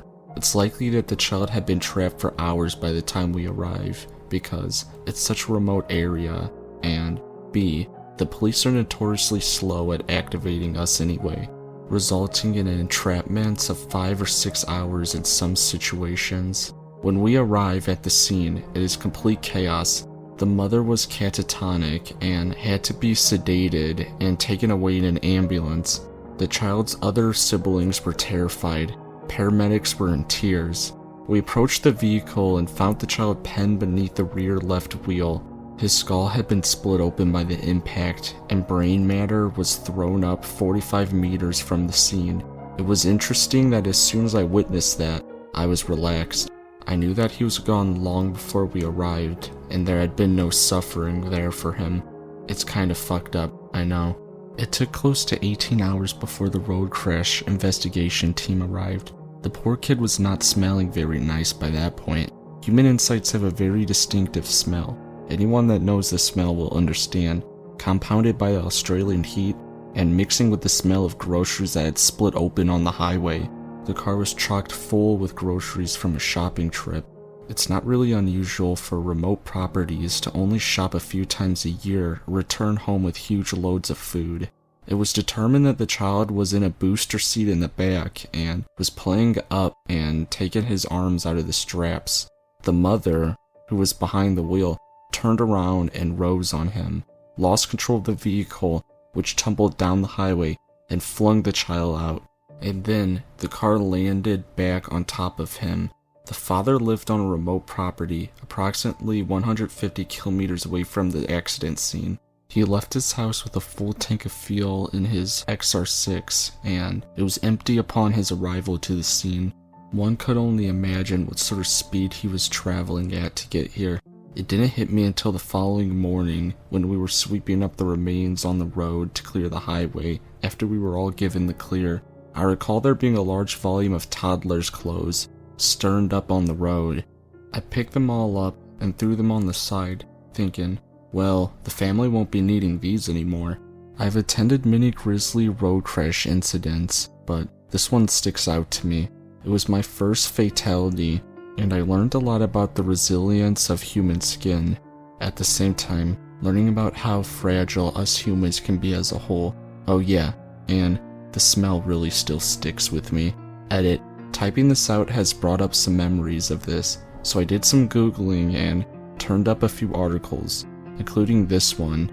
It's funny how such a disgustingly violent incident, a scene of utter chaos that the operators had to endure for close to a full day, and one that the parents will suffer through for the rest of their life, can be so systematically boiled down to just a few default terms, regulated over and over and over by the media, as though each and every incident can be treated with simple copy and paste and change of the date.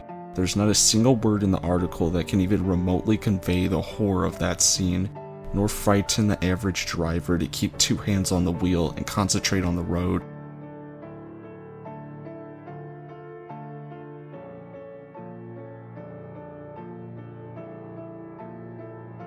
Some weird moments I had on the job consist of the first time I ever had someone dance naked and bloody on top of a police car during a psychotic breakdown was eye-opening and a crazy experience to a rookie like me. That guy got his blood all over me and ruined my new jacket. He kept staring at me manically, constantly repeating random numbers and saying, "I'm Satan, I'm Satan, I'm Satan," over and over again. It's kind of weird how quickly that sort of runner call becomes just routine to you. I had another psych patient early in my career that sticks to me for a gross out factor. She was an Asian lady in about her 60s, but swore that she was a 15-year-old girl. She would keep saying the most morbid and grotesque things over and over again. I don't remember the exact details, but she did talk about being raped and having her skull caved in that morning. Then she started going on about how she keeps bleeding out of her genitals every single day for the last 3 years of her life. I asked her if she's currently bleeding, because maybe she actually does have something wrong with her. And who knows, she could have very well been raped before. At that point, she had removed a bloody maxi pad and threw it at me, smacking me square in the chest. My partner erupted in laughter and said, "Dude, this is the most fucking disgusting thing I've ever seen." On a Halloween about 4 years ago, I was working a shift with a good buddy of mine, and we got a run for unknown medical. We were a couple of cocky mid-20-somethings on the way up from an elevator. We got caught in an argument over A's vs Giants Bay area baseball. We almost blew off the security guard when he was opening the door to some random apartment. "Oh, she's definitely dead," the guard said, and we were instantly like, "What?" Usually the cops get to do this sort of thing before us. Plus, we had no idea a dead body was involved. Yet, there she was, reclined in a lazy boy with her feet up all the way in the position of comfort. Her eyes were rolled back, and her mouth agape, just like in the movies. Over her head was a translucent plastic bag taped neatly around her neck. I don't know if it was a combination of reclined death in a lazy boy, a nonchalant plastic bag, or a possible murder, or the fact that it was Halloween, but it was a pretty fucking creepy scene. I think we actually had a shooting and a stabbing on that shift as well. In general, the creepiest calls for me are the hangings. Something about a body just hanging lifelessly in the dark. For the last one I had, we were dispatched to go without lights or sirens, which in itself is weird. We ended up in a Safeway with a bunch of cops who had no idea where the hanging was. Apparently, the guy who called it in was casually shopping in the produce section. This guy had mentioned to us that the body was at the construction site across the street. Needless to say, we told the guy to show us where. Now, sure enough, there was a well-executed hanging about 5 feet off the ground. It was good rope, rigged over a facade, and tied to cement blocks on the other side of the chain link fence. Seeing a dead body hanging in the dead of the night is one of those things that stays with you for a while. You keep it in your back pocket so you can tell a story later when someone asks about the job. I have a few other stories I wanted to share, but this turned into a giant wall of text faster than I could have expected. Thanks to anyone who reads this. In some weird way, it was kinda nostalgic to think about the old times and shifts I used to have.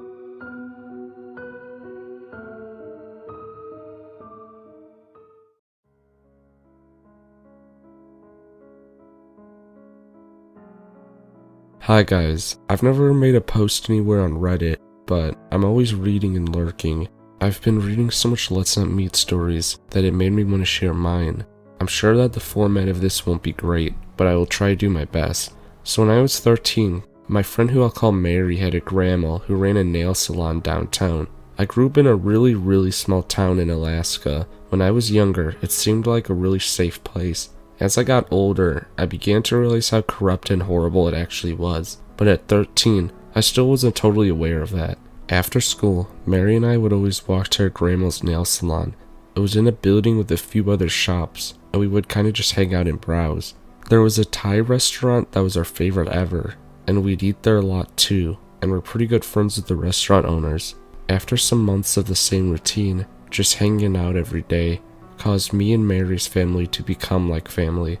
Her grandmother, who we'll call Gretcha, had the idea of wanting to open a little coffee stand in there. The other shops were a cookware store, a clothes store, and a game shop, and a couple of other random ones that I don't remember. So we figured it would have been a nice business, and she wanted Mary and I to work the coffee stand while she was at the nail salon. I also believe that was partly because she wanted us to get out of her hair. Anyways, we went and trained properly, but since we were 13, we were being paid under the table. We had a setup right in front of the Thai restaurant. After about a week of the coffee stand being up and running, this guy who looked about 18 to 20 years old would begin to show up quite frequently. He would get a small vanilla latte every day and sit in the mall and kind of watch us work, but also browse around the game shop, so we just kind of thought maybe he lived nearby and liked to come there every day. And maybe we hadn't noticed him because he obviously wouldn't be coming to get his nails done. He honestly looked kinda dirty and like he didn't care that much though. When the months got hotter, we started walking home instead of her mom driving us. There were a lot of kids walking around, so I didn't notice very much if people were behind me or in front of me. One of the nights we closed up shop a little late. It was about 9 p.m., which in Alaska is still fully sunny, and I noticed that someone was walking behind me kinda close. I stopped dead in my tracks and didn't hear anything, so I kept walking, and I was sure I heard it this time, and I turned around, and there he was, the same guy that is in the mall every day, following me. I was 13 and shy, so I just kept walking and made a loop around and just walked to the mayor's office because the police station was too far. I called my dad from there because I felt safe, and he came and got me. This repeated in slightly different ways for about 2 weeks, and eventually, I don't know how to this day, he found out where I lived. He would knock on the door, leave flowers, call our home phone, and all kinds of crazy stuff. My dad finally helped me get a restraining order, but it took about a month for anyone to take us seriously and come see him at my workplace, as we had no idea what his name was. Once that was in effect, it stopped for about a week, and then he of course started showing up again. He continued stalking my home and even hanging out by the fence at my school when school was back in session. Finally, I had enough. I moved in with my mom because she was frankly a better parent to me and taking it way more seriously. She lived so far out that I couldn't walk anywhere, and she had no electricity or running water, but I didn't care anymore. I felt so much safer and so much more loved. I quit that job, and I took the bus every day. Eventually he just disappeared and I never heard anything about him again. Either way, I hope I never have to see him again.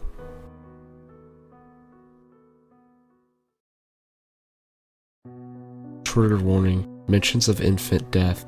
Hi, I'm back with another story because I remembered something that happened at my first job. I'm on mobile, so sorry for any formatting issues or spelling or anything else. It was about August 17th when I was hired for my first job. To be honest, I would have gotten my first job sooner, but I spent the summer with relatives in Ohio, so I decided I'd do it the minute I got back. My first job was at a very popular chain Mexican food restaurant located to a very popular chain coffee shop and a chain sub restaurant. For a first job, it wasn't bad. Paid more than minimum wage, and I liked most of my coworkers. Most. When I was hired, there was an orientation that lasted a couple of weeks. This restaurant was opening for the first time in the city, and we're the original hires. Someone relevant to the story is my coworker Nicole. She didn't seem off to me. She was pretty normal. She was a laid-back mixed girl that had short hair and really deep-set eyes and dark eye bangs. I sat next to her during orientation, and she was pretty funny, so nothing made me think red flags. A month or two passes, and you can assume not everybody's stuck. Life happened and we lost a few of our coworkers. Nothing out of the normal. It was closing time and I was putting away salsa when I realized she hadn't been to work in a while. So I turned to my coworker scrubbing the grill and asked him about it. "Oh, hey, didn't you know? Geez, you really are out of the loop, huh? Well, Nicole got arrested because her boyfriend found her dead newborn in a duffel bag under their house. We're not supposed to talk about it though, so don't bring it up again." I was in complete shock and decided to Google Nicole, last name, newborn duffel bag. When I got home, sure enough, there was a bunch of articles about it. They described how Nicole lied about abortions she had years prior, and she just gave birth in a bathtub, and immediately following birth, she killed her son by drowning him. She then placed the dead newborn in a duffel bag and just hid it under the house. Her boyfriend went under the house years later to find the corpse, then immediately called the police, since they were apparently on and off. He didn't know that she was pregnant. So, hey, Nicole, I know you won't get out for at least 12 years, but let's never meet again.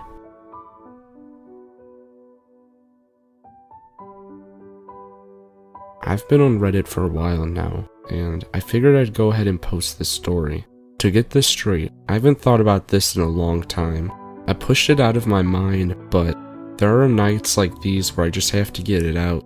Anyways, I was 17 at the time, on the way to being 18, and I landed my first job at the mail sorting place, thanks to my neighbor. Back then, they paid around $7.75 an hour. It wasn't the biggest, but it wasn't the worst. All I had to do was fill out a few pieces of paper and I got the job. No interview either. They loved my neighbor, and the guy who hired me was really cool. I called him Dad. First day of work, I met a girl named Jennifer. She was at least several months pregnant and basically took me through the entire flat, showed me how things work, instructed me on how to sort and the best way to do it. It was really boring work, so she kept talking to me, and we hit it off pretty well. I was borderline recluse. I think she kinda knew that. I was raising children and around pregnant people all the time, so I was able to talk to her about my experiences and how I felt about doing that sort of stuff. We had another cool boss named Jerome, and on my first day, we all piled in his car and he took me home. It was then I realized that I was desperately in need of a car or someone to come pick me up to work because I was going to work late hours, as per the schedule. Yes, it was illegal for me to work those hours, but I digress. My birthday rolled around and I was getting friendly and finally being open with most of the people there. I learned the ropes really well, even worked in departments that needed more help because I usually was done earlier than I needed. People actually took me to lunch and brought me things back. Sometimes I'd buy people something to eat when they were down on their luck. It was like a little family, but I didn't know how much. Jerome worked with his wife, but I can't remember her name. She was the sister of Jennifer, which in turn made Jennifer a sister-in-law to Jerome. Jerome's cousin soon started working there, and time again he tried to get my number, knowing full well I was underage at the time. I resisted because he wasn't my type, and he was already married. I found him disgusting, but we were all pretty much a cool group of coworkers that hung out a lot. A few months passed, I turned 18, Valentine's Day rolled around, and we all decided to go out for drinks. I wasn't much of a drinker, and I knew it was illegal, but I went anyways and had fun. Got drunk as hell too. Jenny had her baby, and she went out on the prowl looking for a guy. So I found one that she was actually kindly to, and I exchanged numbers for them. We all danced, went to Denny's. They walked me to the door and made sure I was safe and sound. Possibly a week or two later, Jenny didn't show up to work. She wasn't answering her phone or returning phone calls or messages. It was like she dropped off the face of the earth. Jerome, her sister, his wife, and one of the managers, this is all what I heard, decided to go to her house and check on her. When they did, they found her dead. She was laying on her bed, throat slit, the baby strangled and dumped in the laundry bin. When we found out, everybody was heartbroken. It was bad. The police came in and questioned everyone. They pulled me aside last and showed me a bunch of pictures, questioned me about the night we went out drinking, harassed me to the point of crying about the entire thing. They had to call my sister to come pick me up from work because I couldn't handle the rest of the day. Thanks to my sister and everyone close to me that I talked to about the situation, word got out around my high school that I set Jenny up with a murderer. A week or so after the questioning, Jerome came up to me to vent, which was highly unusual, saying that the guy I hooked her up with wanted to move in with her, etc. Just basically getting angry about it all. I understood his anger, because that was his sister-in-law, but I didn't know why he wanted to tell me about it. Then he asked if I had a ride home, and I really didn't. I was going to walk, so I told him no. He said he'd take me home, and we'd talk about it later. I really didn't think much of it. That night, work was ending, and everyone was filtering out. I got into the car with Jerome, but turns out his car wouldn't start, so we had to get a ride from another coworker, and all was well. A few days after that, Dad came up to us and gathered us around and told us Jerome was arrested for the murder of Jenny. Apparently he slept with Jenny and got her pregnant. She refused to have an abortion, deciding to keep the child, which would add to his 2 that he already had with his sister. She wanted to name him so she could get benefits, but he didn't agree with it. So we went to the car to leave, but then came back and killed her and the baby. One of the workers there started to scream and yell at me for getting into the car with him, saying that he planned to kill her because she knew that he was the baby's father, and he was going to kill me because he thought I knew. I really didn't. I was in total shock. Dad pulled me to the side and gave me a hug. I was allowed to go back to work after a little break. Things pretty much went downhill after that. Jerome's cousin kept pleading his innocence, while saying that he misses us and he did no wrong. His attorneys cooked up a defense saying that some guys in a black Suburban made him do it. It was just so damn weird. I couldn't work there anymore. I got out of there as fast as I could. It pretty much fucked me up until this day. Anyways, that's how my first job went. I recently went to look up news articles for this story, and I googled his name. He had a pen pal profile up, and it made me sick to my stomach. So please forgive the way I told this story. I haven't slept yet, and I doubt I will tonight.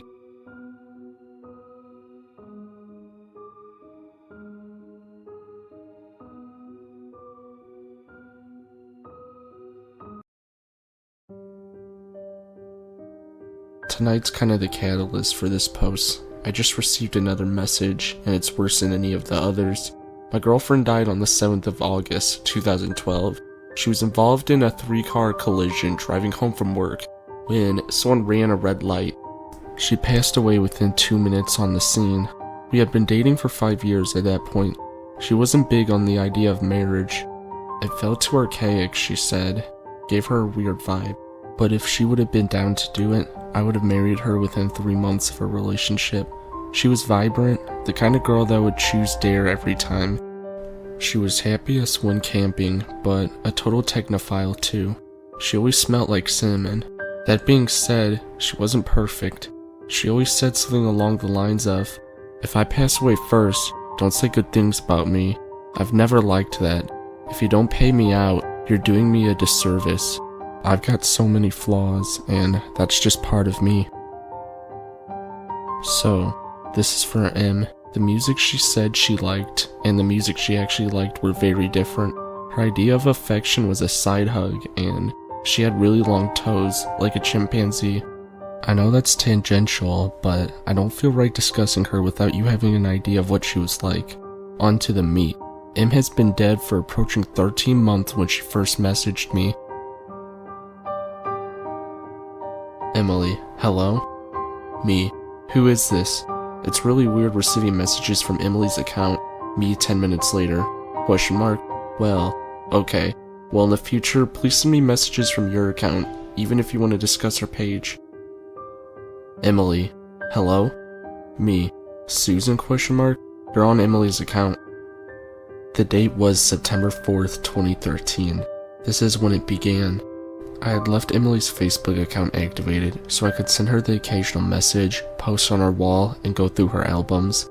It felt too final and too un-Emily to memorialize it.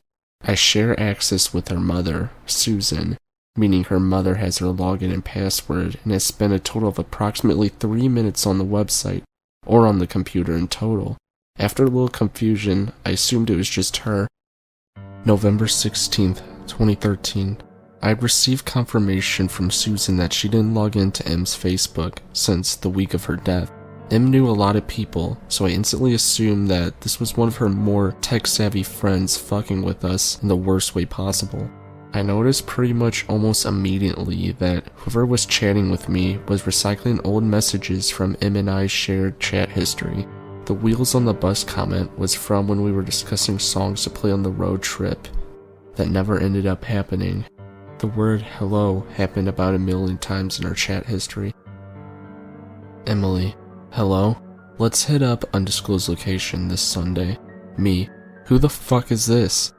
Emily, the wheels on the bus? Me, please tell me who you are.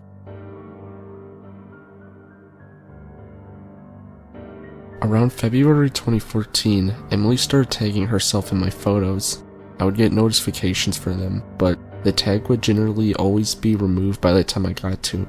The first time I actually caught one, it felt like someone had punched me in the gut. She would tag herself in spaces where it was plausible for her to be, or where she would usually hang out. I got screenshots of 2, as shown on the screen now, from April and June.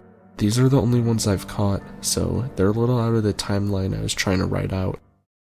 Around this period of time, I stopped being able to sleep. I was just too angry to sleep. She would tag herself in random photos every couple of weeks. The friends who noticed and said something thought it was a fucked up bug or something. I found out recently that there have been friends who've noticed and didn't say anything. Some of them removed me from their Facebook friends list. At this point, you may be wondering why I didn't just kill my Facebook profile. I wish I had. I did for a while, on days I can't get out there, though. It's nice having my friends available to chat with. It's nice visiting M's page when the little green circle isn't next to her name. I was already socially reclusive when M was alive. Her death turned me into something pretty close to a hermit, and Facebook and MMOs were, and still are, my only real social outlets.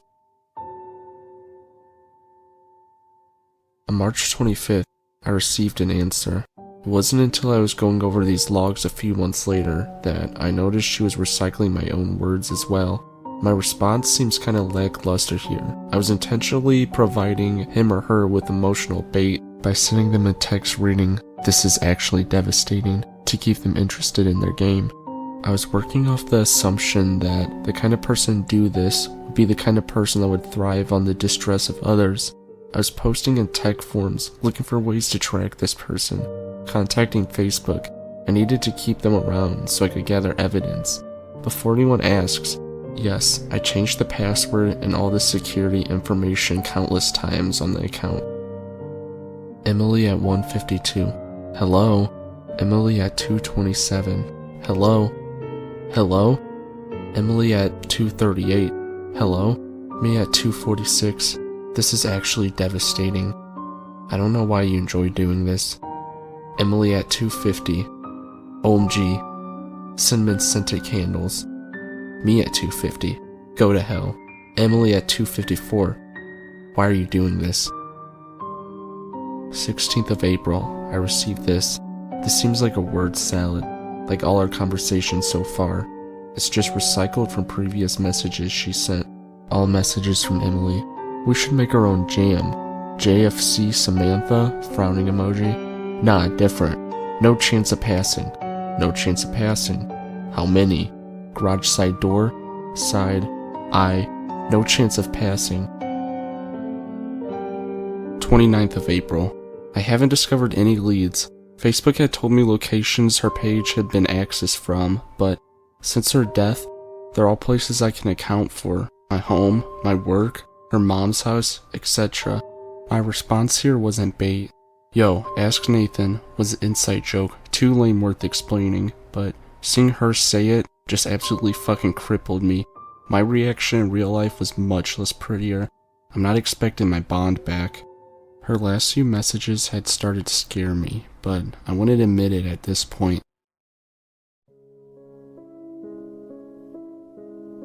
Emily at 12:23. Baked beans on toast. I don't know. Yo, ask Nathan. Nathan. Nathan. Nathan. Me at 12:47. I don't know what's happening. I don't know how you're still doing this. Please just stop. Emily. Please stop. I don't know what's happening. Nathan. I don't know what's happening. 8th of May. I don't really have words for this. Freezing is the first original word she's made. This is giving me nightmares that have only started to kick in recently. I keep dreaming she's in an ice-cold car, frozen blue and gray, and I'm standing outside in the warmth, screaming at her to open the door.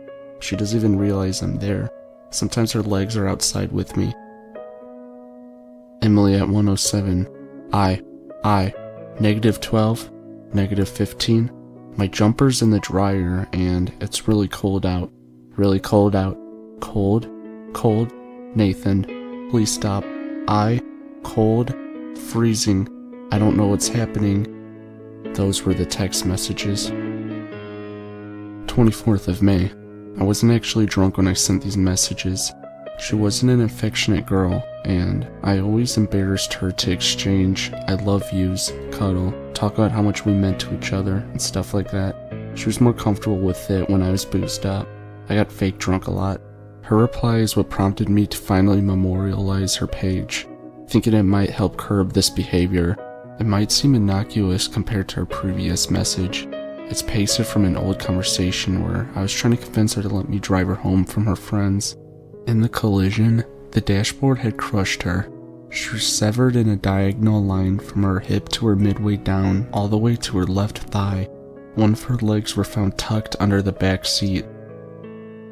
The messages. Me at 11:53. I'm really drunk. I miss you. Whoever's account this is, I don't give a fuck. I keep coming home from work and expecting to see you at the computer. Shouldn't I be used to this by now? Emily at 12:07. Just let me walk. Now these are the messages going back in time. 7th of August, 2012. These logs are from the day she died. She was usually home from work by 4:30.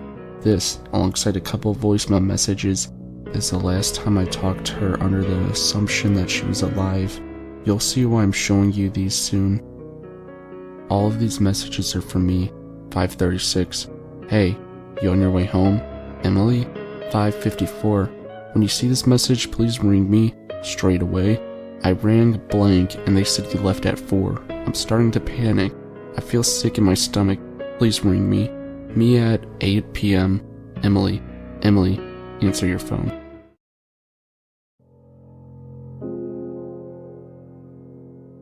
Yesterday, 1st of July, 2014, I memorialized the page a couple of days after I received the message about walking. Until today, she'd been quiet. She wasn't even tagging herself in my photos. I don't know what to do anymore. Do I kill her memorial page? What if it is her? I want to puke. I don't know what's happening. I just heard a Facebook alert, but I'm too afraid to swap windows and check it. The final images, they're all from Emily. Hey, you on your way home? Emily, when you see this, please ring me. Straight away. Please stop. I rang blank and they said you left at 5. I'm starting to panic. Please stop. Cold. Emily. Emily. Answer your phone. I don't know what's happening. Cold. Freezing.